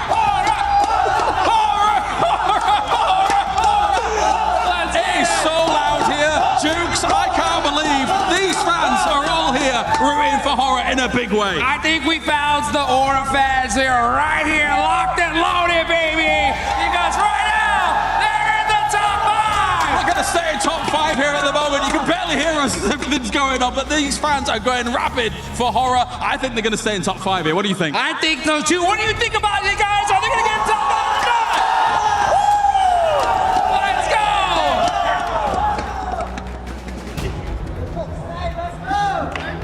Oh my goodness me, how excited are those players, the fans, well, hopefully the players too, but the fans are going to inject that power into our players, hopefully, to be able to take to the last 2 maps on the menu for Group B. 2 rounds of Miramar left for our teams to make their bid for the top spots to try and escape that death zone at the bottom of the tables.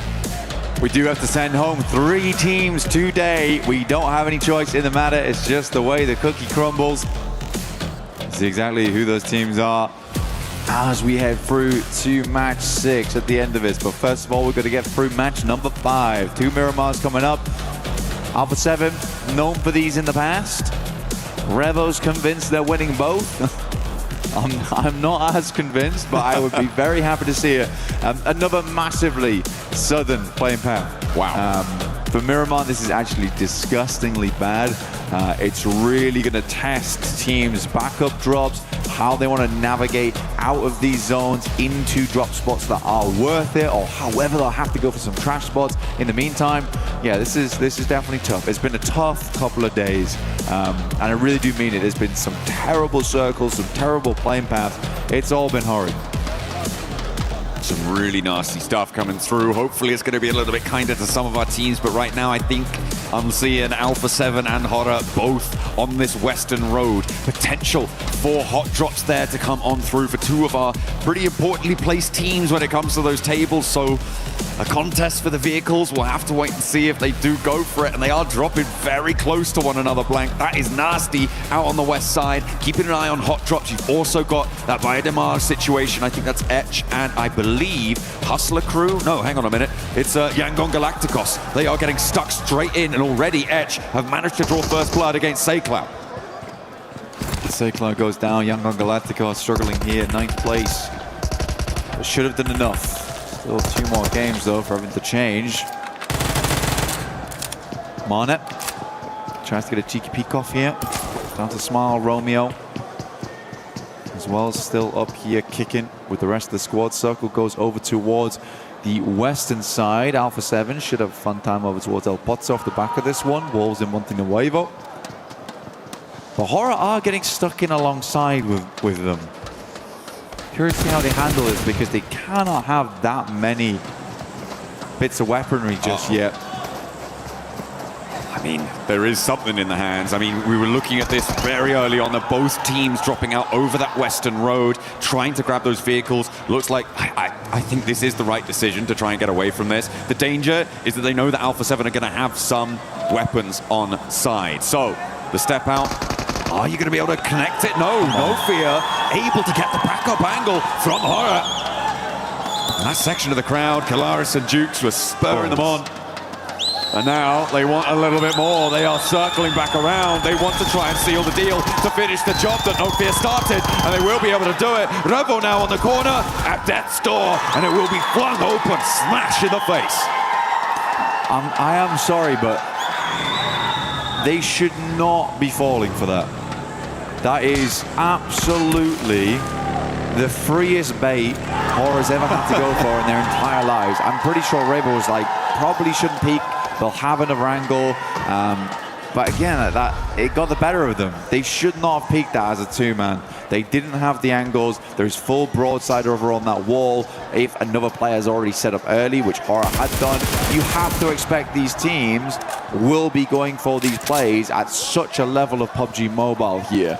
Yeah, it's a strange one from Alpha 7. I was actually about to be really, really kind and say, wow, really love the patience from Noof as well as Revo there. They decide not to peek because they know that Horror's got an off angle available. And then all of a sudden, it all went wrong. Yeah, it's not too good. But the good news is that they're going to win the game, right? Right, Revo? Right?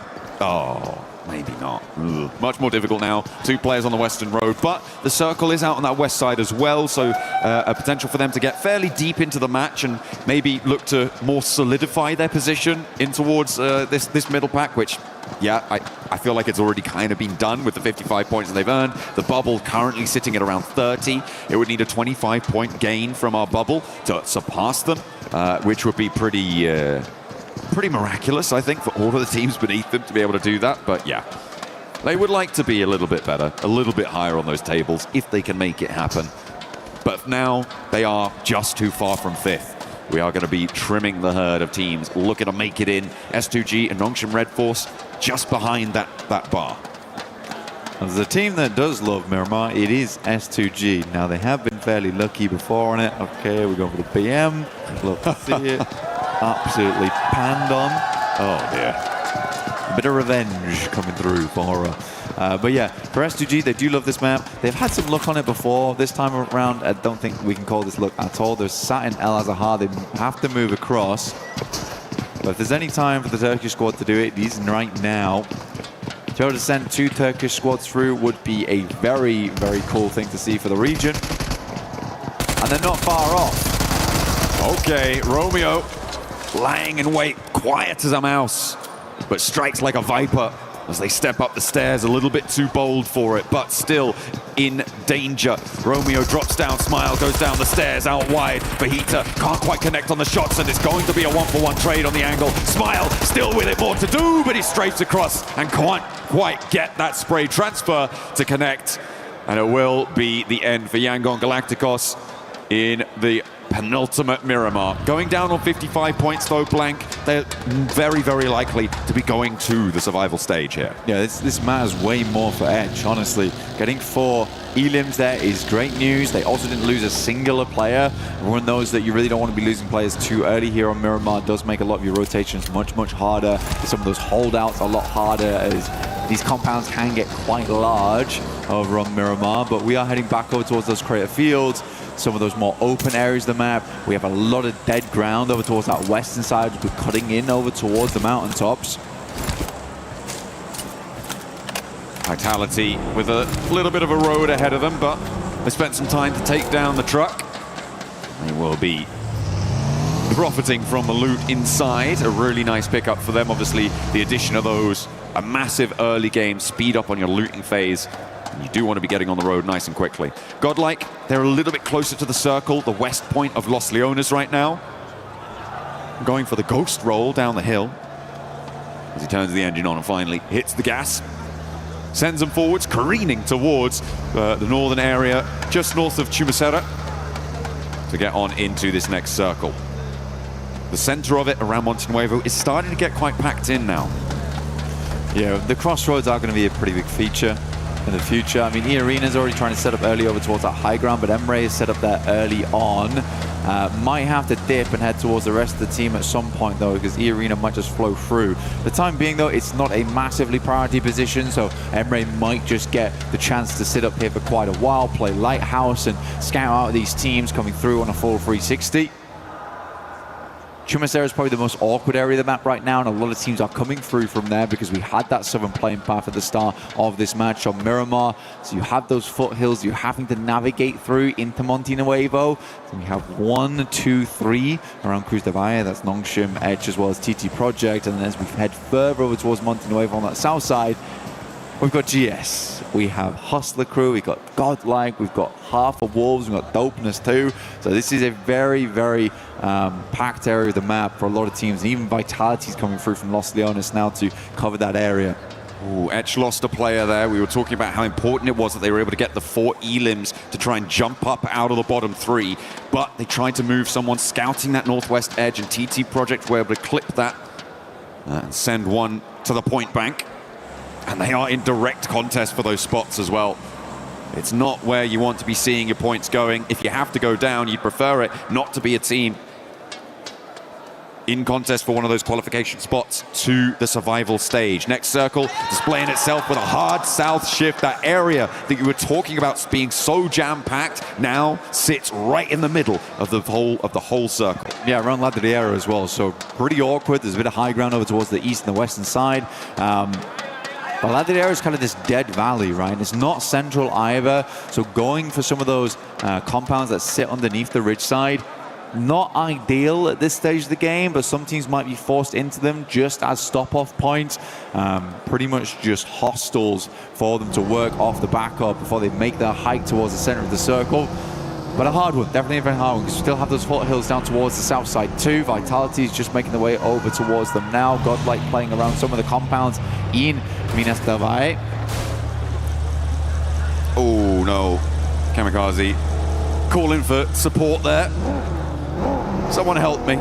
Someone turn me back over, and there he goes, Hamzy, with the assistance, and Kamikaze able to get back on the road again for another journey forwards into an area closer to the center of the circle, moving in from the east side. Godlike were able to get one of the high ground areas around Chumacera, but Vitality are now looking to try and share that from across the way. So our top 2 teams, in fact, right now, Blank, could potentially come into conflict over this area.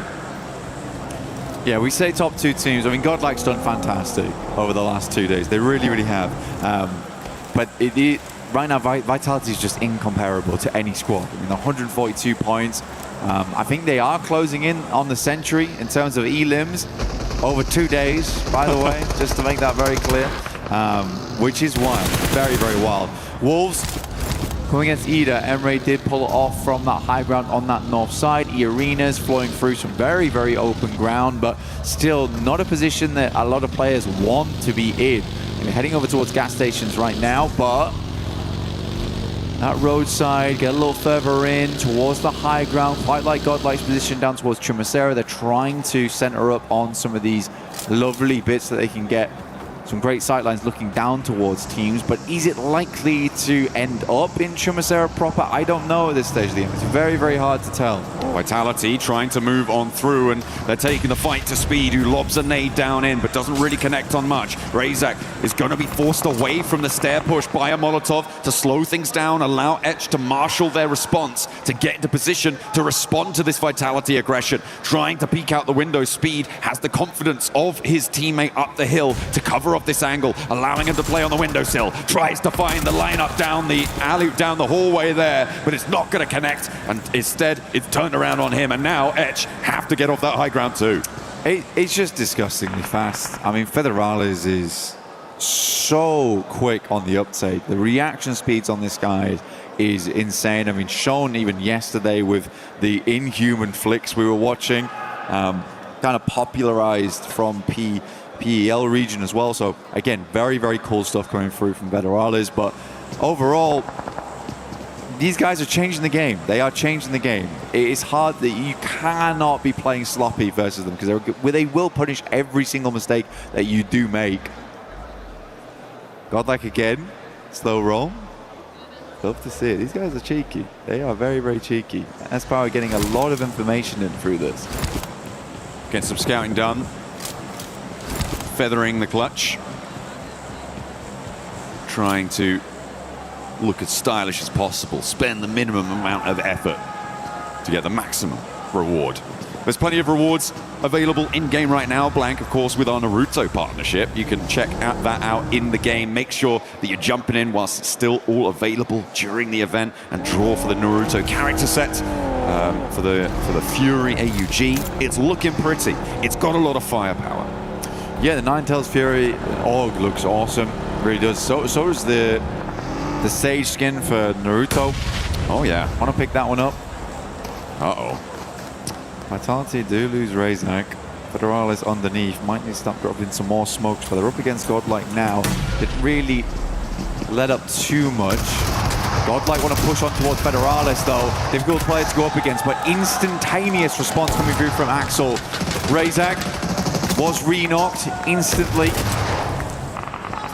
Now Vitality. Salme will find Federales there. Ooh. Axel on a bare slim amount of HP. Razy just trusting in him. Oh, what a close down there. The third party for the off angle for Godlike, and they are ending their first of 2 Miramars here on 90 points. It is not ideal, but they are still in second place for the time being. And the fact that the points go to Vitality, you're kind of okay with that, right? You just don't want them to go to anyone else. Vitality is just this bottomless pit of points that you can throw things away into and forget about them. They have, I believe, as you've just pointed out to me, crossed the century on Elims alone. 101, taking the rest of the lobby to school. Man, 101 eliminations over 2 days, and those 2 days are not yet finished. A 50 elim per day average is just crazy. It is unheard of. Elementrix moves in. Neos will take him out, though. TT Project certainly suffering towards the center. We're going to have next circle coming in soon. Montenuevo currently held by Ida right now. It does head back down towards the southeast side. Pretty barren landscape there. A lot of rocky outcrops, a couple of defilés to play around with. Tiamba down in 14th. It's not a massive jump up they need, but so far Tiamba has been a little bit lackluster on the gunfights. They do have a pretty good position in this circle, so hopefully they can get value for it. TT Project, though, in this fight, looking to try and trade blows with them. At the moment, they're out of danger, but they are so close to it. They are on the precipice, so a win on the fight with Wolves would be great news to try and give them a little bit of runway in this circle. Around the corner now, drops a nade out. Lots of damage pouring on out from the end of that SK-12, and it is just too much for them. Maybe the nerves are getting to them, and he's charging down the stairs, looking for the last player. A final nail to slam into the lid of the coffin for TT Project. Give an opening for the teams behind them, but he turns tail up the stairs, and Neos lives on. Niels does a great job. I mean, Baton really did come out swinging. Not quite finished it off there, got the sound cue and kind of spooked him on both the pimples. On the nades, Nongshim Red Force moves up over towards Aura. South side of Monte Nuevo. Good shots though. Very, very good shots. Coming out from both teams. XZY down, as is Sky. But Hyunbin taking a fair bit of damage from off angles. Forced to drop a smoke here. No fear, moving forwards already with that first knock. Hitting the deck, going for the crouch, rolling forwards, but does finally get shut down on his approach. It was so close to going pear-shaped there, but he kept his nerve. And now Horror with the one player alive, Nongshim Red Force. Looking to keep themselves under control. Tizzy wants the reses, but Sleepy's out in the blue zone. A fair distance away from this fight. No real chance to get these confirms, to get these flushes, and most likely to get his teammates back. Not to mention, Nongshim Red Force know exactly where this guy is. Yeah, they're good to go. I mean, Sleepy's not making his way in anytime soon, so easy on the side of Nongshim Red Force. Should be able to pick him back up again, but it's a case of moving across this road. And in the meanwhile, Alpha 7 creeping up behind them. This is an aggressive play coming through from them. Carrillo leading that charge on side. So easy, will finish off No Fear. Where do both these teams go? Alpha 7 on the low ground. Tizzy with the Mini 14, that's dangerous. Can't ignore it. Or do so at your peril. Ida with a nice central position to try and protect the area, but not only that, their 5th place bubble position in the direct qualification spots. They can leverage a lot of influence over this part of the zone on the western side. And Tiamba, as we highlighted earlier, on that east edge, looking to do the same and get out of 14th place and into the survival stages. One of the only PEL teams, well, the only PEL team with the chance to try and go there. Excited to see it happen, but again, tough. Very, very tough right now. They still have a little ways to go. Shots raining round. The drums start again inside the arena as we hit the 17-minute mark here. The circle heads over towards the northeast side. S2G, once again, I mean, these boys, they're good at Miramar. And they're also good at qualifying last minute on Miramar too. They currently hold both sides. There's a bit of a greedy split they've got going on, but they also have a lot of vision. They've got a lot of range in this area. Yes, it is greedy, but until they start seeing teams trying to push over towards these points, understanding that the north side is most likely the clearest area of the map, depending on the playing path, they should be okay. Remember, they swung in from El Azahar. This was a long journey for them. Long road indeed. Hustler Clue finding one from 721 GS. On that south edge in the meantime, Vitality are behind them in the queue. They did lose Federalis earlier, obviously. 5 eliminations already, fine. You'll take that. That's pretty chill. And around that south edge, they'll try and roll through. Hustler Crew right now, probably one of the softest targets for them to try and take on the fight with, but Alpha 7, far from done. And I look for the spray down. Not quite connecting underneath there, but spots him trying to get away from the vehicle. It was going up in flames, and Carrillo secures another point for Alpha 7 to get them one step closer to safety. Hyunbin tries to go for the hop around the edge, but it's going to be shut down. This is the influence that I wanted to see Ida executing on this western side. Ida's had a fairly safe game as well, so they should have decent utility, decent supplies on board. Raisy's got his something on. That's scary. And Vitality, they're looking to push straight over towards Hustler Crew's position. Kamikaze will find Tizzy too. Again, good stuff from S2G, maintaining control of the map on that northern side. Hustler Crew will find Razak. Axel goes down as well, but Raysy's still kicking, still making those shots happen. Following the vehicle down, the sideline shots as well. He knows he has to finish up quick. There is that off-angle potential, as you said there, Blank. Needs to hit the heel, though. The nades are going to start to roll on in, sidestep it, but he doesn't manage it. And it goes boom, and Vitality are out, eliminated with 6 elims, so it's still a really good game for them, and they are totally chill, they are totally fine. In the meantime, though, Hustler Crew fighting for their life. Vinny on a separate fight as Vitality rock up into the other side of his team. Drops a nade out the window, looks for the flush, looks for the knock, but it's not going to come through. NASA, the last stand for Etch on the bubble, opens the door, doesn't step through it though, and Vinny tries again, has still got ammo in the back, and will be able to shut it down. Edge now down on the bubble. Goodness me, Edge, like you say, out 13th. Tiamba, I half expected them to have a lot more influence here. I think they just don't want to lose this compound. They like how they're playing off the back of it. Didn't want to even try and send a 2-2 split down there. They know they could probably deal with these teams as they come in later. Dopeness did make their way up from that south side. Vinny could not help with Vitality. He was having his own small battle on the other side of the map. Dealing with his own demons. And now Vinny has the whole of Tiamba looking his way.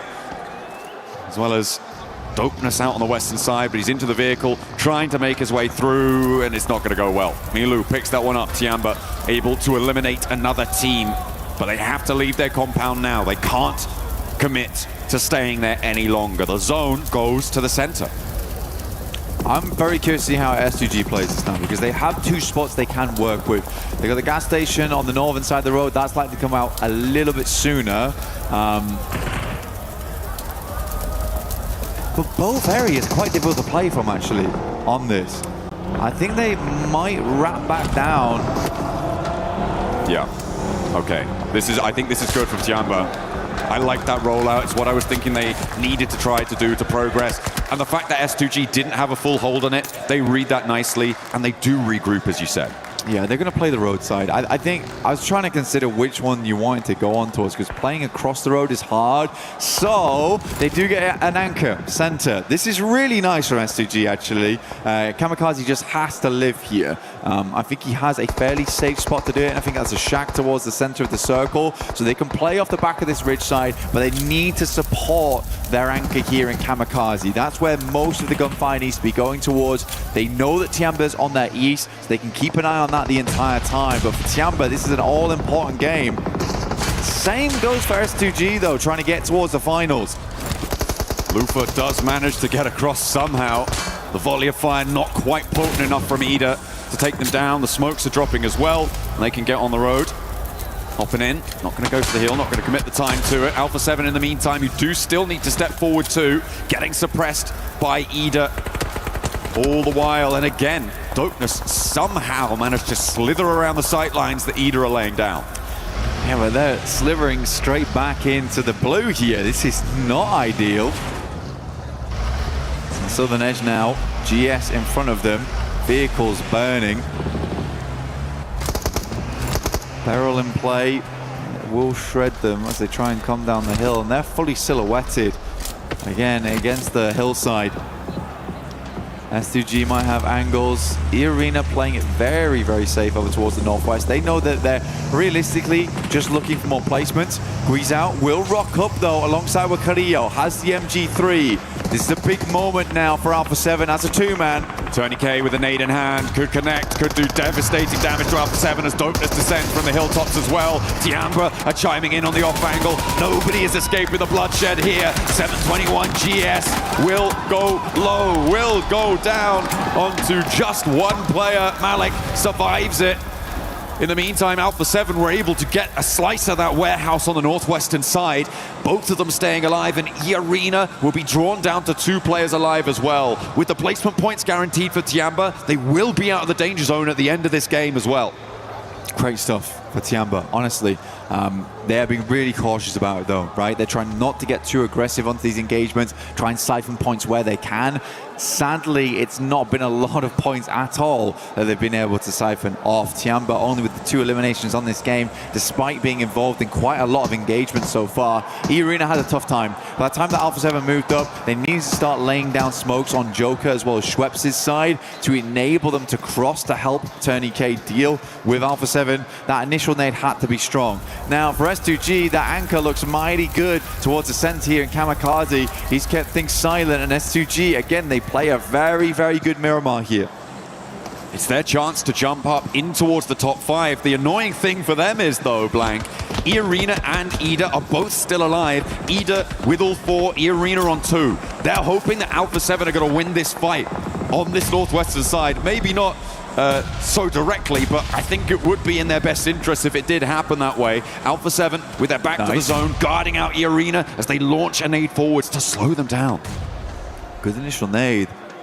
chips away at the damage. Schweppes has one of his own, sends it out, only a little bit of damage. He's going to commit to the second one.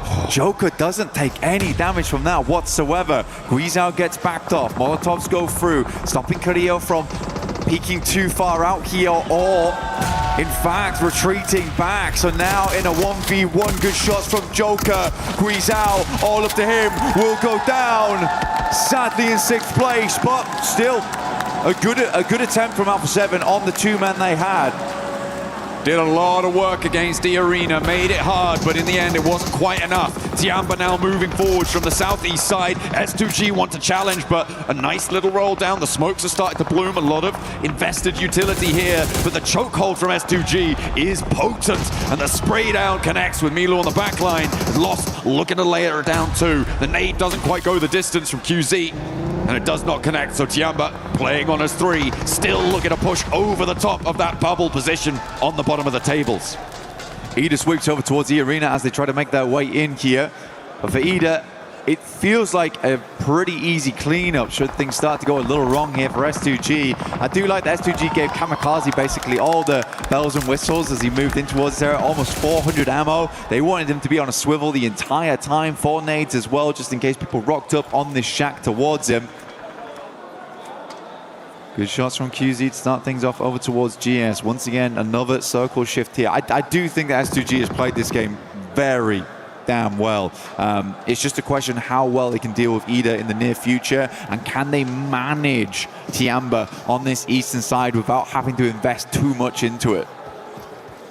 It's a really difficult spot. QZ is burning there, down behind the tree. I think the healing is already coming through though, so will be okay for the time being. Hasn't come through yet. Maybe a little bit lacking on that front.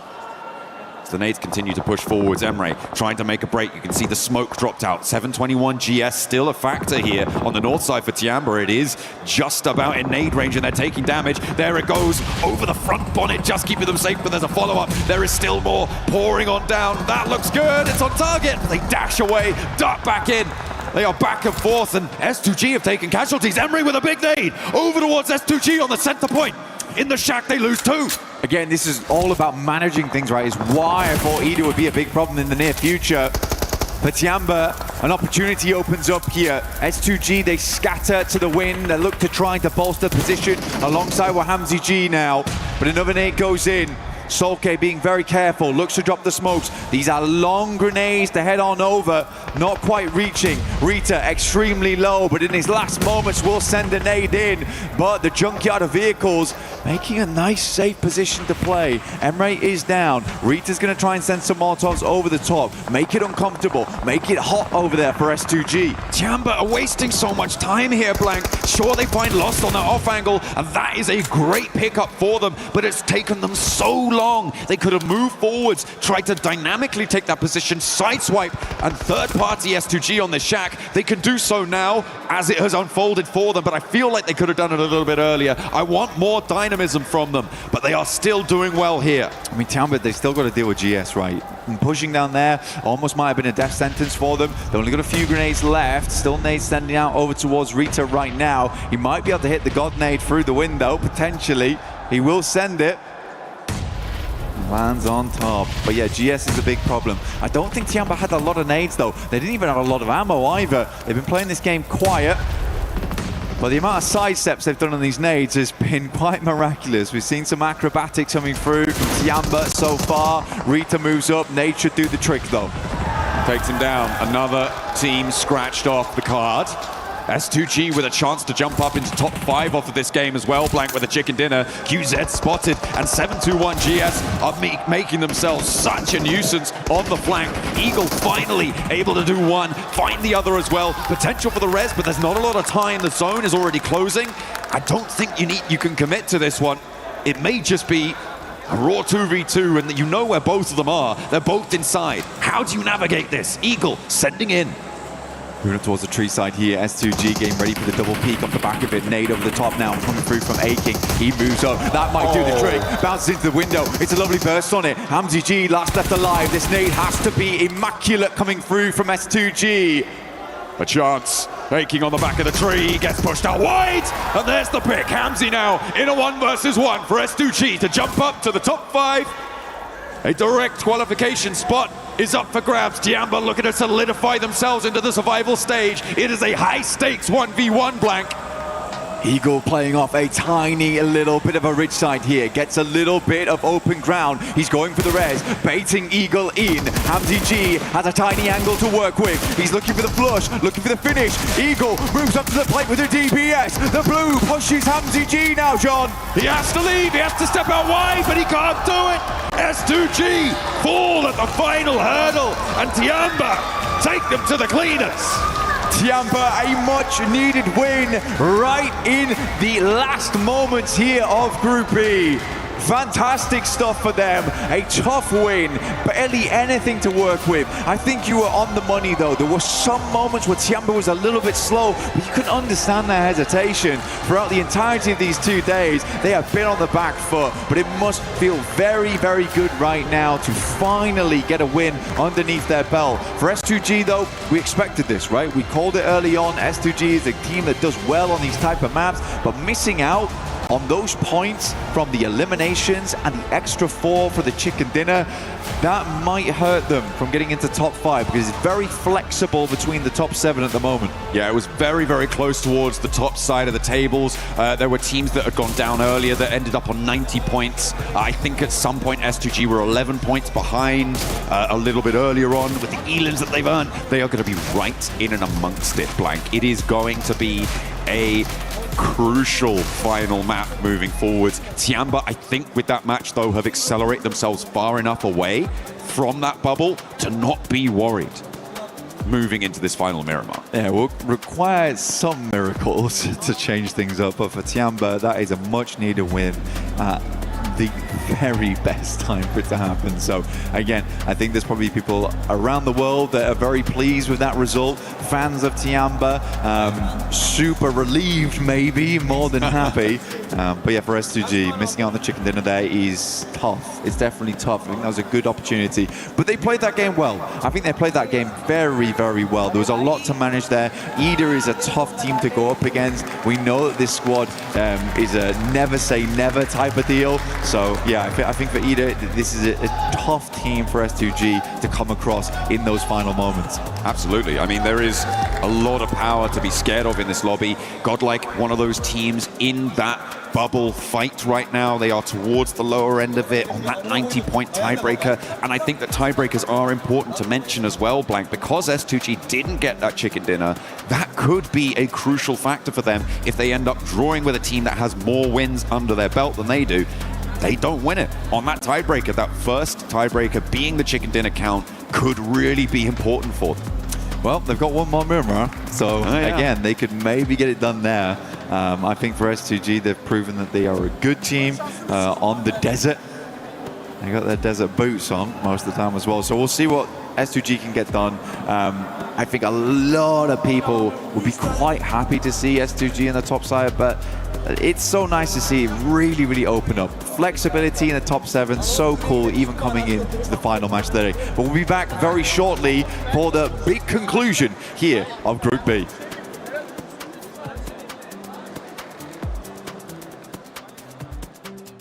Play is in our DNA. Whenever we let it out, it becomes our superpower.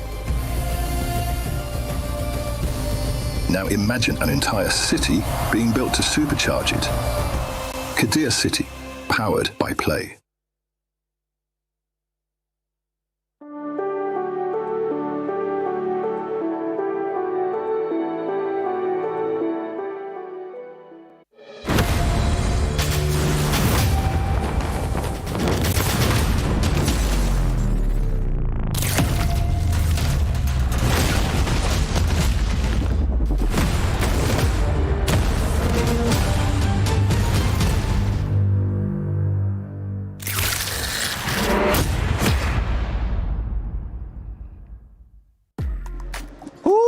What a performance. Tiamba coming out on top in the last game. It's going to be helping them stay out of those bottom 3. But for everybody currently watching at home, don't forget that the fan experience is now open from August 11th through the 16th. You can join it. There's some giveaways, there's some challenges, and you can check out also the awesome collabs that we've been seeing around Naruto, Spider-Man, like the brain rot. Still a brain rot?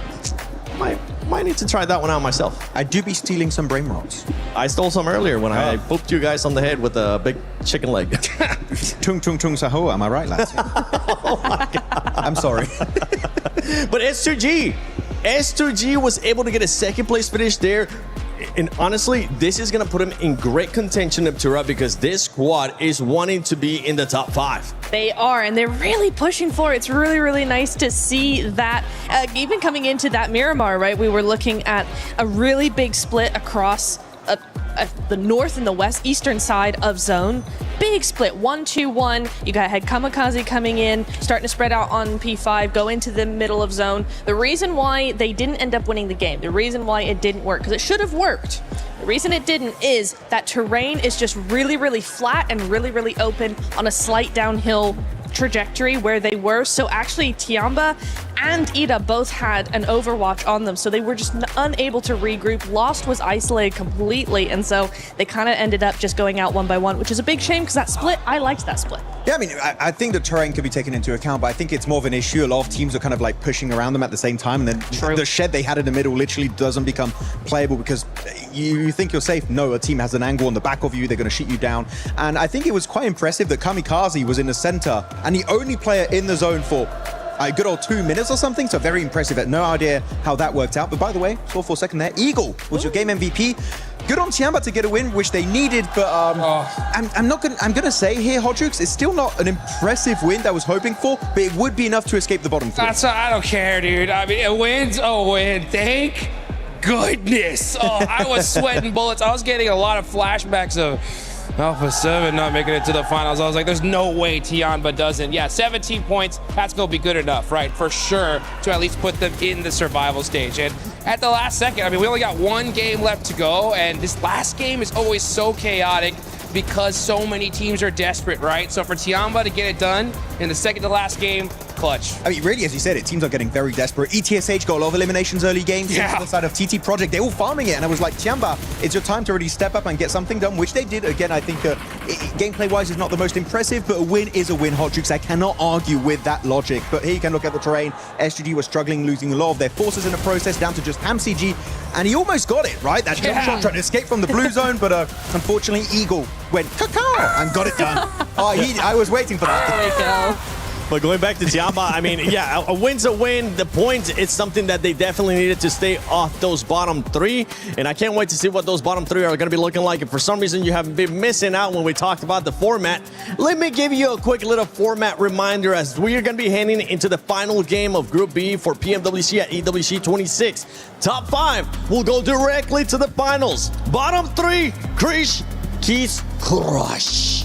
And in between, everybody gets a chance to go to survival, which it's not going to be tomorrow. It's going to be the day after that. So make sure you guys put that on your calendar. And for some of those squads, what are we expecting to see, Hot Jukes, out of this squads? You're saying we're pretty much expecting no pressure on them because they have to go take it. Yeah, I mean, this is the last game, right? One game left to put yourself in the finals. You really have to do so because there are some serious squads going to that survival stage. I mean, yeah, Tiamba, rough day or rough 2 days, right? But we know what they can do. Come survival stage, they could look like an entire new monster. So S2G, it's so good to see them right there. I think there's a lot of weight on their shoulders, but you got to be able to get the clutch done. That's what it's all about. You got to adapt. Yeah, for SGG, we need to see them possibly end up coming out with a win. I would love to take a look at the overall just to see how close everything is, because today we have seen everything between these teams. I mean, it's been crazy how much the leaderboard has been changing.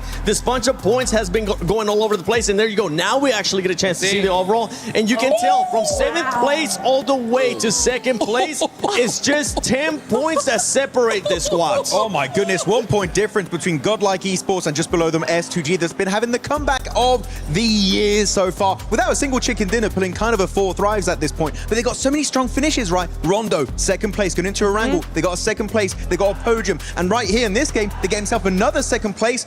But I do agree. I feel like we need to see a win if they want to comfortably make it in, because do keep in mind, they got no chicken dinners. If it ends in a tie, Godlike or Horror Esports would end up overtaking S2G's spot. No, it's true. And we have seen multiple ties like this all day long. I think we had one between E-Arena and Hora. We had it between now Godlike and Hora as well.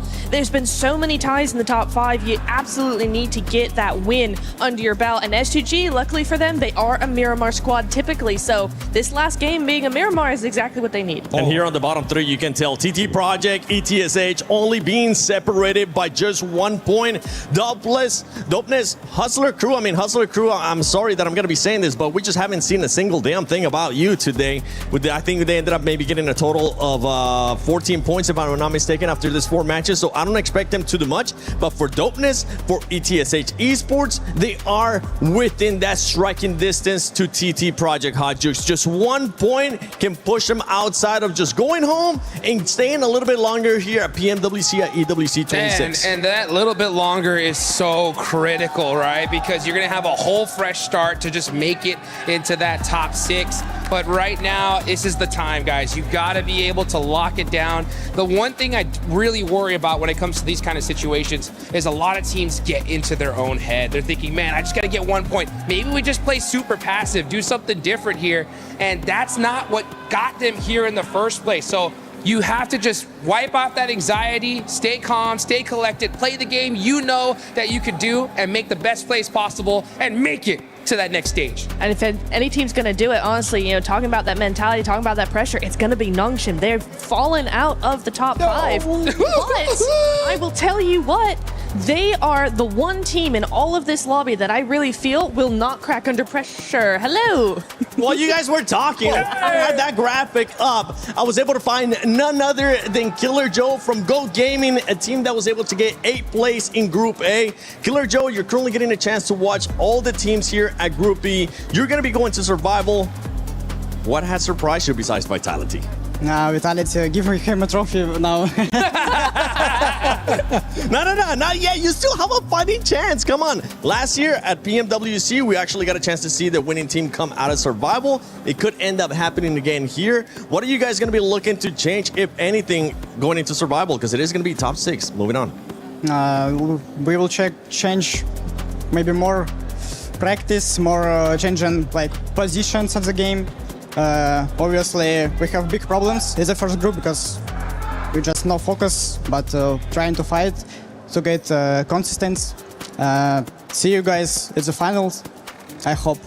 You got a chance to play Group A. You're getting a chance to see here Group B. There's been a lot of questions between everybody saying, which one is the group of death, okay? I want you to look at that camera and tell me which one is the group of death. Group A and Group B, and why? Only Group A, because Vitality is crash everyone. At least like above by one head of different team. I don't know, maybe it's I don't know how to explain this this game. Maybe they play by fun. They're just playing on a completely different level. That's what's currently going on with Vitality. Even when they're slowing down here in the second day, they're still out fragging everybody else. Thank you, Killer Joe from GOAT Team. I can't wait to see what you guys are going to be doing in Survival. Hopefully there's going to be a lot of changes. Top 6, I think it's doable. But let's see what Barney and Luti are currently up to. So. This is the thing, right? For those of you at home who are watching this incredible event, you may not be feeling the atmosphere here at PMWC, but we do have quite a bit of crowd presence. And before we go into our final match of Group B, let's test it out, shall we? Alpha 7, Fasan Barulho!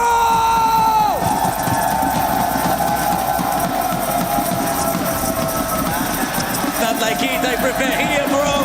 All right, Esport, Alagaru! One more game! It's now for Nepal, it is now! We saved the best till last. Good luck! Let me hear you roar!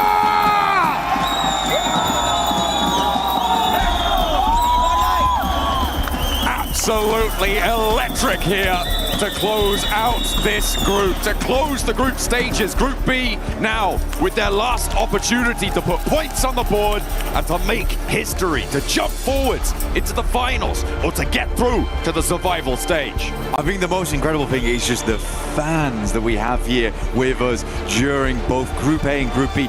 dude, we're not even in the finals yet, and there's such representation for multiple teams across the board. However, there are some teams that we do need to focus in on. We've got Wolves, Dopeners, TT Project.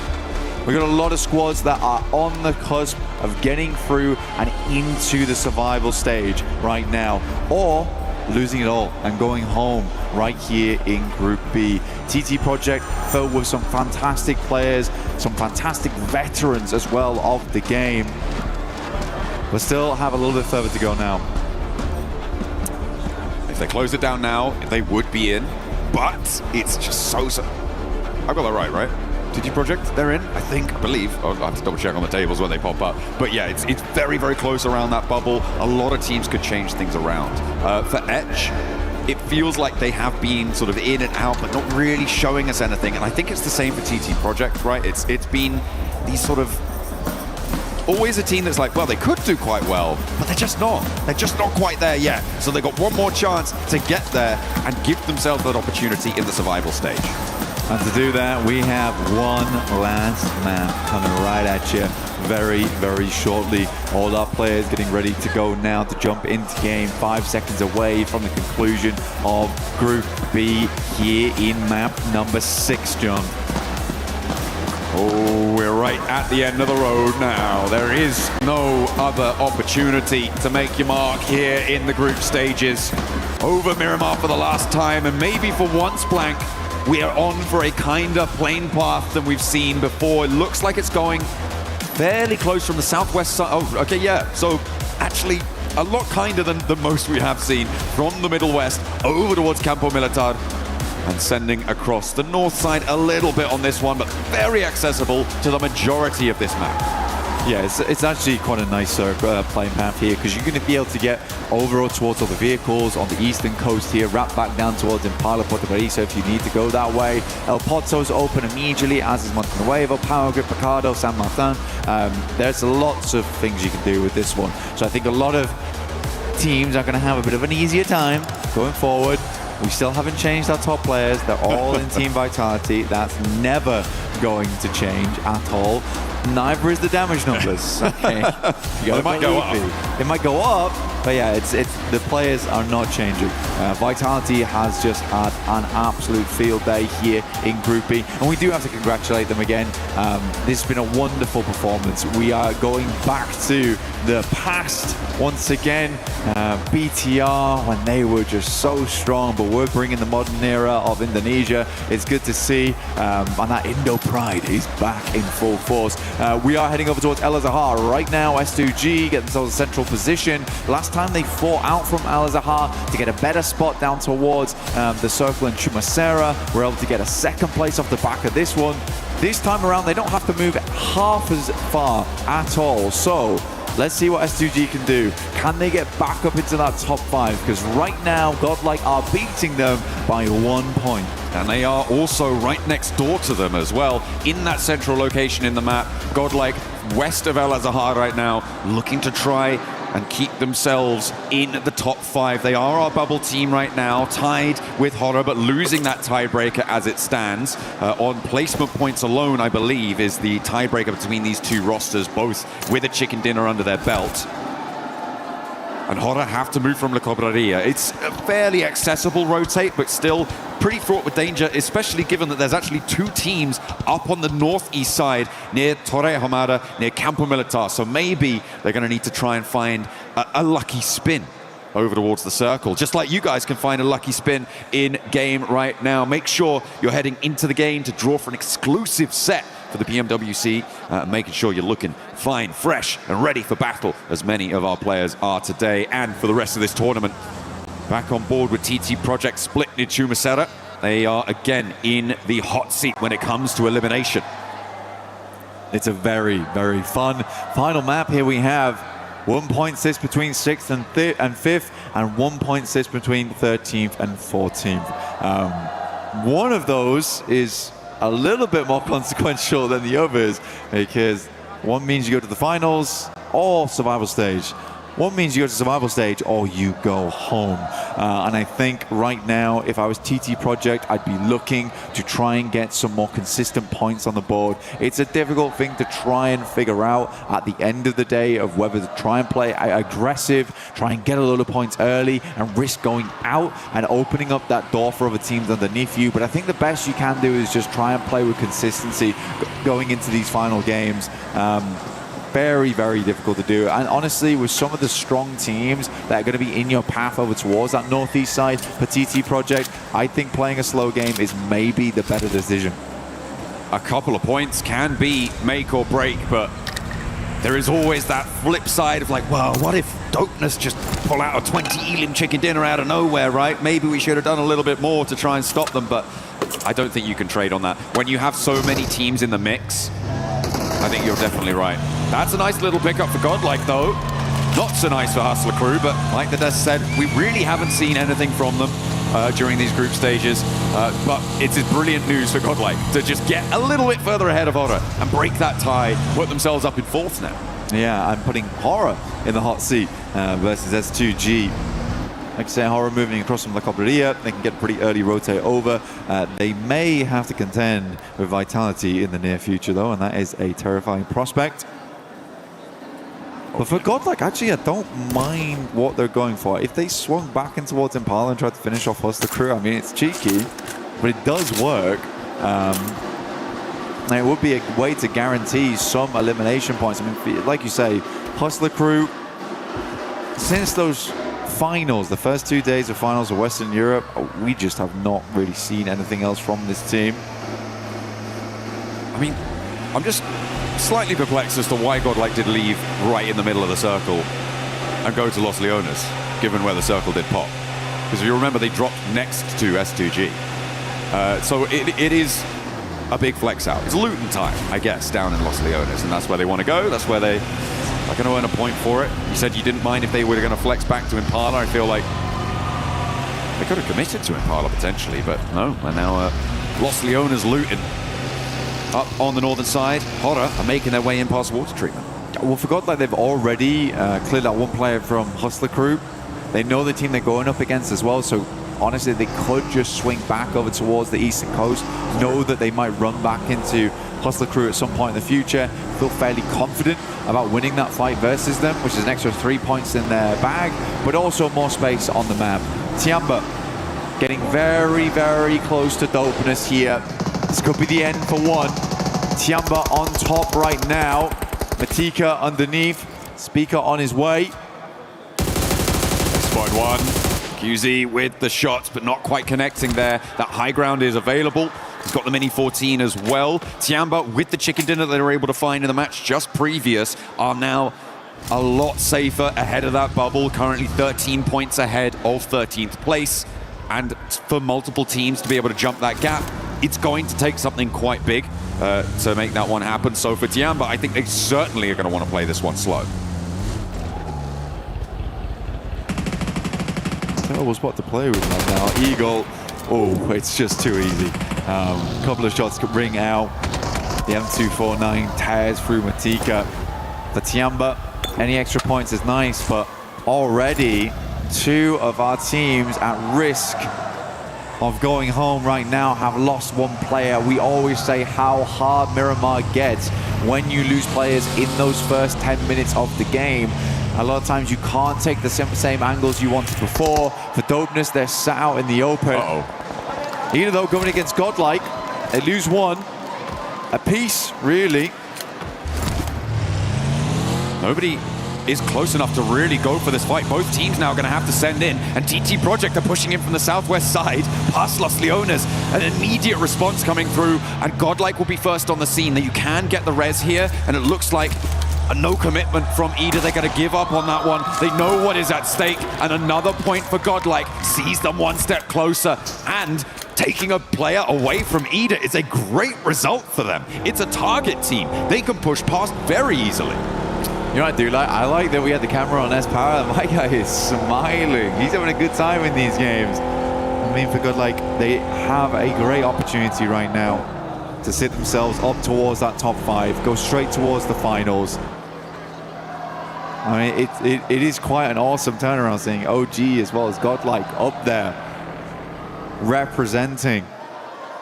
It took 1 year to do it as well. It's kind of mind-boggling, honestly, but fair play. Fantastic stuff. It has just been clutch after clutch, play after play. I can't respect it enough. Anyway, we are moving down towards the south side.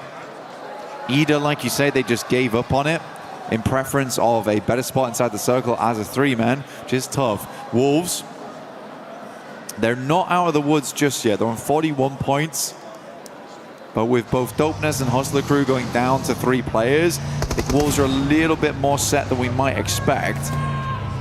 Etch, the most flexible team in terms of trying to get through. Unfortunately for Etch, they have all 4 of their players up on the north side behind Vitality, who, as we know, are really good at this video game and will make it very, very hard for them to push past on the northern edge. Pastel has a hard as well, which is a difficult area to navigate around. They might have to send through the town if they don't want to go straight past Vitality on that northern side. So a difficult approach for Etch to try and survive in this tournament, Black, to get out of that zone where you get your key crushed at the end of the day. 7-2-1 trying to play center, and S2G can't quite keep them at bay. With more than a knock, not just yet. They haven't managed to get rid of them. S2G suit and boot here. They've got a lot of supplies to work with, already opening up over towards GS now. Some good damage in. Malik will go down the back lines. Lost adds a point to the tally here. 7-2-1. GS is crumbling. Really providing too much resistance here. Kamikaze stepping forwards and S2G now drawing level. And remember, they lose that tiebreaker due to lack of chicken dinner, but they bring the firepower instead. They'll get another point to add to the tally, and they are now in the top 5 for the time being. Horror needing to try and catch up in the meantime. S2G want to add even more of a buffer. They have the potential here to jump up all the way to second with a clean fight. More util sent out. Solke spots the jump out, takes a little bit of damage, but there's 2 players now to contend against, but the smoke is making it difficult. Solke opts to pull the pin. Molotov over the top. He might just cook this one. Go for the airburst around the side. It's good. Great damage. Can't quite get his shoulder around the corner, though. Third party descends on the fight. Dopeness out of nowhere to backstop this, and they want to get really stuck in. They want to try and extract value from these fights. They've already got an elimination on side, and they are on 3 players. It's a bit of a do or die play, but I feel like if you're going to make one, now is the time to do it. Right in the middle, right in the truck stop. Try and survive as long as you can. And 3 players across the way makes S2G a little bit more timorous here. I think rightly so. For S2G, though, the points are coming to them.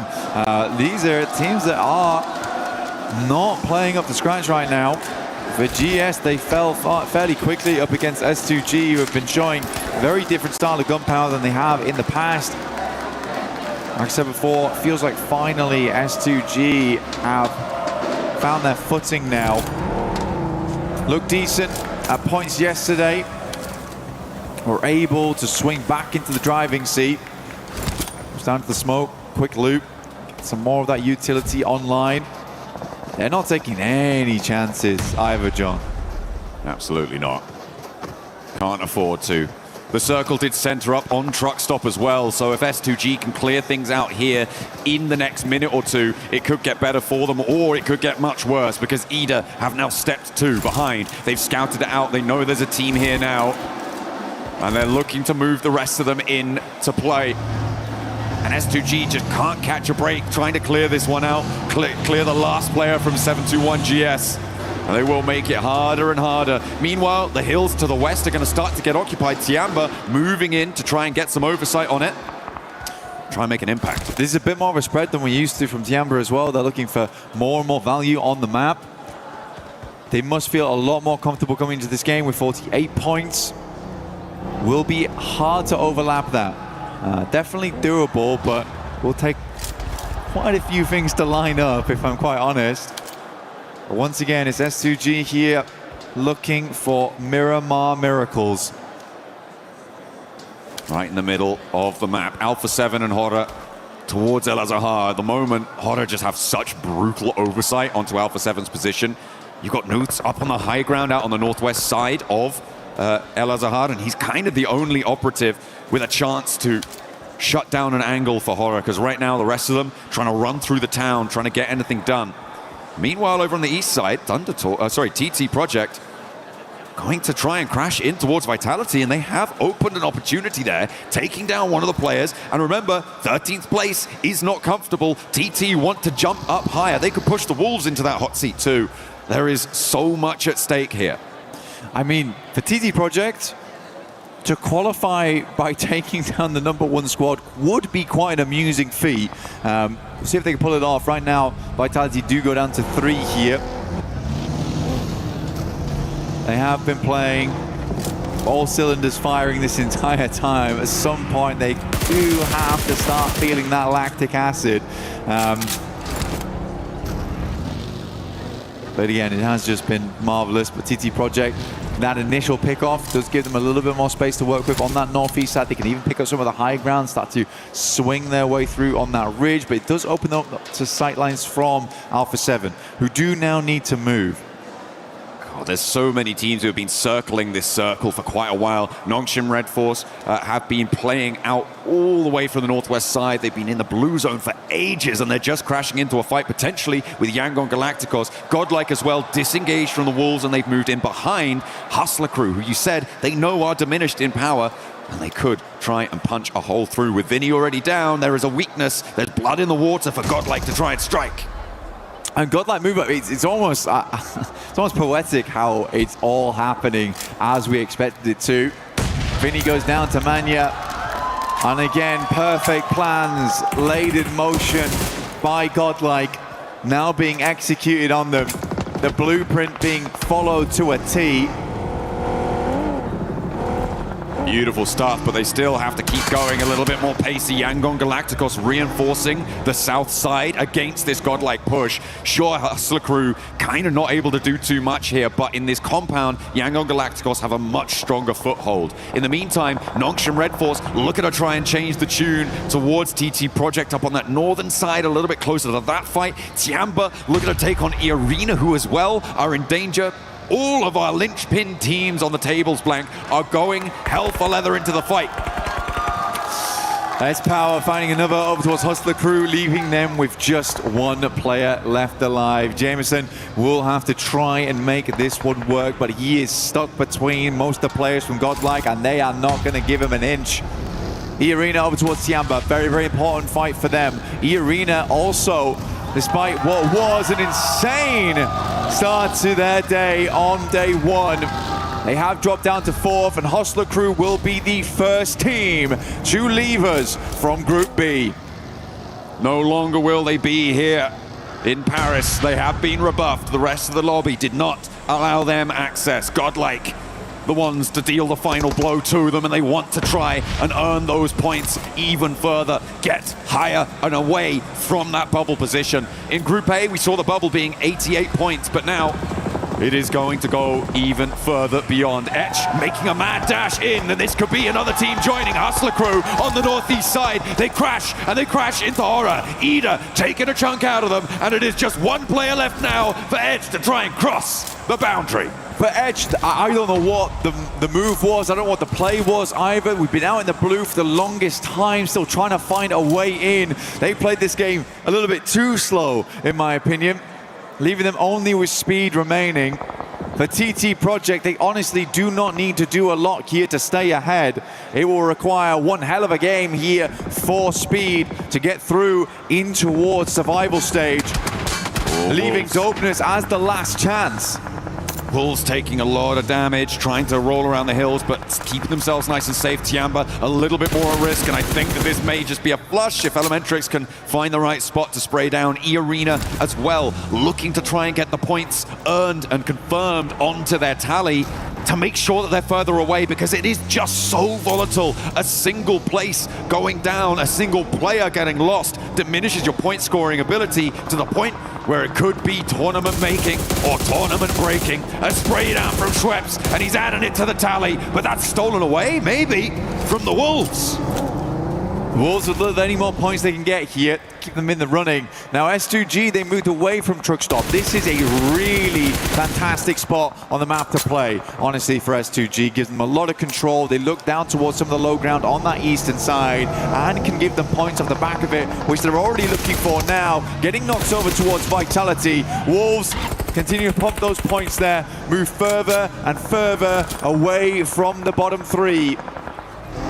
They keep increasing that buffer, but E-Arena not so lucky. They're taking damage. They tried to jump into the fight, but it's not going well. They try to move forwards, and they're playing as two. TT Project taking damage as well. Vitality eliminated. Tiamba are out of the running as well, but they may have done enough. Elementrix moving forwards. E-Arena going down here is a massive change in the tables. S2G, Horror, and Nongshim Red Force all with a bigger opportunity to take one of those top 5 spots. A Joker stands tall. The belt buckle on the floor. They need to hold on here. Joker moves up, Elementrix moving off the back of the position, but more and more players coming through. This is going to be an incredible clutch if he can make it work, but Joker does go down. A trade, a Norman turning away, the vehicle going up in smoke, E-Arena in danger, E-Arena right down to the wire. They do manage to pick up a point or two, but on 95 they are far from safe. A sliver of HP and he swaps the vehicles out. Where can he go though? Where can he call home? The teams underneath him, they all have better positions inside the circle. E-Arena forced to stop off at a shack here down towards the south side. Only real option they have. I'm more laughing at the fact that TT Project thought that their only way to stay in towards survival stage was to defeat Vitality of all teams. I mean, if it works, I guess. A little pincer maneuver with Nongshim Red Force, who are one of the chasing teams as well, in 7th place. Moving in, the South Korean roster looking to try and turn on those afterburners. They do have a chance to make it work here. But they have TT Project to try and guard out. So many crucial battles happening, spanning the entirety of this leaderboard, Blank. It is so important for about 50% of the lobby as to what happens in the next 3 minutes.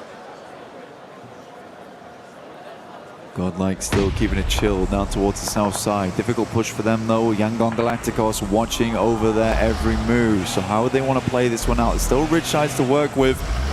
Denying those sight lines, but as we head over towards that northern edge, goodness me, you have the eyes of many teams looking your way.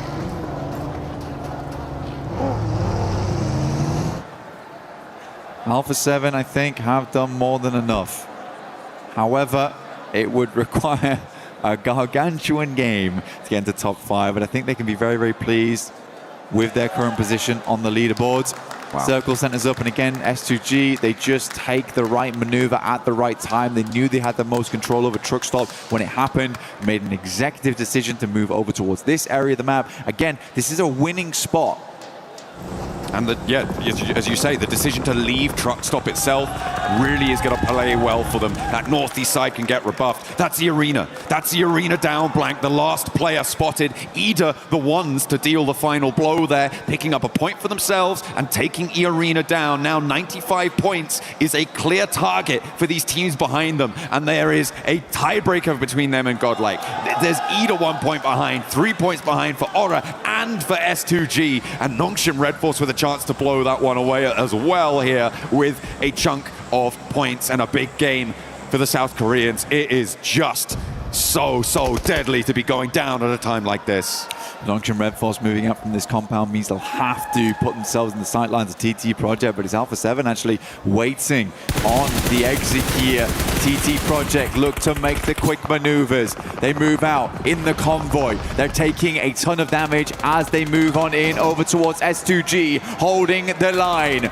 And Nongshim Red Force chiming in as well. Another knock over towards Zerich, leaving two of TT Project alive on their bubble position. Dopeness wanting to stay alive in Truck Stop and try and surpass it. More damage is pouring on through. Alpha 7 looking to close the trap, and in comes the backup. There's Nongshim Red Force trying to wrap around behind, and the nades are brutal. TT Project on their last legs. Effect the last to stand. Now on a sliver of HP, the nades go long. He's just about able to dodge it, and with an S12K, he's got to open a dream.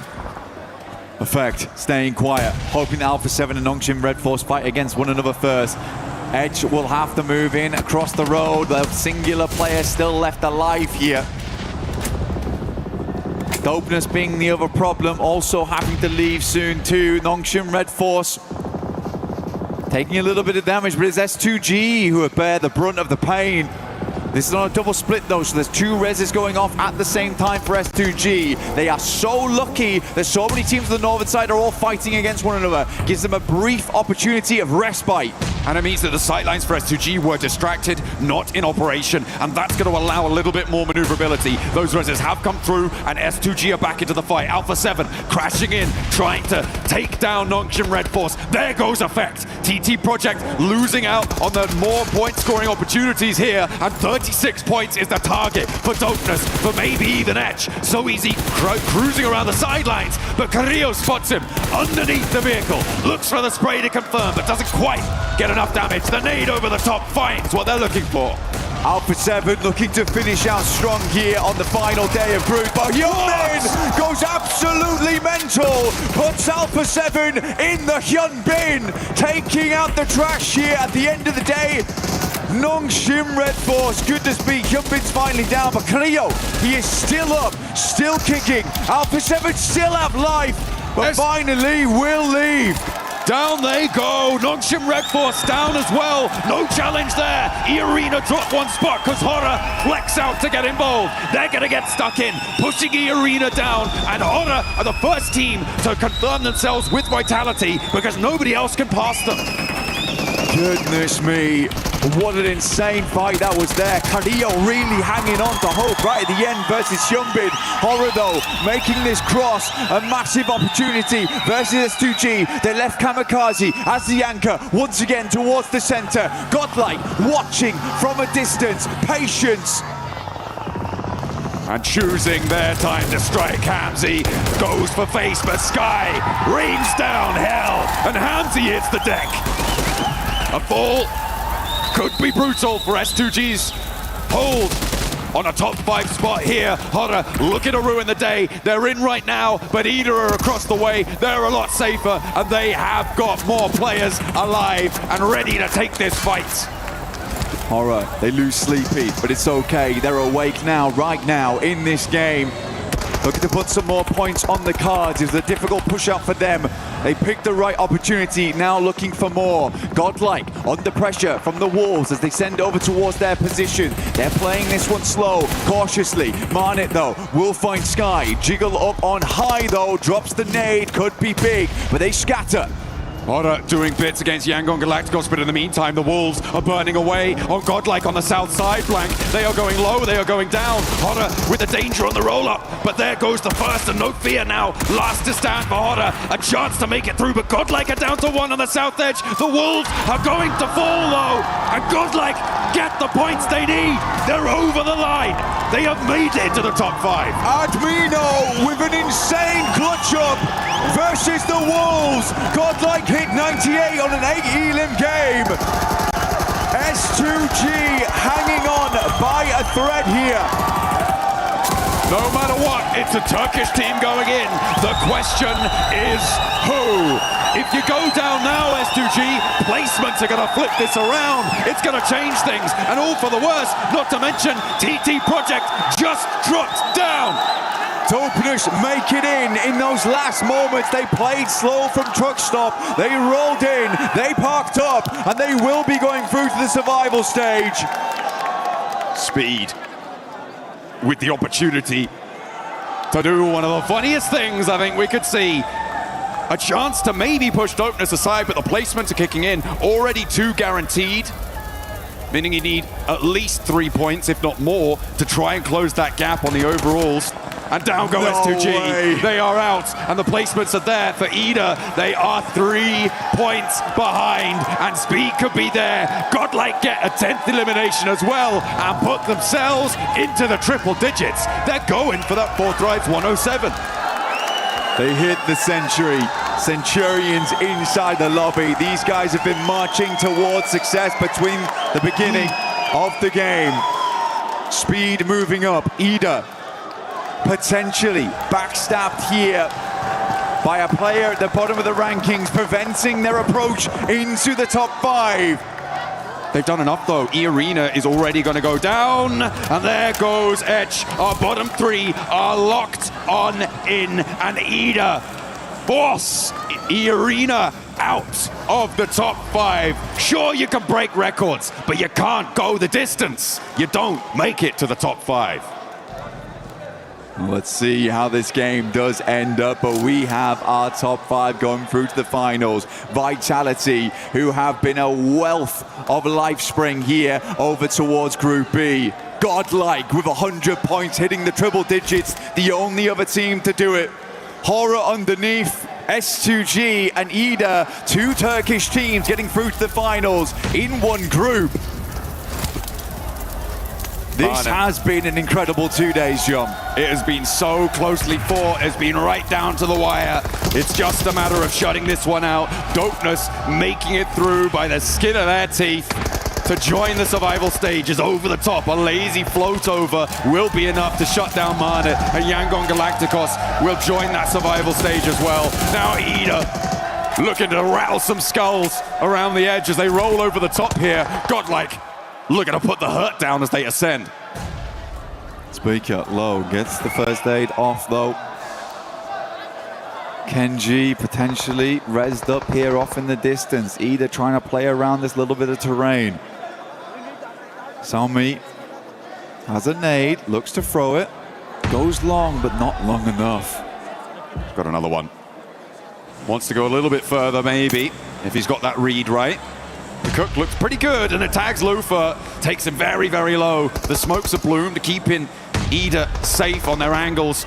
There's a nade in response, and Lufa able to do what Salme couldn't and managed to clock that one. Amino was clutch before, but will he be clutch again here? A 1 versus 3 would be necessary, but down go Godlike. They have done enough though, Blank. They have made their way to those grand finals, and Ida looking to join them. Dopeness, are they gonna find it right at the end? A 1-2 punch against Ida. Speaker around the tree with the shotgun goes down, and Rita and Emre look to try and bring it to bear. They find what they're looking for. 3 chicken dinners today, and they make their way to join the top 5. Taking half the map so far. Ida with a hell of a run here in Group B right at the end. But Vitality was insane. Godlike will join them in the 100 points club. But really, Ida has had a hell of a run. What a resurgence from Turkey. S2G and Ida both putting pedal to metal when it mattered, and their metal was tested, and they proved themselves worthy of one of those direct spots to the grand finals, joining some of the best teams in the world. We've got to make a couple more spots available though, and that is for our survival stage teams, Blank. The survival stage will be coming up very shortly. I know they are going to be some amazing matches because we still have some insanely strong teams going through to survival stage. It has been super down to the wire. This was so volatile towards the top. But goodness me, OG Godlike in the finals. Crazy stuff, crazy stuff. What a glow up from India on the global stage. They have done so much improvement. They have found their feet and they are making waves. Nobody can deny their power now when it comes to PUBG Mobile. They have impressed, they have brought their best, and it is more than enough for us. More than enough for plenty of our players too. Nobody seems to be able to handle it. Honestly, I thought that we were kind of locked in towards the bottom of the leaderboards as well, but there was a lot of changes going on there towards the end. Dopeness very much having the last little bit of gas in the tank to get them through. A TT project, it is a devastating result though. Not making it. What can you do? What can you do for such prominent players with such storied history? It is difficult to bring it on through. Etch as well, having a real tough time of it. Speed trying to make the most of that final opportunity, but it just couldn't happen. That mad dash from the northeast ruining their chances. And they got to join Hustler crew, who, to be fair, look pretty devastated themselves. Yeah, not really able to get anything done during these matches, sadly. But again, that's how the cookie crumbles sometimes. We are just waiting to get on board with Barney shortly, but this is what everyone's excited to see. A Vitality to come out and crush some keys. Oh, you can see the names inscribed there. They will be taking a tumble into the crusher fairly soon. We're making sure that that one is done. I feel like, you know, the big storyline over the course of all of this has been, of course, Vitality. And we are going to tune in with them down on the stage. Barney, over to you. After an absolutely wild final map, watching E-Arena just slowly knock on down, that was absolutely insane. We obviously have our champions of the last 2 days of the group stage. Here in Group B, it is, of course, Team Vitality. Guys, what an impressive 2 days. Federales, let's have a chat, okay? Now, I wanted to ask, with yesterday being so impressive, such a great day for you guys, was today an opportunity to just try some new things and try out some new strats? Like, what was today like for you guys? Yeah, that's definitely what we do right now today. We try new rotation, we try new gameplay, the way we try to fight more. Yeah, that's it. That was it. Now, waiting for you guys in the finals next week, we obviously have some pretty heavy hitters, the likes of Four Thrives, Orangutan, Aurora Gaming. What are your thoughts going into next week? Who do you think is going to give you the toughest time? I think that question is for Axel Zargel. So, oh, okay. Untuk tim yang ada di final tentunya kan ada Orangutan, ada juga Four Tribes, dan juga tim-tim yang lain sudah lolos dari grup A dan juga grup B. Menurut kamu tim paling susah untuk dilawan di final kira-kira siapa sih? Apakah ada? Ngomong Indonesia. Ya. Sekarang kita masih belum kebayang sih kayak lobby yang ada di final nanti. Cuma pasti bakal lebih keras daripada grup stage ini karena tim-tim yang masuk kan tim-tim yang terbaik kan. For now, I have no idea because the final stage is not set yet. There's still like another teams that are gonna join them, but it's definitely gonna be harder for us to win because it's definitely gonna be the best of the best. Yeah. We'll be the best of the best in that lobby. Federales, good dodging for that question. That was good. Right, okay, gentlemen, it's time to do the fun bit, the bit that everyone loves. Let's walk to the crusher. And we've got a little bit of a ways to walk, so while we walk, let's have a quick chat. Federales, I'll continue to chat with you. Dude, earlier on today, while the desk were having a chat, some of the other pro players stopped by, namely Killer Joe from GOAT Team. He said, if they're going to play like this, Vitality may as well just be given the trophy at this point. How does it feel to hear something like that? it feels good, but I hope we can do it in the finals too, so yeah. Yeah, of course, you got to do it in the finals, guys. Right, I want you to go around to the back of this crusher. I want you guys to line up for me. So everyone step up onto the step, please. This is the fun bit. Right, now we got to do a little bit of explaining. Let's set the scene here. 3 teams are being eliminated from the entire of PMWC right here, right now, by you guys, okay? We've got Hustler Crew. We've got TT Project, and we've got ETSH Esports. Look, this is the nature of the competition, but, you know, is there anything that you would like to say to those eliminated teams before we have to send their keys down? Me? Yes, you. Nice try and better luck next time, I think. Nice try, better luck next time. Okay. Would you like to press the button and open up the iris of the crusher? 3, 2, 1. Nice and smooth, I like it. Okay, gentlemen, this is how the cookie crumbles. We're gonna pull on this lever and it's gonna crush the remaining keys. Would you like to give it a go? Who would like to do it? In 3, 2, 1, pull it! And there they go. Was that satisfying? Was that good? That was good. Satisfying? Yeah. Yeah, kind of. Okay, you gotta stop doing it, man. Come on. It's all fun and games until someone gets hurt. Now we're gonna have to do that obviously again next week. And of course, in the survival stage, plenty of PMWC action to come your way. Congratulations one more time to Team Vitality. What an incredible performance over the last 2 days. But we've got to break down everything we saw today on day 2 of Group B. Let's head back to the studio to do that. A dominating performance out of Vitality in this past 2 days for Group B. PMWC at EWC 26. This squad was just looking different. You heard it there from Federalis as well today. They were just trying different stuff because they didn't really have to try that hard with how they were able to perform in that first day. No, they weren't. They had nothing to worry about, nothing whatsoever. I mean, even after 6 matches of all these teams really giving it their all and getting all those points and making some upsets on the leaderboard, which we'll get to later, but there was nothing that anybody could do. They were just far and above beyond. So really nice to see them kind of work on a few other things and try and figure out what they want to do for those finals. Well, Day 2 was just scrims, really. Exactly. That's exactly what it was. But something that we do need to note, as we were able to note it in the past, for India, step up, baby, because it's time for you to shine.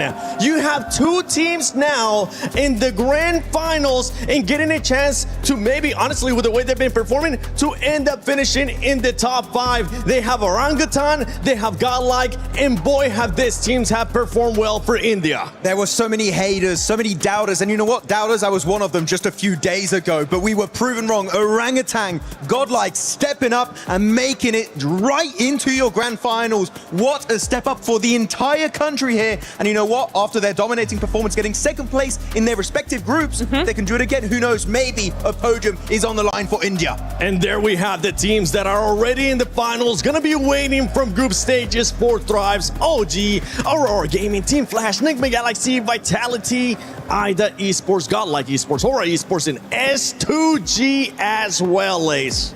I mean, look, speaking of step-ups, IDA Esports, S2G, I mean, IDA getting 3 chicken dinners. Ooh. And I mean, this is absolute insanity. The way that they were able to go from, I think it was literally about like 15th, not 15th, I'm going to say They were 13th. pretty low. They were pretty low. They were incredibly low on the leaderboard going in today. And now to have 3 chicken dinners, incredible stuff, especially moving into the finals. They finally found their footing and 108 points from them. This was so unexpected from this team, especially going from yesterday where they just could not even get themselves any eliminations. And now you see them scouting teams, you see them obliterating teams, you see the way that they were able, especially in a spot, able to take on the likes of S2G and their positioning that they had in one of these zones. Incredible stuff from them. Absolute Turkish domination today. 3 chicken dinners for Ida, consistent podium finishes from S2G, but we have to say there's one massive upset here on our screen. Yep.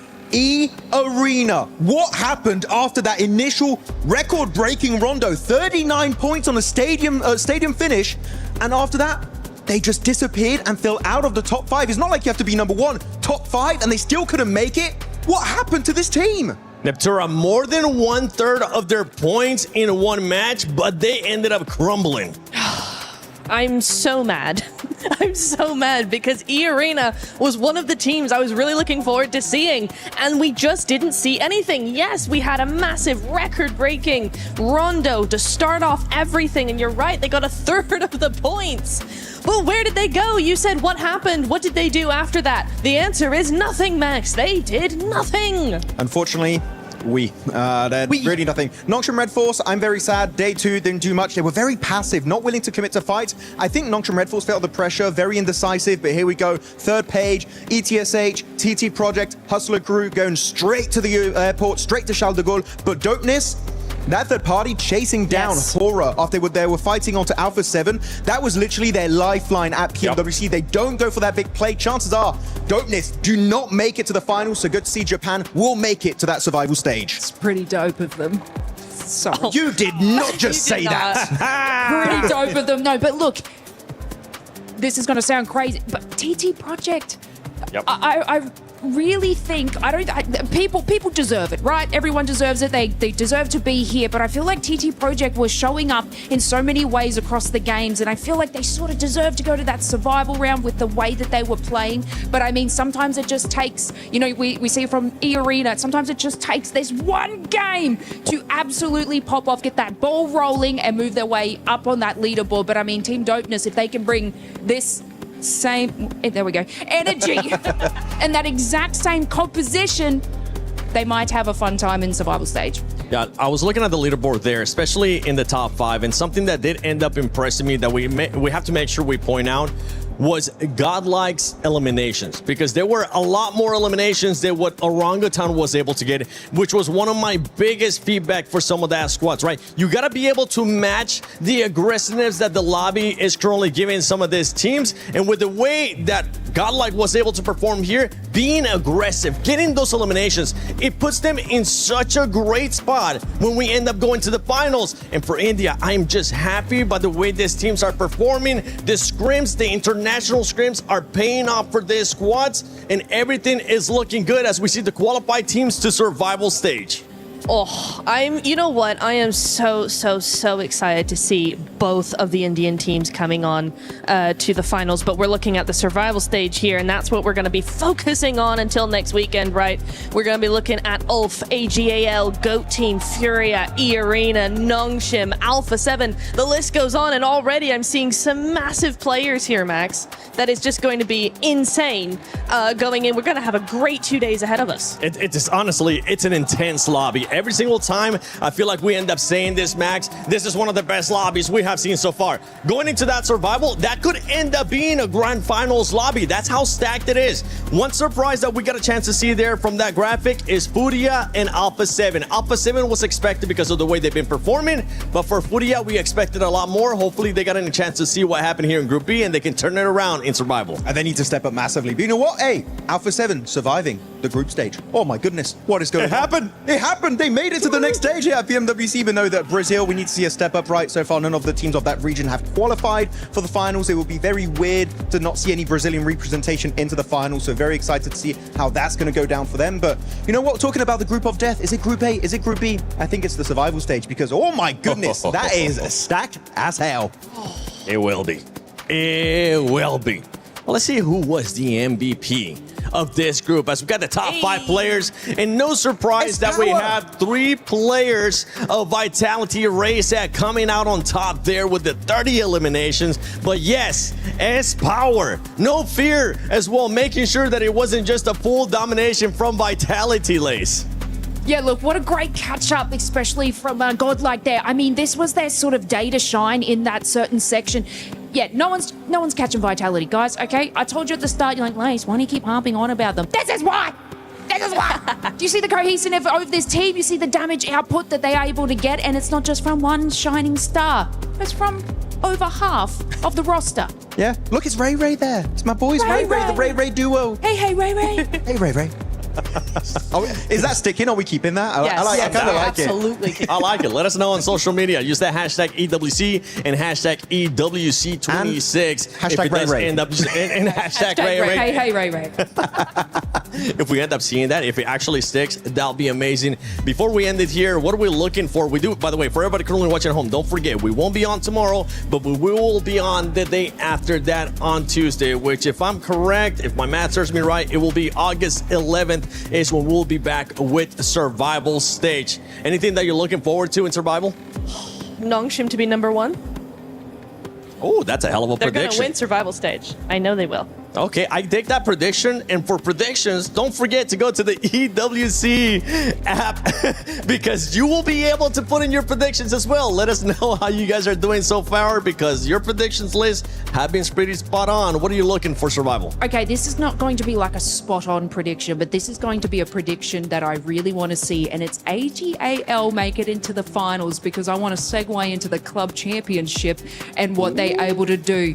Sorry, Falcons, but I want a different club to win, so I hope AGAL can push their way into the finals and get them some more points to carry on flying over the Falcons. Okay, Vitality isn't looking bad either. I mean, right now, we even got Killer Joe from GOAT Team saying, just give him the trophy. Hold on, slow down. We still got a lot more games here for PMWC at EWC 26. Max, how about you? I mean, look, Nongshim, Red Force, Furia, they're kind of the obvious ones. I'm going to say Tiamba. I was very disappointed with how they played back in PMMI, right, the Macau Invitational. I was like, okay, this team, I think top 5 is possible. And today, just no aggression, very indecisive. And I was very surprised, especially with a player such as QZZ on the lineup. I was like, what's happening? This team slowed down to an absolute halt. So Tiamba, I would say, is a team that, alongside AGAL that you mentioned here, Lace, I need to see more presence going into that survival stage. I want to see more presence too. And that could be one team that ends up benefiting of going to survival. Alpha 7 is on that list as well. Teams that have been trying different stuff, but honestly, this was how it was played 4 group stages. Not no more. Now, when we end up going to survival stage, it is going to be about being in the top 6 if they want to make it to the finals. If you don't end up being in the top 6, your butt is going to go home and you're not going to be able to play for even more prize pool here at PMWC at EWC 26. Ladies and gentlemen, it's been the 7WG joined by Lace, Maxman, and Neptura. Thank you so much for the amazing fun. Hopefully you guys didn't get a concussion from when I hit you with the chicken leg, but we will see you Tuesday, August 11th for the start of survival stage.